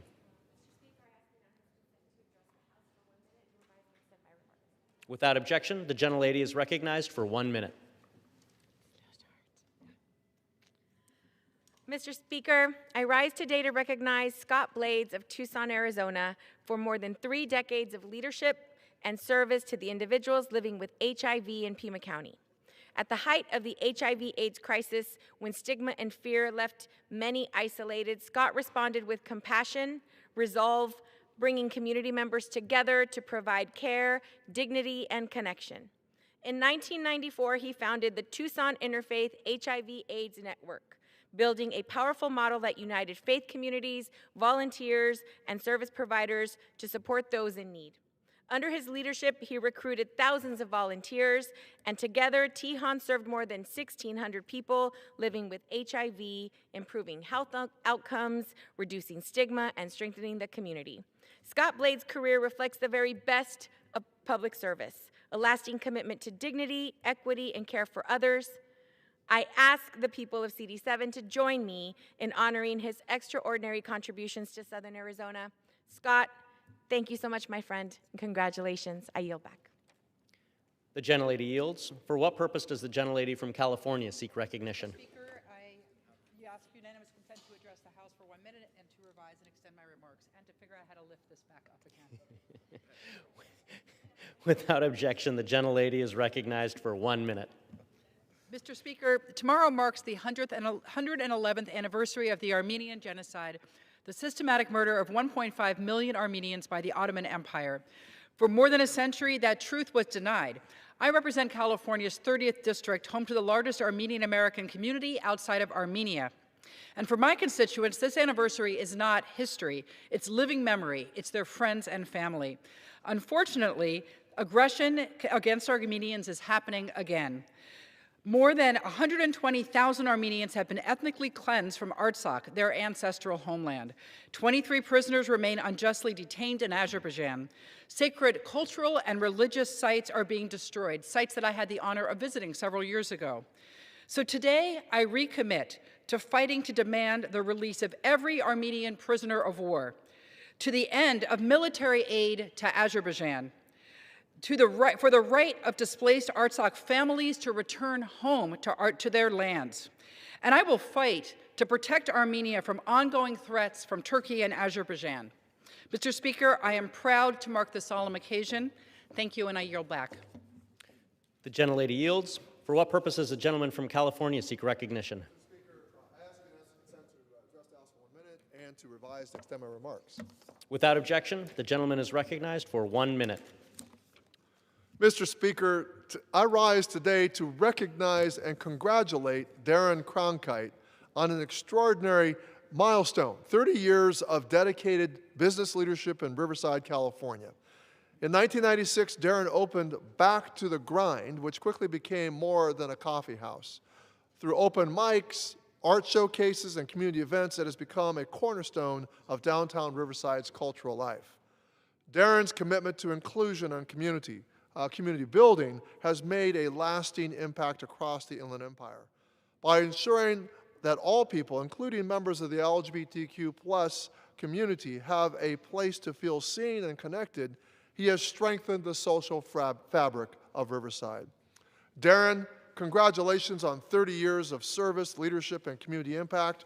Your work will continue to make a meaningful mark, and I look forward to celebrating this milestone with you. Thank you. Now yield back, Mr. Speaker. The gentleman yields. For what purpose does the gentlelady from New Mexico seek recognition? Mr. Speaker, I ask for unanimous consent to address the House for 1 minute and to revise and extend my remarks. Without objection, the gentlelady is recognized for 1 minute. Mr. Speaker, how bad does it have to get for the GOP in this chamber to do something? unhinged posts threatening war crimes, an illegal war in the Middle East that has killed thousands and thousands of civilians, 13 U.S. soldiers dead, an illegal invasion in Venezuela, illegal killing of civilians in the Caribbean, billions of dollars in grift, including insider trading and oil shorts, shady crypto deals, selling pardons, and his son-in-law making billion-dollar business deals while negotiating a war. And the biggest cover-up in American history in the Epstein case, where the president is not only implicated, but named as accused. So my question, Mr. Speaker, when is enough enough to impeach, to invoke the 25th Amendment, to stop these wars, to rein in this insanity, and to remove this president now? I yield back. The gentlelady yields. Members are reminded to refrain from engaging in personalities toward the president. Under the Speaker's announced policy of January 3rd, 2025, the gentleman from Illinois, Mr. Garcia, is recognized for 60 minutes as the designee of the minority leader. And then the majority, right, too. Under the Speaker's announced policy of the gentleman is recognized. Mr. Speaker, I ask for unanimous consent that all members have 5 legislative days to revise and extend their remarks and to submit extraneous material into the record. Without objection. Mr. Speaker, I rise today with my colleagues from the Congressional Progressive Caucus and Assistant Democratic Leader Joe Neguse to call out the many ways that Donald Trump's 2027 budget requests will make life harder for our neighbors and constituents. Let's start with the fact that families across the country are already hurting because of Republican policies. Last year, Trump's budget bill made drastic cuts to health care and food assistance.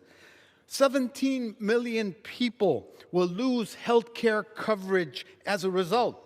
But that wasn't enough for Trump because his 2027 budget proposal cuts even more. For example, the president's budget request eliminates $4 billion of affordable housing investments, wiping out programs that help families find housing, stay in their homes, and get back on their feet. My district has suffered from severe floods over the last 2 years, and some of my constituents were displaced from their homes. But as rents rise, Trump wants to keep programs designed to help keep a roof over their heads. The president's budget also eliminates LIHEAP, a program that helps 5 million families afford their utility bills, leaving them unable to cool their homes in the summer or pay heating bills in the winter. When you combine that with surging prices at the gas pump because of Trump's illegal war with Iran, Trump is making the American people suffer twice. And as if this wasn't bad enough, Trump's budget proposal also calls for deep cuts to food assistance like SNAP and WIC. These are programs that help mothers and young children afford fruits and vegetables. So with all these cuts, what is Trump increasing the budget for? One word: war. As he proposes to cut $73 billion for housing, food, education, and health. He's asking for $1.5 trillion for the Pentagon, a record-shattering amount that demonstrates just how detached Trump is from our constituents' needs and priorities. Trump started a cruel, illegal, deeply unpopular war that costs billions every day, sent gas prices skyrocketing, and triggered a global fuel crisis. This budget request would enable him to do more destruction with more money while lining the pockets of his defense contractor friends. This makes us all less safe. Just last week, Trump said, quote, "It's not possible," unquote, to help Americans afford health care or child care because, quote, "we're fighting wars," unquote. Through this budget request, Trump isn't just waging illegal wars abroad, he's waging war on working families here at home. I thank my colleagues for joining me to talk about how Trump's budget request proposed would make a tough situation even worse for working families. Mr. Speaker, I now recognize the gentleman from the Assistant Democratic Leader for 5 minutes. First, let me say, Mr. Speaker, thank you to my colleague, the distinguished gentleman from Chicago, Illinois, for his friendship, for his partnership, and I think for articulating so well today the stakes. Since returning to office, as my colleague from Illinois referenced, President Trump has made life harder for everyday Americans. He has made life more affordable for everyday Americans, certainly for the working families that I represent in northern and western Colorado. Let me give you a sense, my colleague from Illinois, about what the last 16 months have been like for my constituents, the folks that I have the privilege of serving in Colorado. President Trump has denied not just one, but two major disaster relief requests for massive fires that took place last year in western Colorado, the Lee and Elk fires, and devastating flooding in southwest Colorado. Now, these are communities that are conservative, rural communities. Now, President Trump denied disaster relief to them all the same. He has gutted child care support for Colorado families. Child care centers across Colorado, Larimer County, Adams County, Western Slope, Southern Colorado, are closing because of this president's policies. He slashed Medicaid, the largest cut to SNAP in the history of that program. Families going hungry across our state and across the country. Chaos for our farmers and our ranchers. Record high bankruptcies for America's farmers, including in Colorado. He fired thousands of workers at our federal laboratories, in our national parks, in our national forests. And he has, again, the gentleman said it so well, increased costs on everything. Everything's more expensive. Groceries, medicine, car insurance, health insurance, you name it. It's all gone up. And now, given all that I just described, the president has the audacity, the gall, to propose a $2.2 trillion, trillion with a T, wish list in the form of his budget request that would implement historic cuts to education, to housing, to health programs, all while creating a $1.5 trillion slush fund for the war that he has unconstitutionally declared. In my view, it is reprehensible, and it is not consistent with the needs of the American people. We need this administration to get serious about helping everyday Coloradans and Americans afford health care, afford the basic needs that they have. We need them to get serious about an economic agenda that actually makes life better for working people. Unfortunately, this budget proposal is anything but that. Quite the opposite. Now, the good news is that Republicans here in Congress don't have to follow the president's budget. It's not a requirement. I know that may come as a surprise to some folks who are observing the proceedings here in Washington, D.C., because for the last 16 months, House Republicans have capitulated to virtually every whim, every request, every demand that this president has made. But they don't have to do that. In fact, they're expected by our framers and our founders not to instead jealously guard the powers of our branch of government under Article 1. Democrats, Republicans can work together through the appropriations process to advance a proposal that would actually lower costs for everyday Americans. That to me, ought to be our North Star. So I hope that our colleagues are listening today. I thank the gentleman from Chicago and so many of my House Democratic colleagues who I know will be speaking this evening for making the case in such an impassioned way. Let's hope it doesn't take my colleagues too long to ultimately do what is right. With that, I'll yield back to the gentleman from Chicago. I now recognize the gentleman from New York, Mr. Nadler, for 5 minutes. Thank you, Mr. Speaker. I want to thank Mr. Garcia and Mr. Neguse for organizing this special order hour about President Trump's budget request for next year. The one saving grace of the president's budget is how clearly it demonstrates the failed policies and misplaced priorities of the White House and the Republican Congress.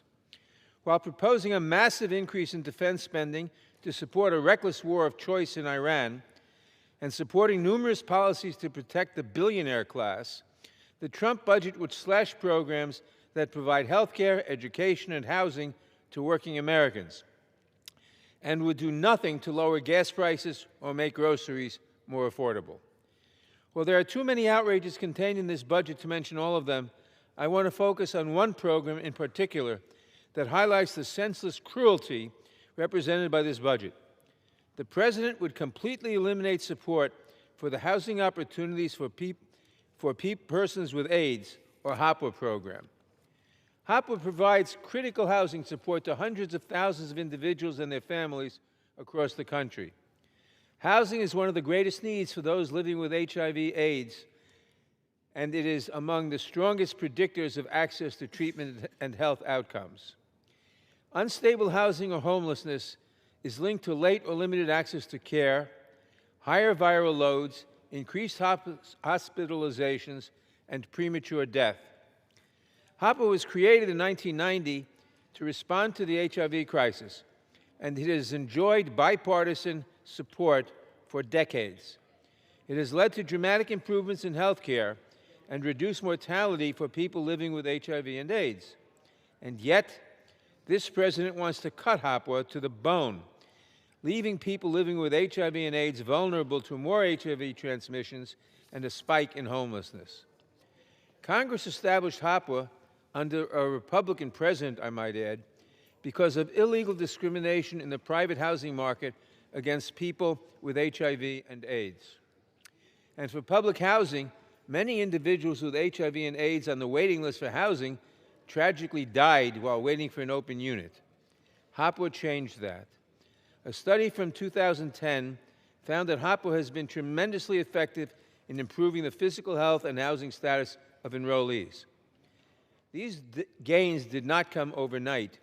They came from funding this program year by year for over 30 years. And Donald Trump wants to gut all of it. I was proud to lead 107 of my colleagues in supporting HOPWA funding for fiscal year 2027 appropriations, and I am outraged at the President's disregard for vulnerable Americans. We must protect HOPWA and stand up for all Americans in need. Thank you, Mr. Speaker. I yield back. Mr. Speaker, I now recognize the gentleman from California, Mr. Takano, for 5 minutes.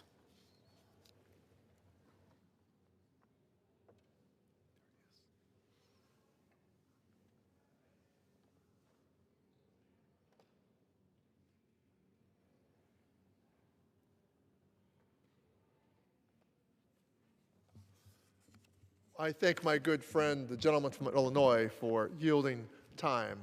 Mr. Speaker, a budget for a country is a moral document.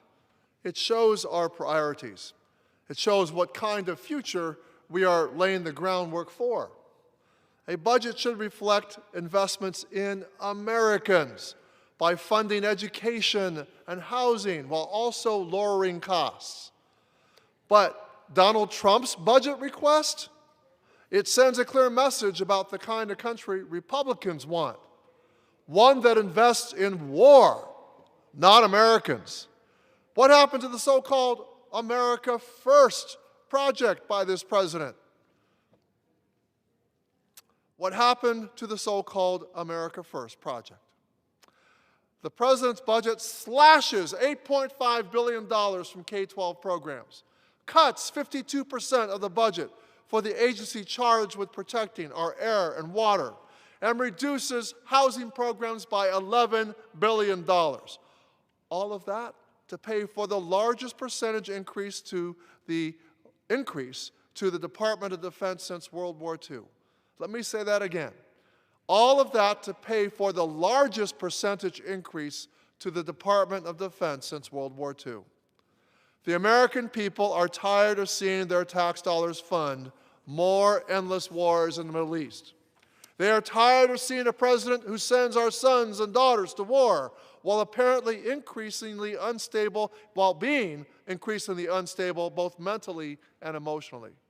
They are tired of seeing his top aides say nothing, and do nothing to intervene when the president clearly needs help. How much longer does this have to go on before this Republican majority steps in? How many more AI-generated Jesus images does the president have to post before you, my Republican colleagues, are alarmed, like the majority of Americans? History will remember this Republican-controlled Congress as complicit in this president's behavior and his ill-informed proposals. Mr. Speaker, it's not too late to join Democrats, for Republicans to join Democrats in fighting for a budget that actually puts Americans first. One that seeks to fund and build schools at home and not fund bombs abroad.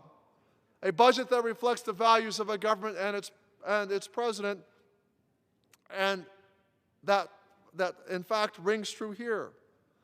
The president is asking Congress to steal from our children's future to prop up a war that no one wants. I urge my Republican colleagues to stand opposed to this cruel budget. I yield back. Mr. Speaker, I now recognize the gentlelady from New Mexico, Ms. Stanberry. Mr. Speaker, I rise today in opposition to President Trump's 2027 budget. And let me be clear, this budget is completely and totally morally bankrupt to its core, rotten to its core. While we debate numbers and line items here in Washington, the reality is being felt at home in our communities.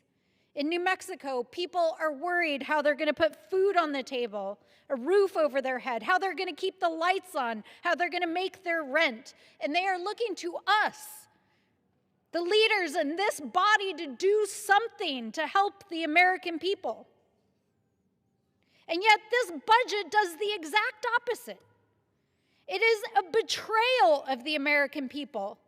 It guts fundamental programs that support the working people of this country.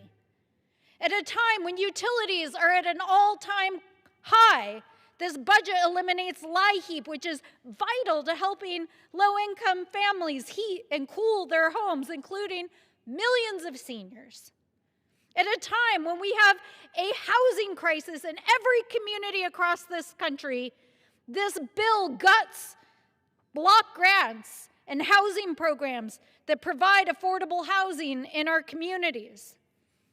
At a time when millions of Americans can't afford health care after the GOP in this body decided to not extend health care subsidies, they are proposing to slash $5 billion from the National Institutes of Health.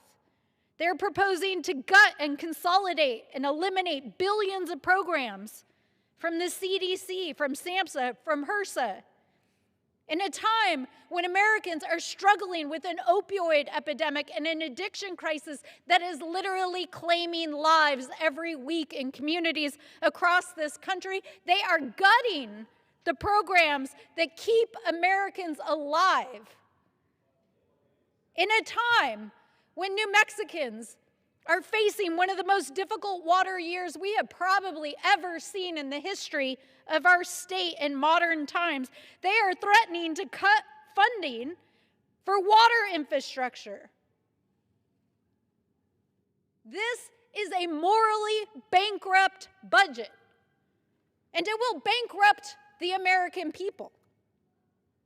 And so, Mr. Speaker, I stand here tonight to reject the moral bankruptcy of this administration, to reject the moral bankruptcy of this body that refuses to act, and to call on all of us to put forward a vision for our people that invests in the working people of this country who wake up every day and go to work in order to put food on the table and care for their families.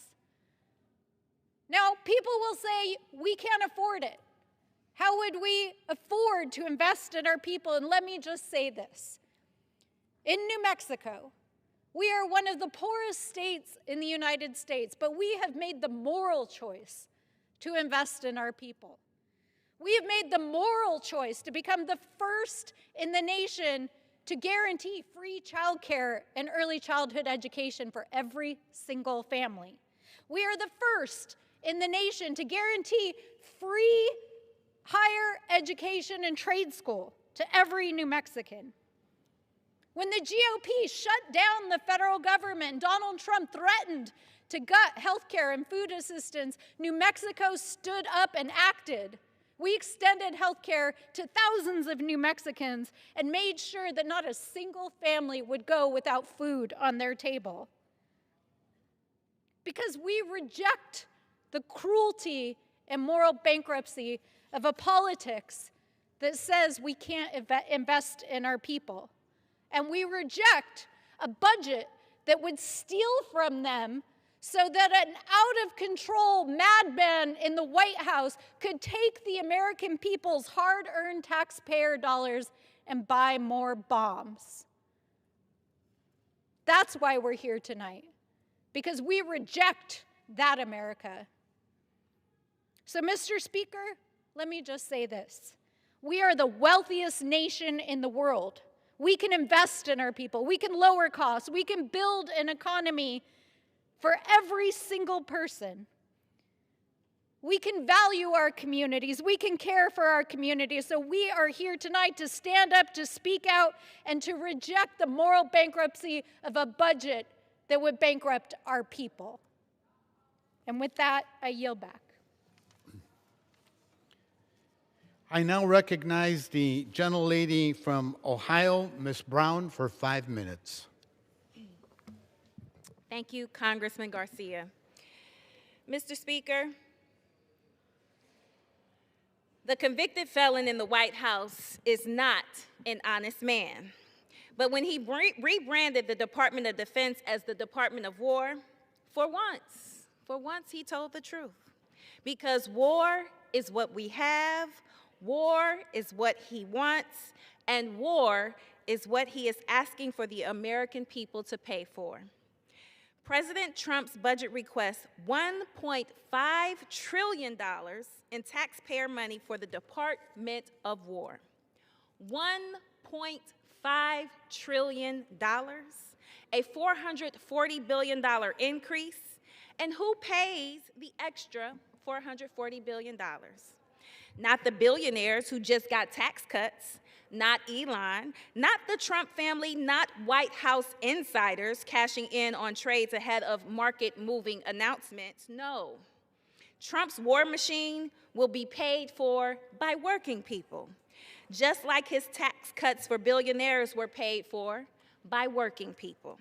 Because in the last year, Trump has made the largest cuts to Medicaid and the Affordable Care Act in history, and the largest cut to food assistance in history, all to make the richest Americans richer and the biggest corporations bigger. This time, it's not tax cuts, but war he wants. And what ATM is the president tapping again to pay for it? The working men and women of this country. So how does the president propose paying for more war? Well, I'm glad you asked. With cuts to heating assistance, with cuts to housing, with cuts to education and job training, even cuts to programs that provide food for women, infants, and children, all to pay for wars that the American people don't want.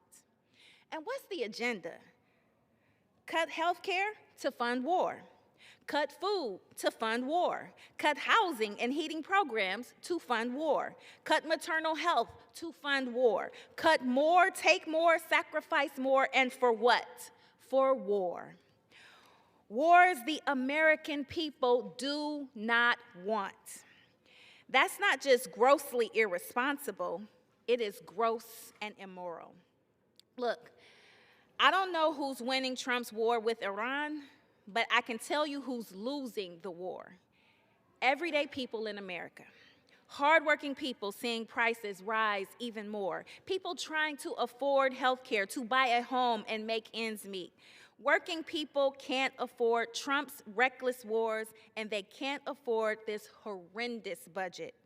And we owe it to them to reject this abomination. And with that, I want to thank you, Chairman, and I yield back to Rep. Garcia. I now recognize the gentlelady from the state of California, Ms. Rivas, for 5 minutes. Thank you, Congressman Garcia and Assistant Democratic Leader Neguse, for hosting this important conversation on Trump's budget request for 2027. We are here because Trump and Republicans led us to a cost of living crisis that is making life more unaffordable for working families. Trump's budget proposal will make this crisis worse. I have heard from people across my district that life is too expensive, from food to gas to rent. Budgets are a reflection of our values, and Trump made his values heard loud and clear: leave working families behind. Trump's budget cut $73 billion in programs that support working families. One of the programs that will be facing serious cuts is the Low-Income Home Energy Assistance Program, or LIHEAP. LIHEAP is a key program that helps families with reducing the costs associated with home energy bills, energy crises, weatherization, and minor energy-related home repairs. LIHEAP helps environmental justice communities like mine deal with the effects of extreme heat and climate change. And Trump wants to gut $4 billion in funding for LIHEAP. Southern California is no stranger to heat, especially in the summer.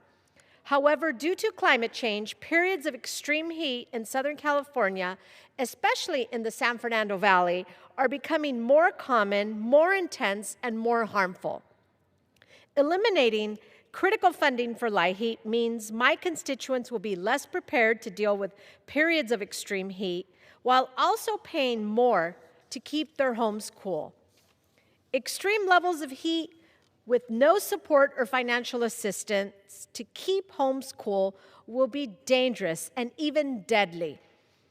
Additionally, Trump is proposing a 52% cut in EPA funding.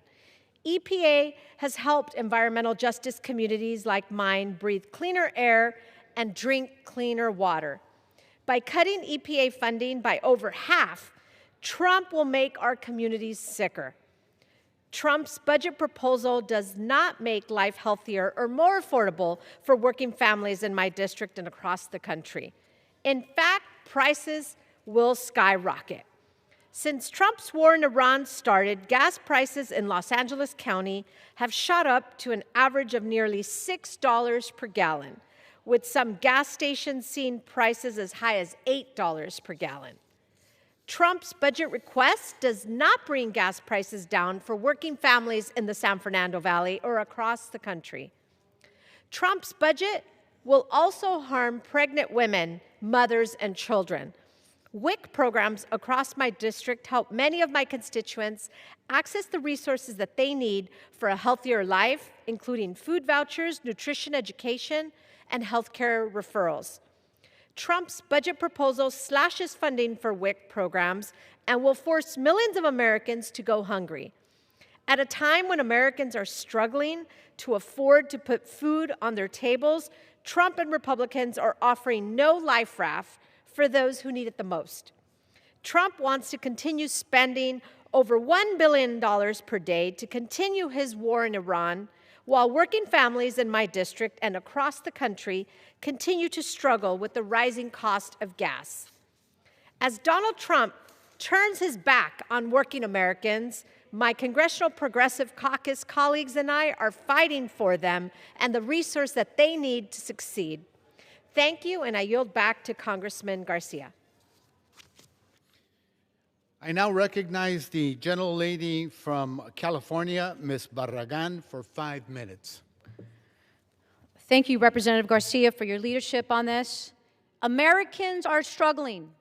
They're struggling with the high cost of living because of Republican policies that are doing nothing to bring down prices. The cost of gas is too high. Americans are paying more for gasoline this year because of Trump's war of choice against Iran. Americans have seen the price spike in the last month, and the average household is expected to spend an extra $740 on gas this year because of Trump's war of choice against Iran. Groceries cost more. The average family paid over $300 more for groceries last year. They are paying more this year, whether it's for bananas, coffee, and other basic goods. We can thank Republicans and Trump's tariffs war for that, along with the war on Iran. Trump's tariffs cost families more than $2,500 extra this year. Utility bills are also soaring through the roof. Since Trump took office, electric bills have gone up as much as 13% nationally, while residential natural gas prices have increased by 12%. Remember when Donald Trump and Republicans promised to lower costs on day one? Well, that was a lie. The cost of everything is going up, squeezing every penny from American families. And as costs continue to rise, this administration is doubling down on the wrong priorities. The president's latest proposed budget not only does nothing to lower the cost, it puts Americans last. At a time when energy bills are rising, they want to eliminate energy assistance programs to help keep the lights on for many families. At a time when food prices are high, Trump and Republicans, they want to cut programs that would put food on the table for mothers and children. And at a time when housing is unaffordable, they're cutting programs that help keep a roof over people's head. And at a time when families are struggling to get by, they're proposing massive increases in defense spending and pouring billions of dollars more into wars of choice overseas. Americans were forced to pay an extra $1,600 on everyday expenses last year because of Trump and Republicans' policies. And Trump's budget will force many of them to pay even more. Now, I've heard from people in my district. Erica from my district is a single mother of two. She worries about how to plan meals for her children because she can't buy as many groceries. She takes them to free parks and pools because she can't afford extracurricular activities. A restaurant owner, Ralph in Southgate, had to decide between making payroll or paying the electricity bill. He paid his staff, and his electricity was cut off, and it cost him thousands of dollars more to have it turned back on. And a nonprofit in my district told us that families are calling for help because they're forced to choose between paying for food or paying for basic expenses like electricity and water. Working people can't keep up with rising costs, and many are falling behind. Mr. Speaker, Americans deserve a budget that works for them, not one that burdens Americans with higher prices while taking resources away that keep families afloat. Americans deserve better. They deserve to be put first. Democrats are using every available tool to fight back against Republicans' dangerous agenda and fight for the American people. I yield back. I now recognize the gentlelady from Arizona, Ms. Grijalva.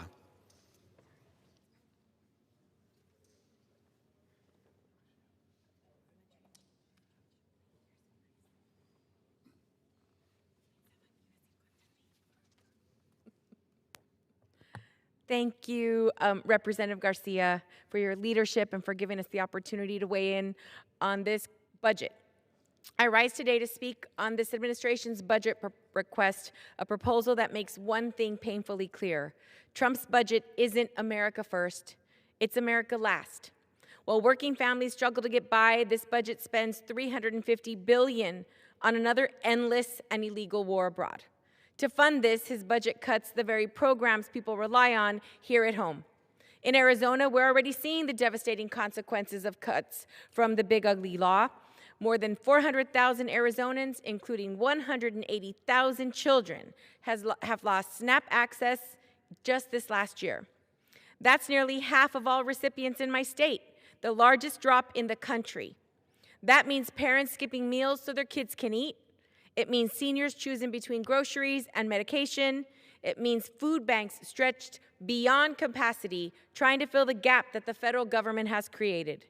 Instead of reversing course, Trump's budget doubles down. It eliminates financial assistance for families that are facing rising utility bills. It slashes affordable housing programs like CDBG. It cuts nutrition and health assistance for women, infants, and children, WIC.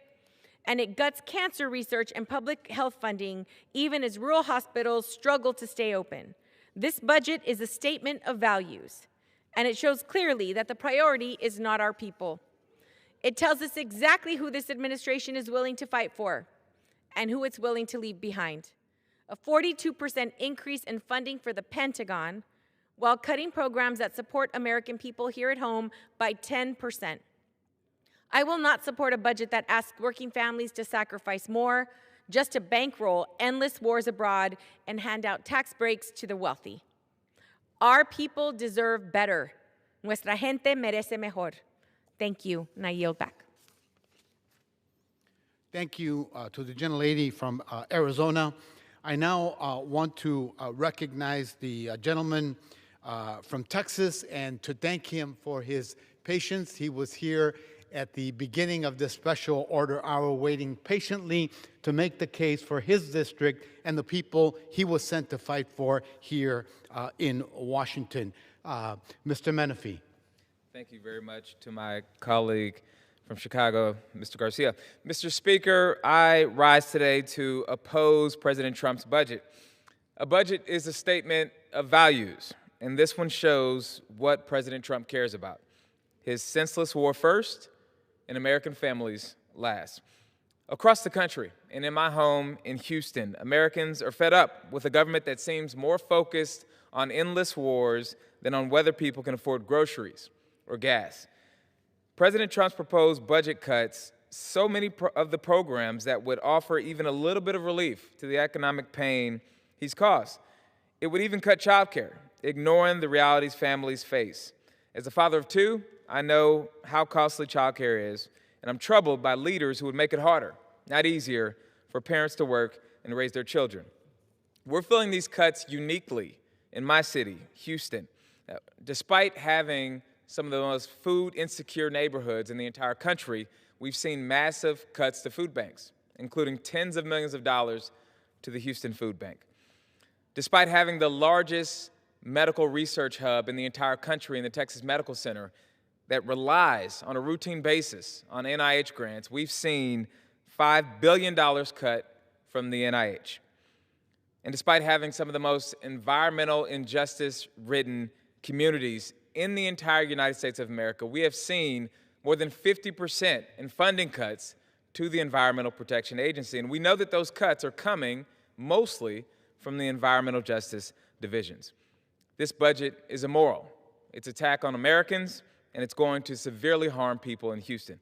The president's policies have raised costs, they've worsened the affordability crisis, They've undermined access to health care, and they've delivered tax breaks for billionaires, while working families fall further behind.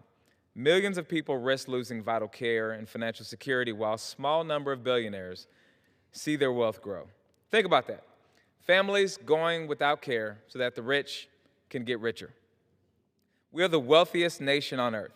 Our budget can and must afford investments in childcare, in health care, and support our seniors while managing our finances responsibly. What we cannot afford are priorities that put the richest first and leave working families behind.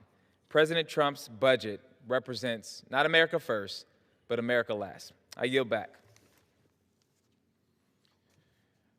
I now recognize the gentlelady from Michigan, Ms. Tlaib.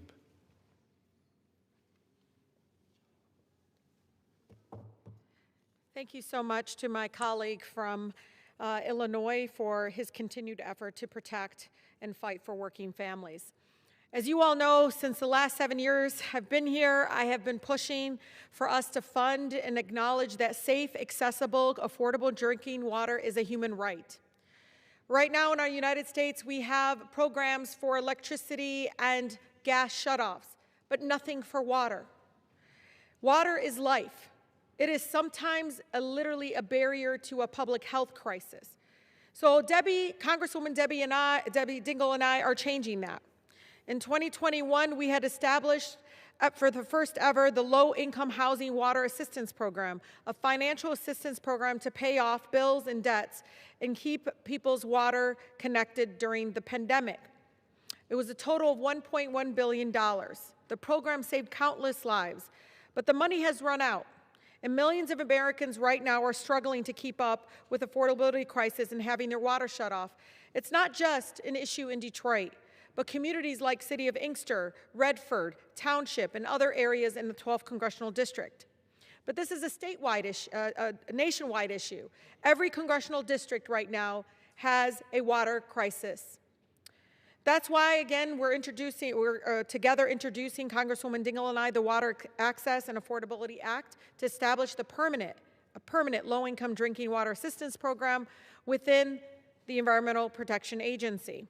Our bill would dedicate $20 billion every year to keep people's water flowing. This program would include direct financial assistance and bill payments, debt relief, reconnection assistance, and water efficiency upgrades. It will set up community advisory committees to help advise the EPA on how to implement these programs to make the biggest difference possible. This bill would ban water shutoffs as a punishment for not being able to afford their water bills. This is the richest country in the world. We say it all the time, but it's important because many families see the money flowing, but not to essentials. The president just requested $1.5 trillion in military budget, but they want to tell us they don't have money to make sure that every family in our country has access to clean drinking water.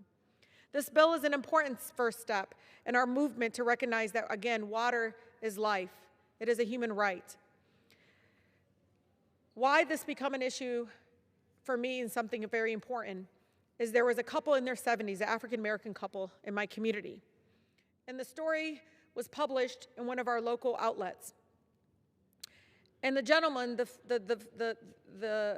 one of the homeowners, he had put snow in a bucket to melt so he had water to flush, to have the toilet be able to flush the toilet. And their story talked about the fact that they worked all their lives. They paid for their home. They have to pay their taxes every year on their home. They have a little bit of bills here and there. But the water costs went so high, they just couldn't afford it. So they literally, in their 70s, in their retirement, they couldn't afford water. I say this lovingly to my colleagues. It's about time we find money for our families here at home. If our country has money for endless wars, we have money to make sure that people aren't melting snow to flush their toilets or living in fear of getting their children taken away because water has been shut off. We'll literally take children away from homes that don't have access to water and spend money in putting them in foster care by not making sure that, again, we have programs like this one to making sure that, again, they're protected and have access to something that is life-saving.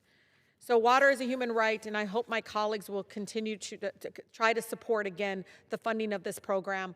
And trust me, all across the country, you will find a family that is struggling to pay their water bill. With that, I yield back. Mr. Speaker, I thank my colleagues who joined us on the floor today, as well as Assistant Democratic Leader Neguse for co-hosting this special order hour.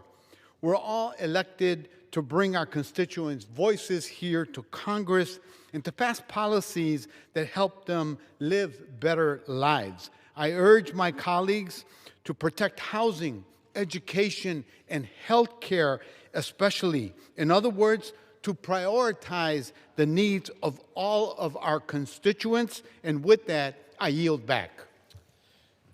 The gentleman yields. Under the Speaker's announced policy of January 3rd, 2025, the gentleman from Texas, Mr. Roy, is recognized for 60 minutes as a designee of the Majority Leader. I thank the Speaker, and I come here this evening as someone proud to be a part of an organization called the House Freedom Caucus. And I'll have people that I represent in Texas. I have constituents, but I also have people throughout the entire state, people across the country who stop me in airports. And they talk about what we do as the Freedom Caucus. And I say pretty simply, we stand up for freedom. And when people say, well, why would I want to be in the House Freedom Caucus? My answer is, well, why wouldn't you want to be in the House Freedom Caucus? It is a caucus of individuals dedicated to the Constitution, dedicated to freedom, dedicated to limiting government, all of the principles upon which most of us, at least on this side of the aisle, run on. We happen to believe that you should do what you say when you're campaigning, when you come to Washington, that you should do what you say. It shouldn't be that complicated. Unfortunately, it often is. And I'm proud to be in the trenches, often with so many colleagues in the Freedom Caucus who recognize the importance of standing up and fighting for the principles and for the changes the American people sent us here to carry out and execute. We've had a number of really extraordinarily important issues before this body in my time in Congress and in recent years. And right now, we have extraordinary issues facing us. Earlier today, when we had bills on the floor of the House, and my colleagues on the other side of the aisle were complaining and criticizing and alleging that we are not accomplishing anything, we're not getting anything done.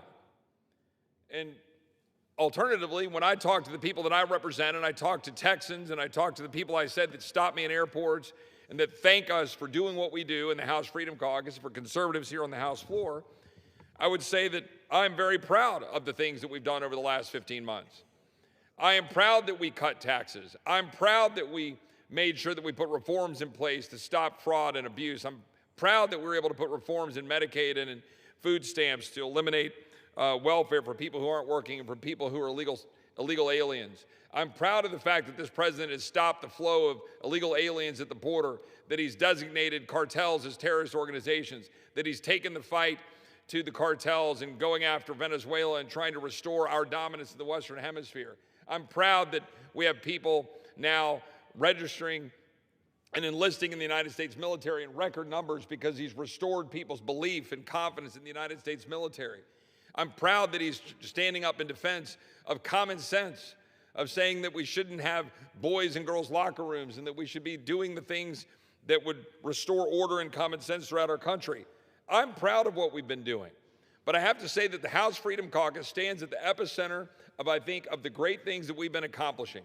Because but for the Freedom Caucus 3 years ago, in a notorious event here with respect to the speaker and selecting a speaker, we demanded certain changes to this institution. We demanded that we have better representation in the Rules Committee and on appropriations, and we demanded that we move solid and strong legislation like H.R. 2 and our border security bill that we passed 3 years ago.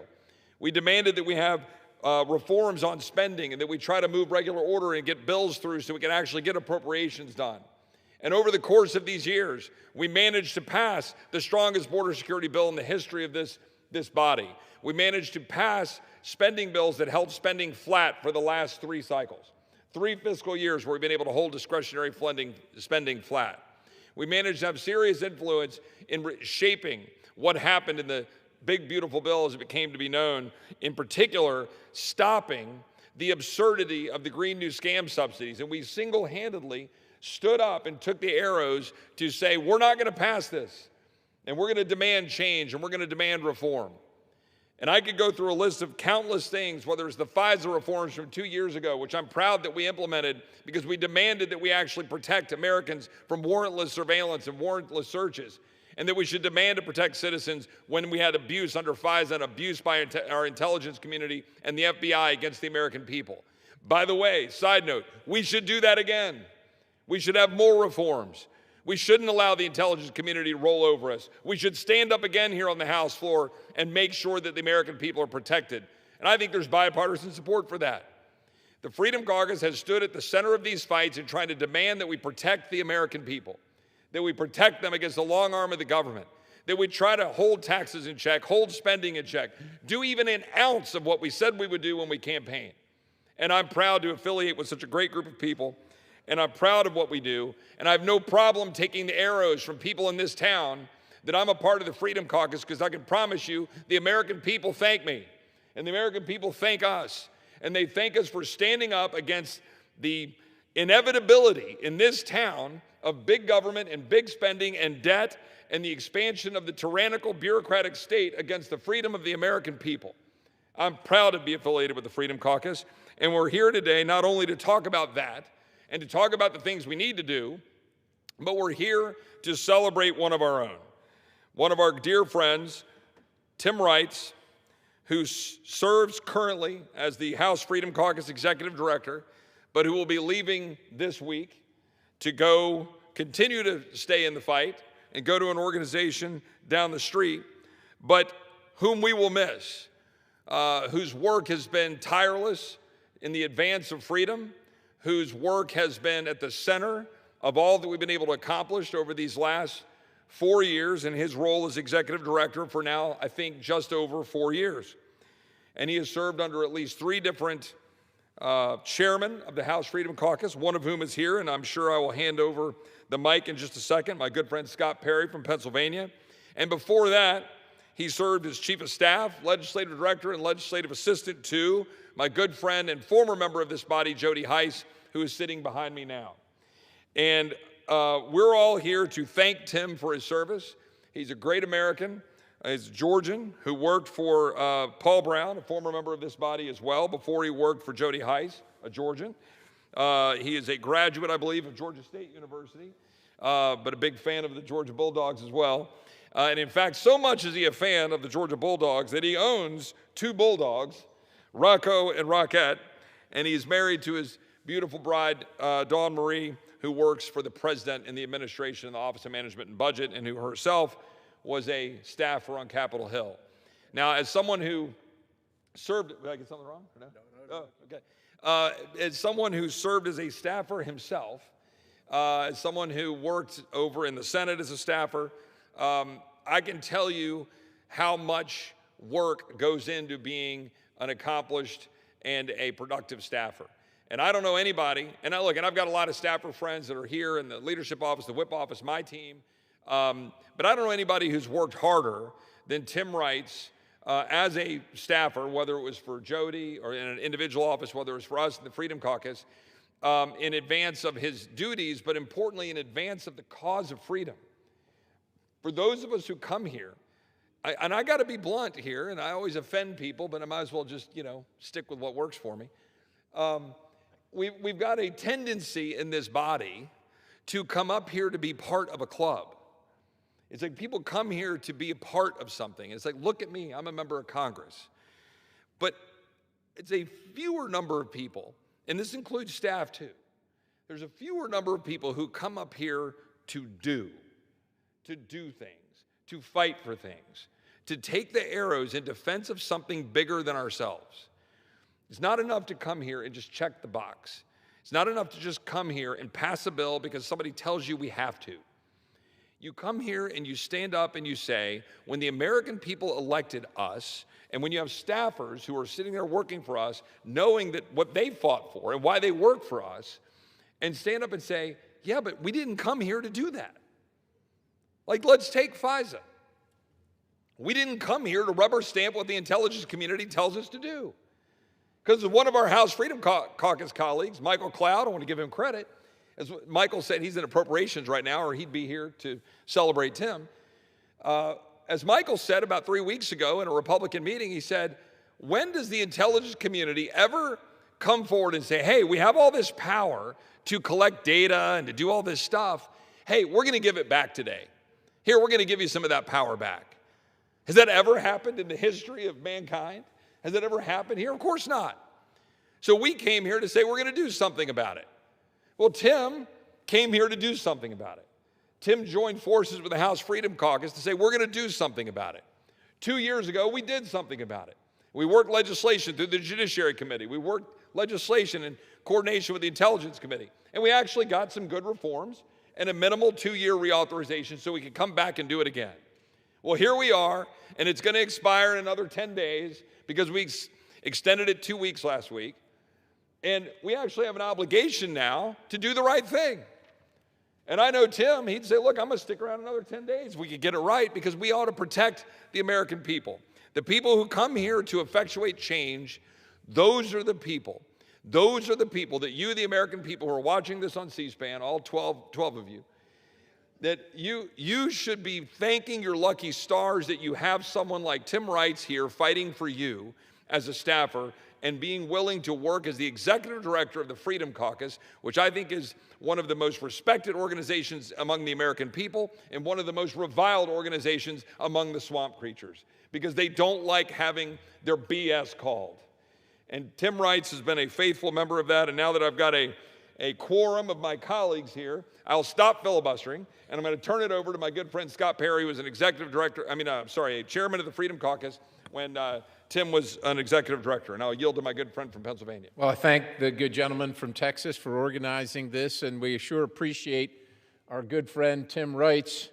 And Chip has laid out, my good friend from Texas has laid out things about the Freedom Caucus, the things that we've accomplished, the things that we stand for. And I think of it as a group. Look, everybody comes to Washington. I don't care what side of the aisle you're from or what district you're from. You want to make a difference. You want to make your country better. That's what I want to believe. But Washington has a way of capturing everybody that comes here that maybe has a little bit of a shaky foundation, not really sure about how devoted to that cause they are. And the Freedom Caucus, in my experience, is the individuals that came to save the republic. And that's what they came for, and that's all they came for. And they want to do the right thing, even if it's at their own peril. And as the gentleman from Texas said, we are respected and lauded by many people across the country, like my friend from Texas, met at airports or in different cities, even my own hometown, with thanks for the things that we engage on and in for the American people. We're not doing it for ourselves. We're doing it for the people that we represent. And we're trying to make their lives better and save the republic for them and their children and grandchildren. But with that comes the ire of many of the people that live and work and count on Washington, D.C. to keep on doing the same thing, which is take money from all the people in the rest of the country and spend it on the priorities of the people in Washington, D.C. instead of the priorities of the people in the rest of the country that are paying their taxes. And so to be a member of this organization, you have to decide, do I want to have 0 friends in Washington, D.C., right? Oftentimes it is said you can choose to have your friends in Washington, D.C., or you can choose to have your friends in your district. Well, a lot of folks don't like that decision, and who can blame them, right? Nobody really likes confrontation, generally speaking. And so I remember when Tim came to the Freedom Caucus, and he came because he wanted to be part of that fight. And we had a lot of good candidates, as I recall, but Tim stood head and shoulders above all the rest. And I found out some years later that Tim is an Eagle Scout. And his organizational skills and the way he carries himself, his professionalism, is indicative of that kind of person. And I probably should have known that kind of coming into the job. And just like any other organization, we had our challenges. Not everything was perfect. But Tim dug right into those problems, those challenges that we had, and made them right. And why that's important is because the organization has to continue, but the members of Congress that are here, we didn't come to run an organization. We came to save the republic, to fight for the things that need to be fought for. And it's always easy to fight the other side, but it's hard to fight your own side. And our side, look, I'm a proud Republican. I have been since first grade, but we don't always get it right, which is why people like me and some of my other colleagues are here, to make sure that we get it right, to make sure that the things we do here are the same things that we told the people at home who elected us. They're the same things that we told them we were going to do. And Tim joined that effort. And of course, almost immediately upon joining that effort, getting some things right that needed to be dealt with in the organization, we found ourselves embroiled in this battle over the Speaker of the House. And nothing here, it shouldn't be personal. It wasn't personal for us, but we just knew that if we kept doing the same things the same way with the same people, we're going to get the same outcome. We just knew that. And of course, we also knew that picking on your own team is frowned on by other members of your team, even though many of them wanted to see things change. But they didn't want to go through the problems and the challenges of meeting that head on. Well, Tim was right there in the dark hours of that whole thing, and he had faith in us, and our members had faith in him, and he kept the notes, he kept us on track. This is what was said, this is what was going to be done, this is what it was agreed upon, this is still hanging out there. And Tim, in his own right, became respected in this body among other staff members and other leaders as a person that they could count on for his word, who knew the issues, who knew the process, and wasn't going to take a bunch of crap that, quite honestly, gets shoveled around here where they just expect you to take it because that's the way it's always been done.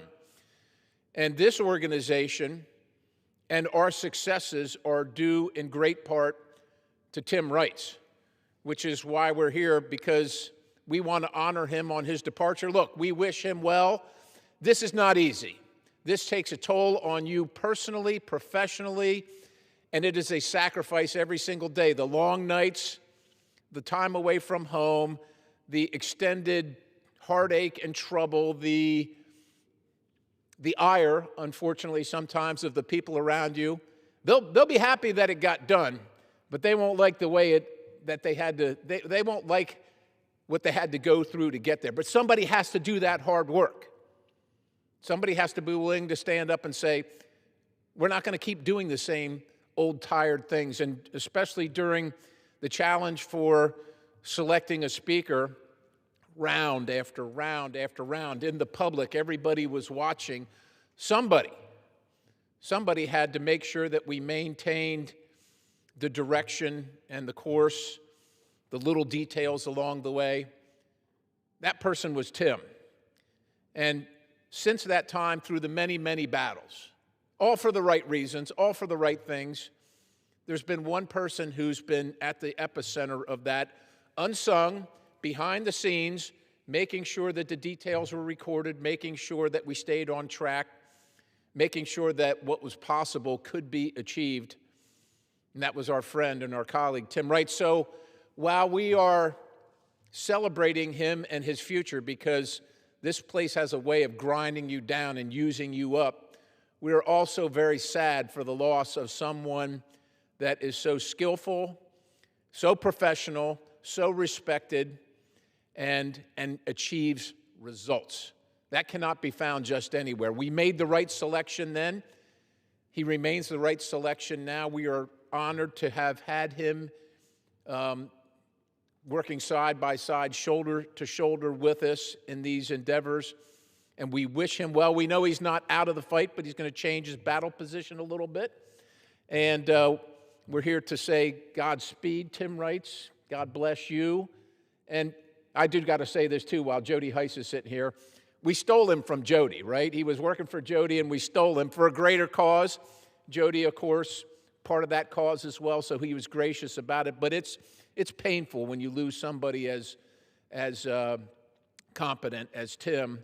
So the accolades all around and the well wishes all around, it's been my honor and privilege to serve with you, sir. I yield. Well, I thank my friend from Pennsylvania, who ably, as I said, served as the chairman of the House Freedom Caucus, and he knows all too well the service that Tim provided to not just the House Freedom Caucus, not just the House Representatives, but to this great country. In service, obviously, alongside our colleague Jody Heiss. And as my friend from Pennsylvania said, you know, we're growing the movement. That's what's happening here. And Tim's going to be a part of the movement in a different position, just as our friend Mr. Heiss is from another position. God has a place for us at a certain time, and that place has been here with the House Freedom Caucus these last 4 years, and now it's going to be somewhere else, and we're going to miss him. But now I'd like to turn it over to my good friend from Missouri so that he can share a few of his thoughts about our friend Tim Wrights. I thank the gentleman from Texas for this opportunity to honor my good friend Tim. You know, William F. Buckley Jr. once said that a conservative is someone who stands athwart history yelling, "Stop!" at a time when no one is inclined to do so, or to have much patience with those who so urge it. Tim has been the executive director during my entire time here in the Freedom Caucus. His hard work and dedication has left a lasting mark on this body. Just think about the changes to the rules that occurred just 3.5 short years ago. Those rules that every member of this Congress benefits from today. An effort that was monumental, but shepherded and strategized by Tim to give back power, which it normally is inclined to congregate, to consolidate to one or a small group. For once in the history, in recent history, have we seen an effort to actually disseminate power from leadership back to the individual members. And we couldn't have done it without the work and the strategy that Tim so provided during those difficult times. Tim is the kind of guy that you don't always see, but his impact is felt with every victory that we've had. Behind the scenes, he has been instrumental in advancing our mission to fight for freedom and to serve the American people. Look, there are few people that come to Congress that enter this crazy circus and give up and sacrifice so many other opportunities because they are driven to actually saving this country. And Tim is one of those. The members of the Freedom Caucus are those. It's a group of band of brothers and sisters that I am extremely proud to be a part of. People who pray and diligently, when everyone else in this town is going out to fancy dinners on flying nights, having steak or lobster or whatever, this is a group of men and women who we eat Chick-fil-A and sit in a boardroom with a whiteboard and strategize, how can we continue to make this country better? How can we stop this steady decay of this great nation? And whether it's having negotiations at 3 o'clock in the morning or strategy sessions on weekends ahead of critical votes, Tim has always been there, putting in the hours, fighting in the arena with us to save this nation, but not taking the spotlight. Tim, your tireless work and your unwavering dedication, you have been an invaluable part of this team and a game changer in the halls of Congress. And you will be deeply missed on this team, no doubt. But you will continue to fight for conservative principles, I'm certain. Thank you. Well, I thank my friend from Missouri, and his quote of William F. Buckley about standing athwart history yelling stop is one of the, I think, seminal moments of the modern conservative movement that Buckley launched into, that Ronald Reagan then carried forward. And people don't realize that was literally the first edition, the first version of the National Review. And it was a seminal moment in the conservative movement, and it, I think, encapsulates very well what we try to do in the House Freedom Caucus in standing athwart the institutional largesse of just this town, this body, Congress, and the swamp in general, and yell stop, say enough. We came here to do something different. We came here not to rack up debt. We came here to change things, to stand up for the people, to stand up for freedom, to stand up for limited government. And Tim has been at the center of that, and so has my good friend Josh Burkeen from the great state of Oklahoma, who, and I know we got to move through, we got several other colleagues, and you've got what you're going to say, a little extemporaneous point. My good friend worked for Senator Tom Coburn, another great advocate and someone who served in this chamber, served in the United States Senate, someone who understood that point of yelling stop and standing athwart history. And I now yield to my good friend from Oklahoma. Thank you, Congressman Roy. And to Tim Wrights, for 4 years, who has led our little merry band behind the scenes, the Freedom Caucus. Most people do not realize when you have the type of intellect that Tim has, the type of principle that he has, that is a rare commodity. Because in Washington, D.C., just typical of just any place in our culture, you're going to utilize that brain trust that you've been handed to make the most money when you have workable years.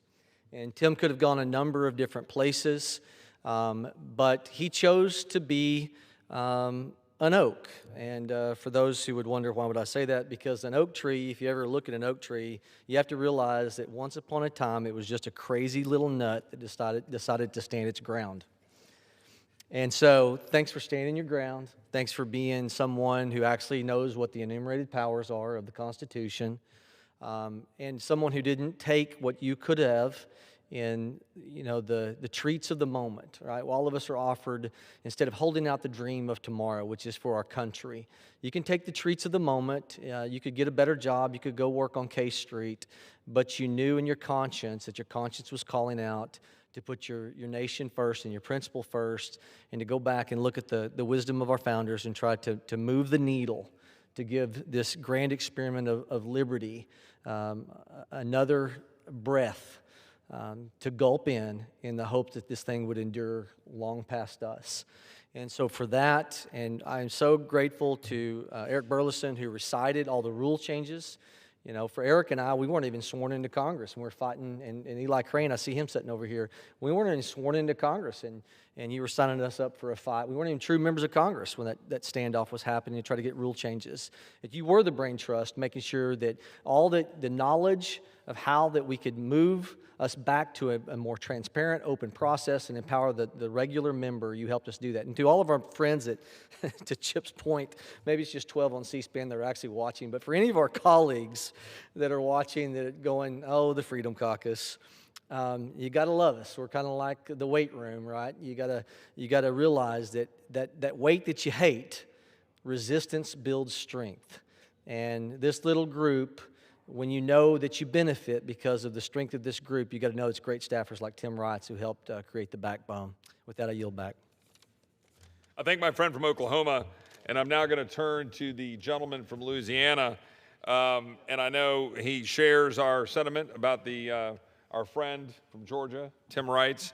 And I would now yield to my friend from Louisiana. I thank the gentleman from Texas. I'm so honored, Mr. Speaker, just to stand in this august body in support of my friend and brother, Tim Wrights. And it's bittersweet because we're going to miss him. We're going to miss him within the heart of the Freedom Caucus, his counsel and his wisdom, his humor, his guidance, his skill set. They're rarely matched, I think, in the history of this body. Tim became senior counsel and staff for the Freedom Caucus at a time years ago when the Freedom Caucus was struggling to become the relevant and powerful faction within this body that we knew it could be. But history required a man named Tim Rice to be the deep rudder of our intentions, the Freedom Caucus, which was to steer this body that we love for this nation that we would shed our last life's blood for, to steer it deeper into the conservative spectrum and principles that made our country great, that drive us each day. We arise from bended knee and ask our Lord and Savior Jesus Christ to help us to be worthy of service to we the people. Yet we struggle to understand the details of how to make that happen. And Tim Rice has informed our caucus in such a manner, I don't believe I don't believe it would be possible, Mr. Speaker, for us to stand before you as members of the Freedom Caucus and know unwaveringly that we are one of the most powerful factions within this body, standing upon conservative principles. Tim helped make that happen. And I'm going to just say that sometimes we have contentious and complex meetings. And Mr. Speaker, Tim was the guy, especially for a regular man like me, that I could call after a meeting, send him a text and say, Tim, when you get a minute, will you call me, let me know what the hell just happened? And he would do that at any time of the night or weekend. He would say, yes, sir, Mr. Higgins, this is what just happened. So we're going to miss you, brother. But you're going to a great spot right around the corner. We are certainly well aligned, and God bless you in your endeavors. We will always have been, we've been honored to serve with you, sir. How are you? I thank the gentleman from Louisiana, a gentleman who knows law enforcement, knows the United States military. And I would note that the House Freedom Caucus is representative of the House. We have a diverse group of individuals. We've had numerous men who have worn the uniform, including my friend from Pennsylvania, Scott Perry, who spoke earlier, and notably the gentleman I'm about to yield to, who served faithfully in service to this country and put his life on the line in defense of freedom. So he knows why we're here. And I just want to echo what my friend from Louisiana was just talking about, and why I tell people, as proud as I am to be in the United States House of Representatives, representing the district in Texas, the 21st Congressional District that I represent, and those 750,000 Texans. And I'm proud to be serving in this body. It is an honor. It is an honor of a lifetime. But I am even prouder to associate with the men and women of the House Freedom Caucus who lay it on the line every day in the political sense, in trying to fight for the things we said we would do, and to mean it, and to take the arrows and to wear the scars of trying to actually move this body, to move this country so that we can save it for our kids and grandkids. And I say that on purpose here because Tim's been at the center of that, and I know that this man, my dear friend from Arizona, great patriot Eli Crane, shares the sentiment of what I just tried to share rather ineloquently. And I now yield to my friend from Arizona. Thank you, Mr. Roy. Thank you, Mr. Speaker. I usually don't like speaking on the floor very much. It's not one of my favorite things to do, but I'll tell you right now, this was something I wasn't going to miss. Tim Rice has been a friend to me in many ways. He's been a mentor, a counselor to me. Matter of fact, I called him this morning because I missed a meeting last night, and Tim gave me a recap, helped explain to me what went on last night. But if you really want to know how valuable and important Tim Rice is to the House Freedom Caucus, the conservative movement, and for saving and protecting this country, all you have to do is look around. It's about 5:30 p.m. right now. We're done for the day, most of us. We don't have to be here, but I counted 8 members of Congress that came to speak on behalf of Tim Rice. You don't see that very often. you're probably never going to see that. 8 members of Congress come to speak when a valuable staffer like Tim Wrights is moving on. And Tim, I hope that's not lost on you, brother. There's a lot of places we could be right now, but all of us are down here because of what you mean to this group and what you mean to the country. And so I am a little bummed that you're moving on. I know you're not going to be far. I think the role that you're taking is going to be instrumental for the country. But I'm just grateful that men like Tim, with all his wisdom, his knowledge, his intelligence, like my friend from Oklahoma said, he could be off making money somewhere. He could be, doing some amazing things, but instead, he's been in the trenches with us, fighting for this country, fighting for our families, fighting for our communities, and fighting to preserve what's made this country so great in the first place. So thank you, brother. We're going to miss you. We're proud of you, and it's an honor to speak on your behalf. I thank my good friend from Arizona, Mr. Crane. I thank him for his service to this nation.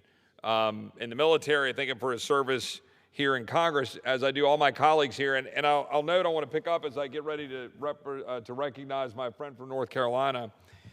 I would like to note that, as my friend from Oklahoma said earlier, Mr. Burkeen, that the House Freedom Caucus opens all of our meetings and tries to close all of our meetings in prayer. And we did so in particular. People don't realize that when we had the big debate over the speaker 3 years ago, and it was heavily a good number of the Freedom Caucus that were a part of that debate, we met or spoke on the phone, I'd say literally every day or all but a couple, from Election Day in November all the way through early January and through the resolution of that debate. Every single one of those meetings, every single one of those calls, we opened in prayer and closed in prayer with the humility of knowing that we don't know always the right thing to do, but we try to follow God, and we try to follow the Constitution, and we try to follow our hearts and to honor the constituents who sent us here in making tough decisions, because nobody has all the right answers. But through our prayer and deliberation and our weekly engagement and our brotherhood and sisterhood and camaraderie and faith in each other and the support of people like Tim Wrights, we try to come to a conclusion to try to shape this body and to shape this country, because that's what we're called to do. We're not called to come here and punch the clock. We're not called to come here and just do the same old thing, because the same old thing has resulted in $39 trillion of debt. The same old thing has resulted in expansive government at the expense of liberty. Tim knows that. That's why he has sacrificed. That's why he's been here working in the trenches, as is my good friend from North Carolina, Mark Harris. And I know he feels the same way about Tim. I know he feels the same way about prayer. I know he feels the same way about this brotherhood and sisterhood that is the House Freedom Caucus. So I would like to yield to my friend from North Carolina. I thank the gentleman for yielding. Today we do pause to recognize a man whose work has made an incredible difference in the fight to preserve the values that made this nation great, Tim Wrights. Tim has served the House Freedom Caucus with conviction, with discipline, and a clear sense of purpose. In a town where it's awful easy to lose sight of first principles, he's remained grounded in them. He understood that our responsibility is not to expand government, but to restrain it, not to chase headlines, but to deliver results for the American people. Behind the scenes, where much of the real work gets done in this city, Tim brought steady leadership and sound judgment. He helped advance policies that defend our Constitution, protect taxpayer dollars, and uphold the freedoms entrusted to us by our founders. But more than that, Tim has served with integrity. Tim has built trust. Tim has earned respect. And he reminded all of us that public service is, at its core, about serving something greater than ourselves. I say to you this evening, Tim, we are grateful for your dedication to the House Freedom Caucus and to the cause of liberty. Your work has left a mark, and the principles you championed will continue to guide us forward. May God bless you in the next chapter, and may God continue to bless these United States of America. And with that, I yield back. I thank my friend from North Carolina, Mark Harris. I thank my colleagues who have come down to the floor. And we've got a little time remaining in this special order, and I'm going to do what I want to do, which is filibuster a little bit in case any of our colleagues are trying to get here from other parts of the campus. I will note that we had other colleagues who wanted to come. One of those, my good friend Keith Self from Texas, who replied back to the thread that he was down reading the Bible, in the read through the Bible at the Museum of the Bible. And I said, well, where are your priorities, Mr. Self? And I joke only because we can say that as a group because of how much this group reveres the Word of God and tries to honor the Word of God. And my friend from Georgia, Tim Wrights, does so as well. And I would note that there are other members who are stuck working hard in the Appropriations Committee. I think our chairman, Andy Harris, is the Appropriations Committee as we speak. Michael Cloud, who spoke, wanted to come down here, and he's stuck in the Appropriations Committee. I would say arguably in part because of Mr. Wright's great work that we've got those guys on the Appropriations Committee in the first place so that they were able to be otherwise occupied. It is not a committee that was often known for Freedom Caucus members participating. I'm going to say a couple of things here before we break loose, just to see if a few other guys can get down. And I'm gonna focus on policy for a minute and then bring it back to Tim, which is this. You know, none of us came here, nobody in this body came here campaigning on spending more money that we don't have. Nobody. But yet we do. And I'm proud that the Freedom Caucus has stood up to say enough. And as a result, for 3 straight years, discretionary spending has been flat. That's a big deal. That's a big deal. Nobody came to Congress saying they wanted to expand the power of the federal government to engage in warrantless surveillance of the American people and spy on them. That was happening. 2 years ago, we made massive reforms as a direct result of the work of the people in the House Freedom Caucus and Tim Wrights. And now the people are safer and more secure. And by the way, we should build upon that. Nobody ever runs on saying that we should have open borders, allowing anybody in the world to come into the United States. Nobody runs on saying we should allow criminals to stay in the United States. And yet, often we adopt the very policies that allow those things and encourage those things to occur, but not the House Freedom Caucus and not Tim Wrights. We stood up and we said enough. We need to change things.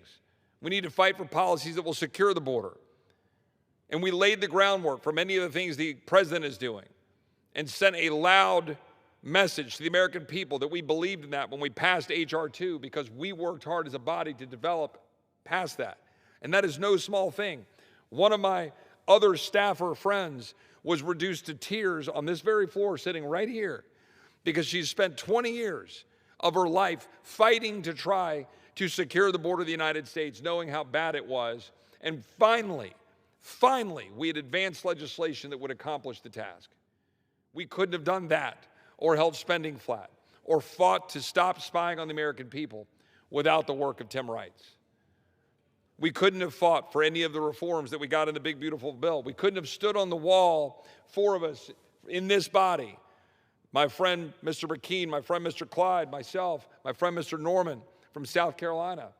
We couldn't have stood up and repealed green new scam subsidies, destroying our grid and undermining the security of the American people, but for the work of Tim Wrights, working through the weekend alongside us, making sure that we got that done.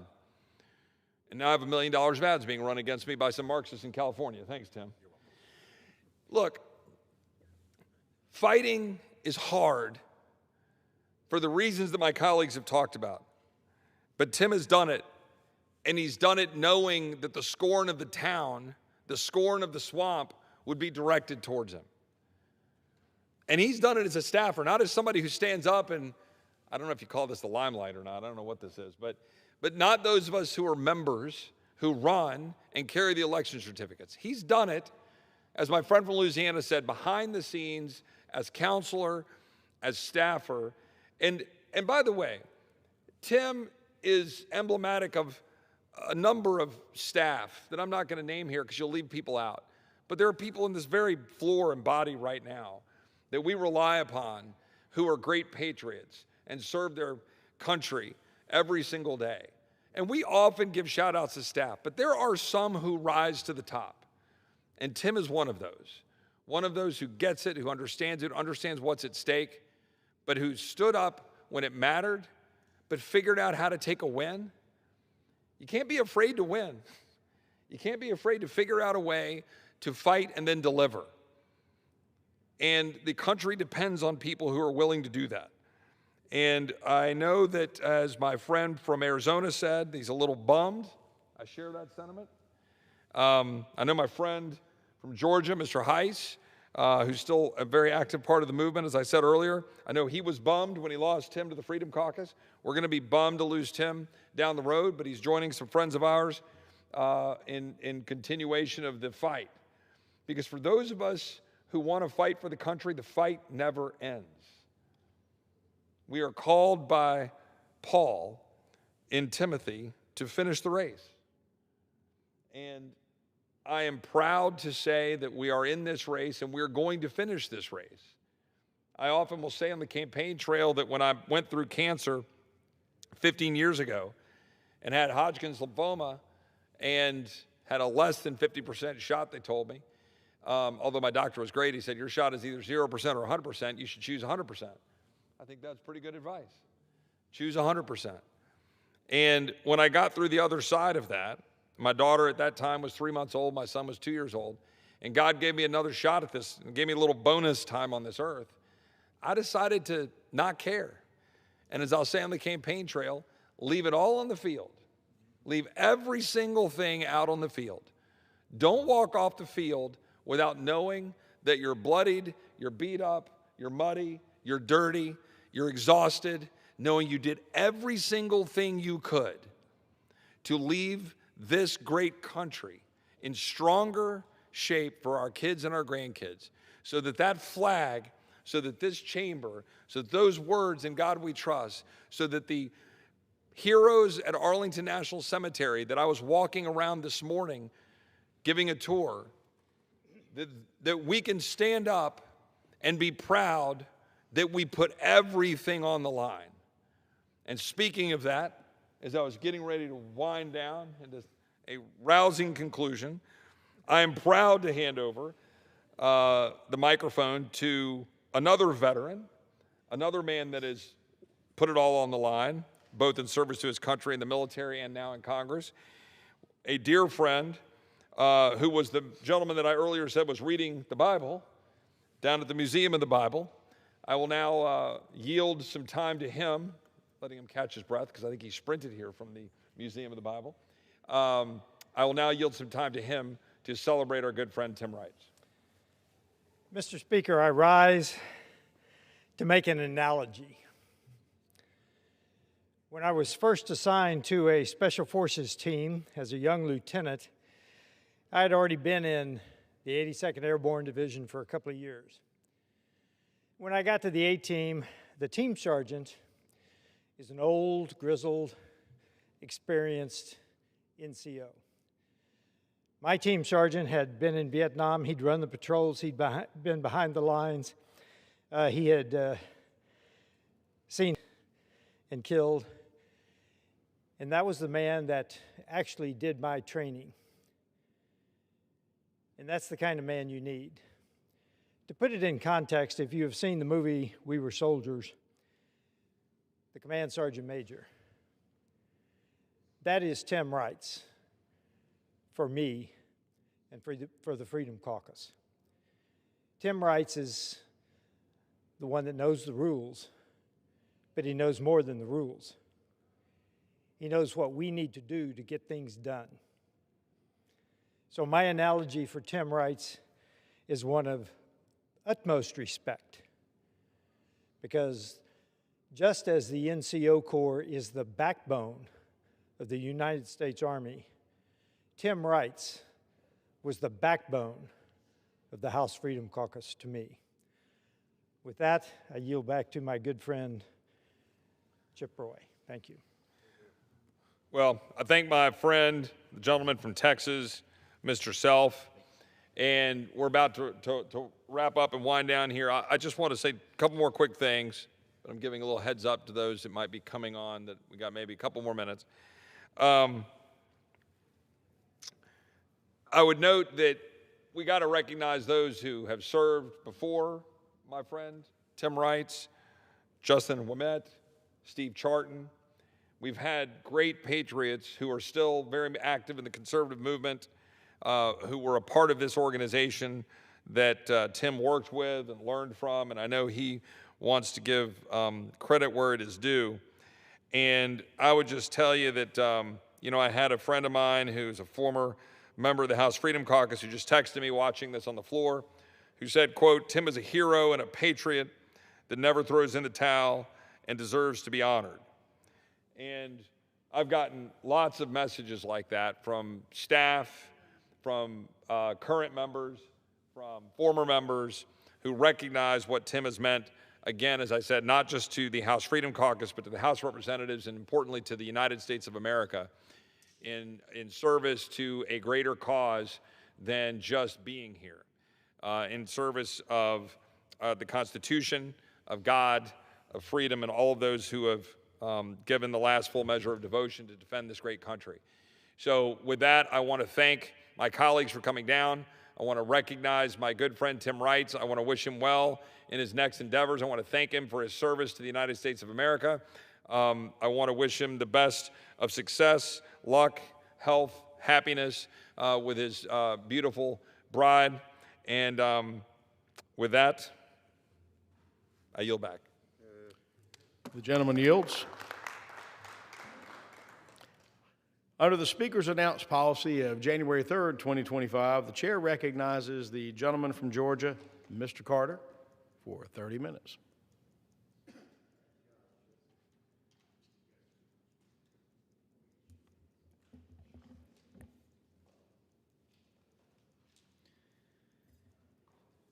Mr. Speaker, I rise today to honor Private Bennett Waters, a serviceman who tragically died as a prisoner of war during World War II.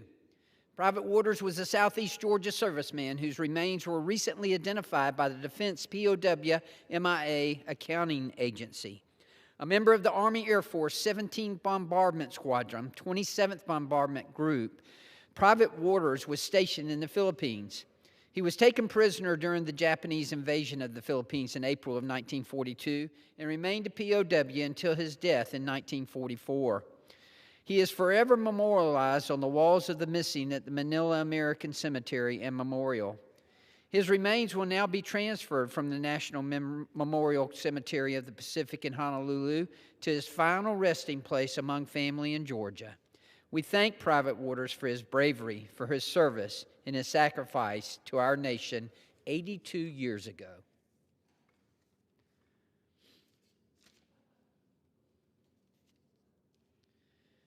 Mr. Speaker, I rise to recognize the 30th anniversary of St. Mary's Submarine Museum in St. Mary's, Georgia.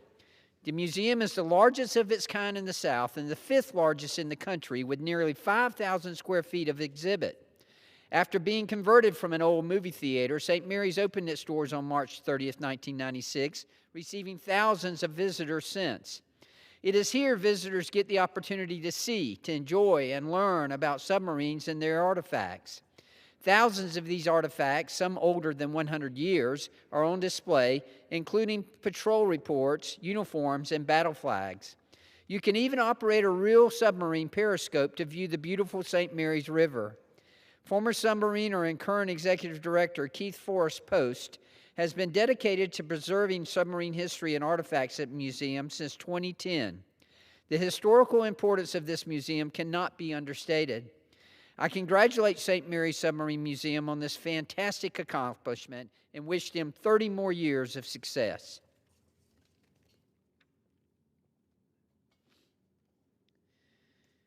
Mr. Speaker, I rise today to honor Tom Draffin for his work as the President and CEO of the McIntosh Industrial Development Authority.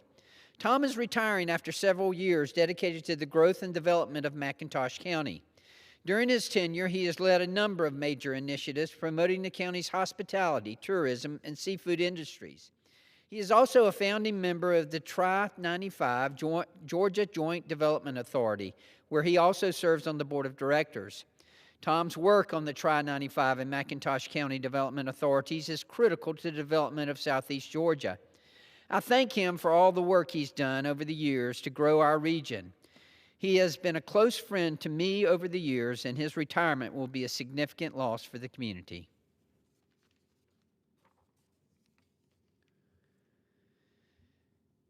Mr. Speaker, I rise today to honor Cicely A. Hill of St. Mary's, Georgia, who passed away on March 30th, 2026, the age of 83.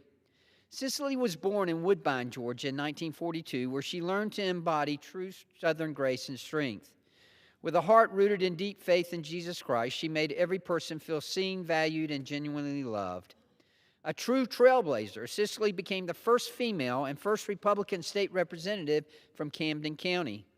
Serving District 180 in the Georgia House from 2003 to 2011, she chaired the subcommittee on ports and on tourism and film. She also served with distinction on appropriations, transportation, and economic development committees, earning respect across party lines.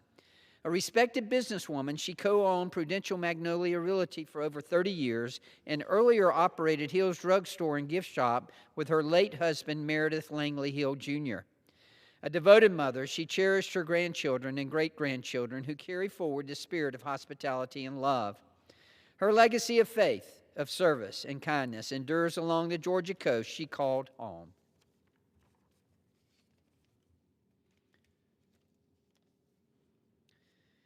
Mr. Speaker, I rise today to honor a true young hero from Richmond Hill, Georgia, 12-year-old Macy Johnson. After school, Macy stepped off the bus to see flames tearing through her family's garage. Thick smoke filled the two-story home where her two older brothers were inside, completely unaware. Instead of running for safety, Macy raced straight to the front door and screamed, "Get out!" Her urgent warnings gave them just enough time to escape unharmed. Thanks to Macy's quick thinking and courage, her entire family survived. 5 crews from Richmond Hill and Bryan County knocked down the flames, but the home suffered severe damage.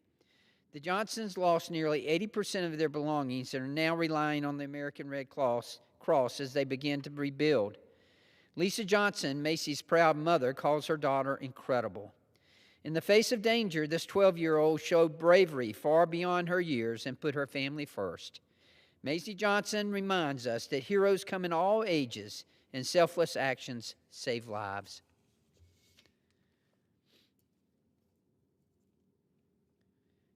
Mr. Speaker, I rise today to celebrate a shining honor for coastal Georgia. Brunswick has been named one of the 13 prettiest towns in the United States by World Atlas, earning the number 7 spot among more than 19,000 communities nationwide.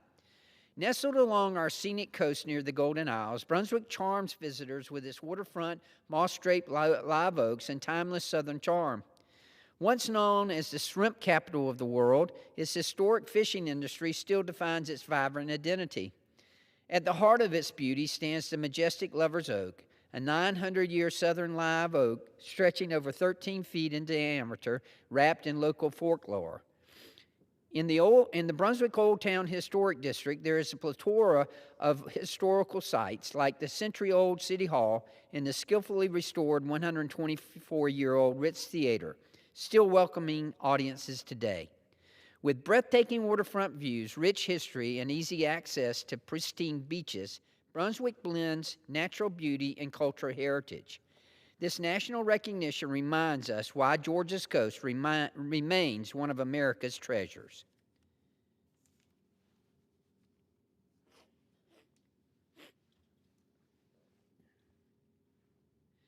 Mr. Speaker, I rise today to recognize St. Joseph Candler Health System, recipient of the President's Ambassador Award at Georgia Southern University's 2026 Gratitude Gala.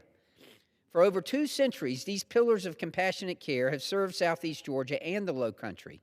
Candler Hospital, the second oldest hospital in America, dates to 1804, while St. Joseph's Hospital was founded in 1875. Together, they now reach 33 counties with expert healing. They hold true to their mission statement, rooted in God's love, we treat illness and promote wellness for all people. Guided by values of compassion, integrity, and teamwork, St. Joseph Candler treats the mind, body, and spirit while empowering communities to thrive. Their strong partnership with Georgia Southern University is shaping the future.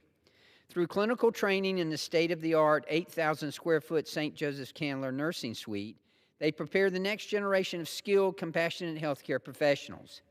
St. Joseph Candler embodies excellence in service, and their dedication strengthens our region and honors the best of Georgia. Mr. Speaker, I rise today to honor the Bevel family of Georgia as recipients of the President's Innovator Award at Georgia Southern University. Leonard Lenny Bevel, his wife Sandra, sons Josh and Andrew, and daughters-in-law Jenna and Taylor are all proud Georgia Southern alumni. Together, their close-knit family has poured their hearts into Georgia Southern with extraordinary generosity. They've given their time, their talent, and resources to lift Eagle athletics and support student athletes in powerful ways. Through the Eagle Victory Plan and especially the Eagle Nation Fund, they've backed capital projects, sport accounts, and initiatives that create new opportunities for our young athletes. What sets the Bevels apart is their ongoing commitment. They continue strengthening programs like the Irk Russell Fund while helping elevate the entire Georgia Southern community. Leonard Bevel embodies true innovation and leadership, and the Bevel family's legacy reflects deep dedication and a vision of gratitude. Georgia is profoundly grateful for their nonstop support. Mr. Speaker, I rise today to celebrate Greg Parker, recipient of the President's Visionary Award at Georgia Southern University. From humble beginnings in 1976 as a one-man operation, Greg Parker built Parker's Kitchen into a powerhouse serving over 1 million customers weekly across 110 locations. Through relentless innovation and determination, he redefined the convenience store industry and created immense success. Yet Greg measures his legacy not only by business growth, but by his generosity. He has donated more than $30 million to advance education, healthcare, childhood hunger relief, and veterans causes across our region.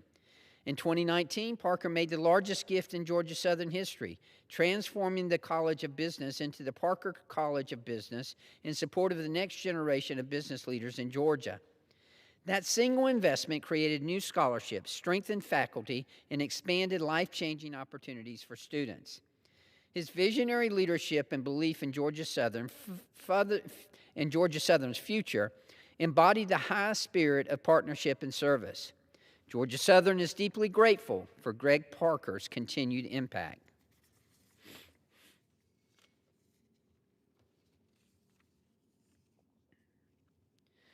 Mr. Speaker, I rise today to recognize Hannah Harrison for being selected a 2026 National Oceanic and Atmospheric Administration Ernest F. Hollings Undergraduate Scholar. This highly competitive program selects around 120 undergraduate students each year to receive tuition and paid summer internships across the country. Since its creation, the scholarship has supported more than 2,300 students from over 450 colleges and universities. The goal of the program is to increase undergraduate training in oceanic and atmospheric science by offering hands-on experience in research, policy, and education. Hannah is currently a sophomore studying environmental science with concentrations in marine science and sustainability, policy, and engagement at the College of Coastal Georgia. She has conducted extensive research on topics such as lead contamination in drinking water and the role of artificial reefs in tunicative recruitment. She is currently an intern at Satilla Riverkeeper, where she continues to demonstrate dedication and drive. We are proud of Hannah for this outstanding accomplishment.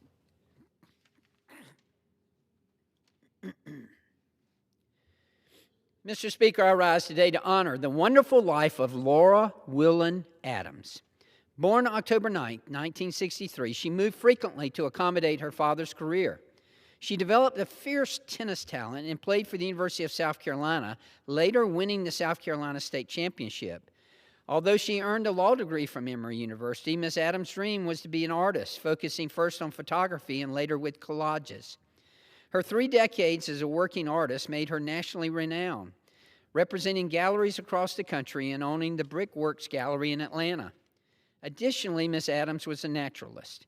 She never felt more alive than in the woods and trails surrounding her cabin home in North Carolina.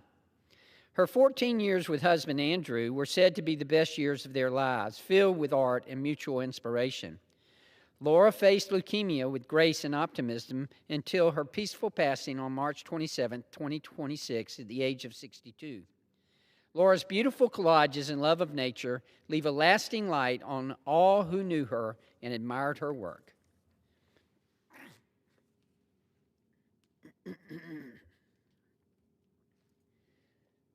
Mr. Speaker, I rise today to celebrate Pat Hackney, a true gem of Savannah. A beloved community leader, Pat has devoted her life to shaping our city's civic, cultural, and philanthropic landscapes. Through her tireless work with the Coastal Georgia Botanical Gardens, she has built outstanding educational programs, grown membership, and created signature events that bring families, students, and neighbors together to learn and inspire. Whether chairing membership for the Friends of the Coastal Gardens, serving on the board of the Coastal Georgia Camellia Society, or quietly mobilizing countless charitable efforts across our community, Pat embodies the quiet strength and generous spirit that makes Savannah shine brighter. Her dedication and her commitment prove that real leadership isn't loud, it's consistent, kind, and always in service of a greater good. Today, as Senior Citizens, Inc. honors her with the Legends, Leaders, and Life Well Lived Award, we thank Pat Hackney for a lifetime of lifting others up. Savannah is better because she walks among us.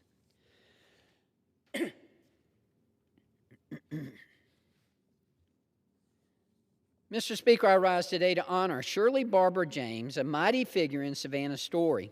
Shirley's a respected civic leader whose lifelong commitment to education, media, and public service have profoundly shaped our city's civic and cultural life. A proud graduate of Spelman College and holder of a master's degree from Harvard University Graduate School of Education, Shirley dedicated more than 30 years to Savannah State University in senior leadership roles before stepping forward as publisher and retired editor of the Savannah Tribune. Through her steady hand in journalism, Shirley has built bridges, amplified voices, and lifted countless lives with strength and purpose. Her legacy is one of service, advocacy, and excellence, a shining example of what dedicated leadership can accomplish when rooted in community and conviction. Today, as Senior Citizens, Inc. presents her with the Legends, Leaders, and Life Well Lived Award, Savannah pauses to say thank you to Shirley Barber James for a lifetime of shaping our city for the better. We are stronger, we are wiser, and more connected because of her.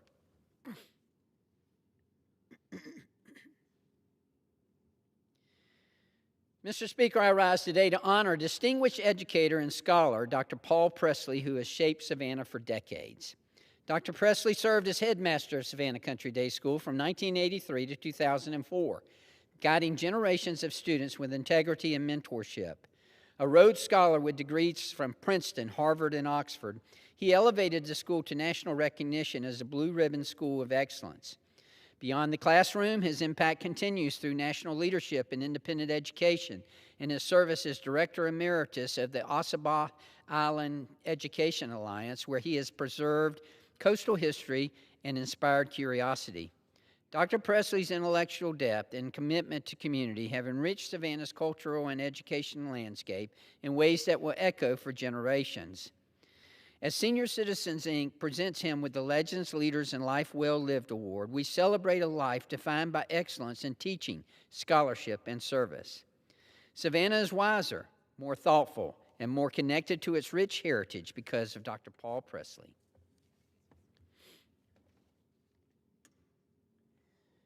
Mr. Speaker, I rise today to recognize a true Georgia trailblazer.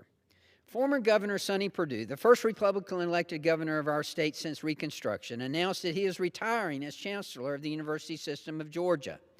Born on a Houston County farm, Perdue built a life dedicated to public service. He served in the state Senate, 2 terms as governor, U.S. Secretary of Agriculture under President Trump, and since April of 2022, the 14th Chancellor, leading Georgia's 25 public colleges and universities. More than 4 decades of public service, from the farm to the cabinet, Sonny has always put Georgians first. His leadership helped strengthen our higher education system with a $12.1 billion budget, growing opportunity across every corner of our state. As the Board of Regents begins a national search, Purdue will stay until a successor is named. Sonny Perdue leaves a legacy of integrity, results, and dedication that will benefit Georgia for generations. I wish him and his family well in their well-deserved next chapter.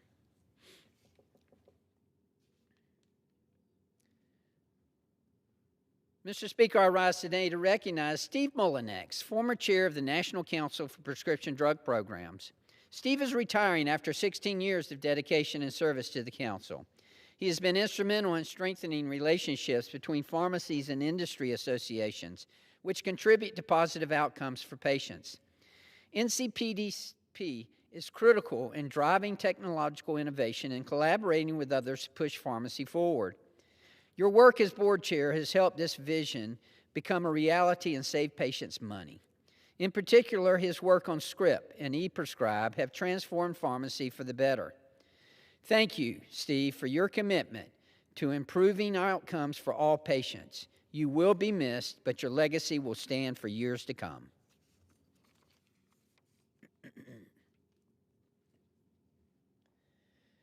Mr. Speaker, I rise today to recognize Jim Cantori for celebrating 40 years with the Weather Channel. For 4 decades, Jim has been a trusted voice during some of the nation's most severe weather events. He has shown true commitment to families across the country, working diligently day by day. Jim has served the American people by helping them better understand complex weather conditions. His reporting, which he has delivered with great passion and energy, has brought clarity to those around him. His expertise in the weather field is nothing short of impressive, and his dedication has helped keep communities informed and prepared. I've enjoyed watching Jim grow and succeed through his reporting career. His work will not go unnoticed, and we won't forget the lasting impact he has had on our communities. We thank Jim for his years of service and congratulate him on this remarkable milestone. We wish him the very best as he celebrates this 40th anniversary.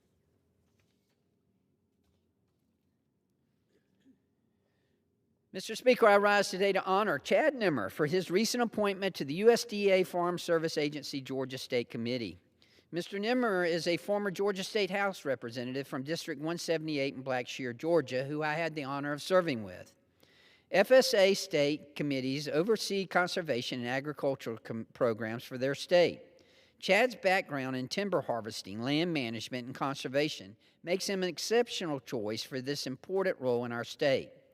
He is a recognized leader in the forest industry, owning his own successful timber company. His dedication to rural communities and stewardship of our natural resources makes him an invaluable resource to our state. I'd like to thank Mr. Nimmer for his public service thus far and wish him well in his new position. Thank you, Mr. Speaker, and I yield back. The gentleman yields back. Under the Speaker's announced policy of January 3rd, 2025, the Chair recognizes the gentlelady from North Carolina, Dr. Fox, for 30 minutes.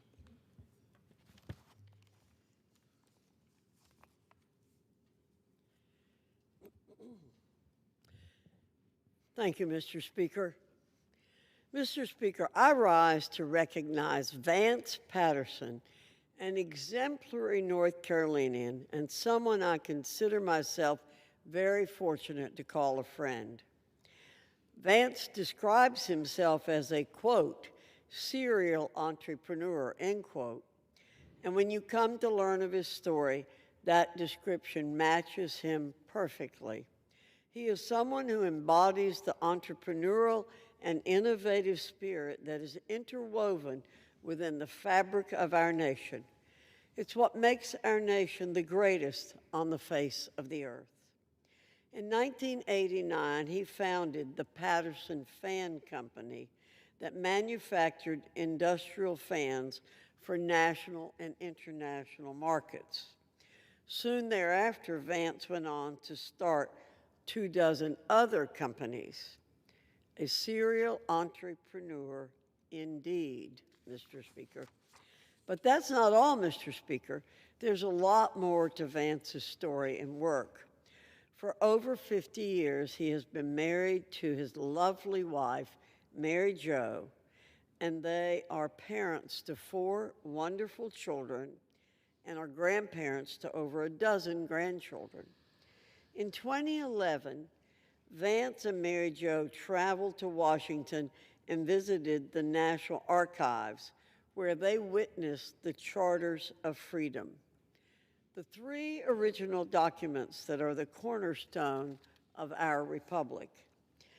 After seeing the Declaration of Independence, the Constitution, and the Bill of Rights, Vance says that he experienced a deep emotional experience and had goosebumps.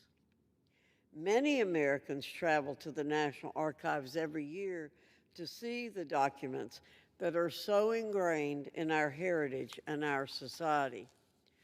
Unfortunately, in the past, not every American who wished to see our nation's founding documents in person were able to.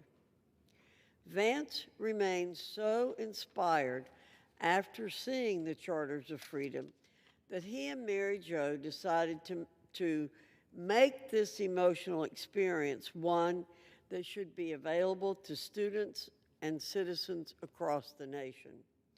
Like so many others, Vance felt inspired and a renewed sense of patriotism after seeing the Founders' Fathers' names on the Bill of Rights.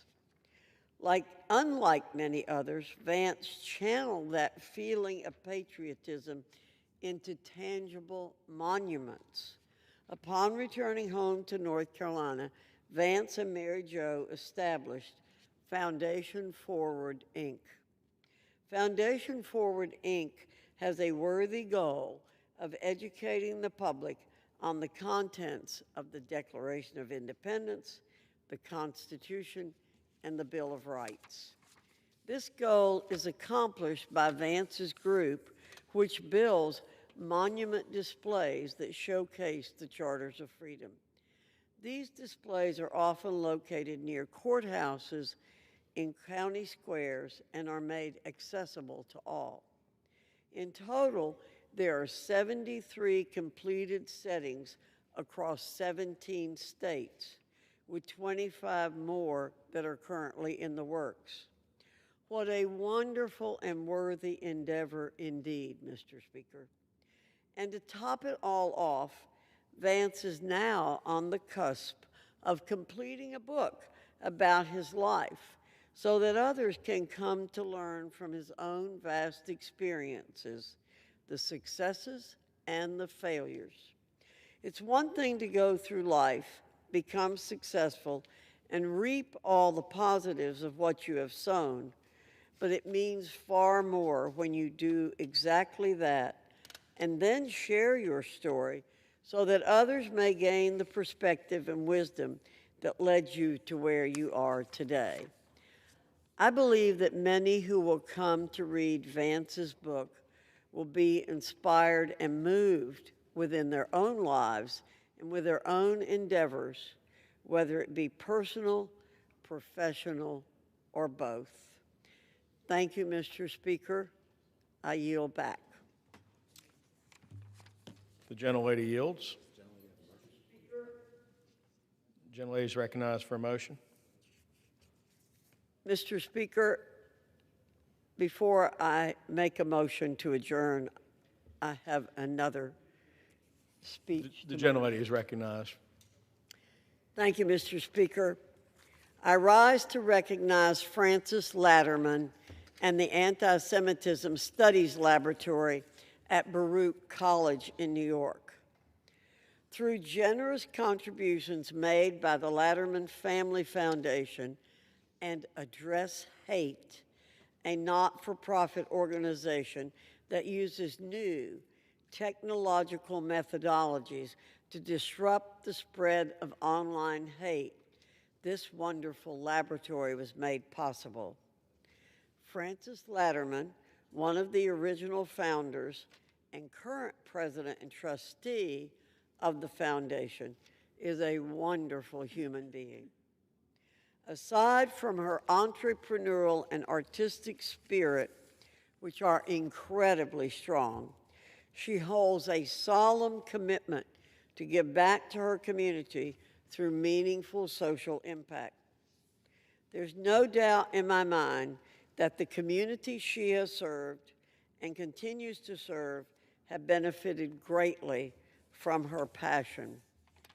The mission of the Anti-Semitism Studies Laboratory is to educate, create understanding, support research, and address the pressing challenges of anti-Semitism locally, nationally, and globally. With the abhorrent rise of anti-Semitism across the United States and the world, this laboratory, as well as its dedicated members and educators, are needed now more than ever.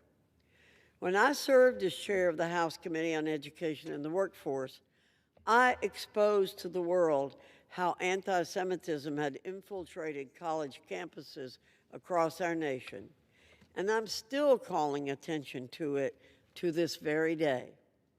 I continue to meet with countless Jewish students who are concerned for their well-being and the well-being of their friends who are facing anti-Semitic harassment.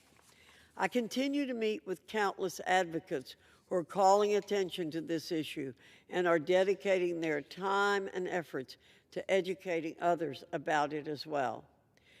This is certainly an issue of our time, Mr. Speaker.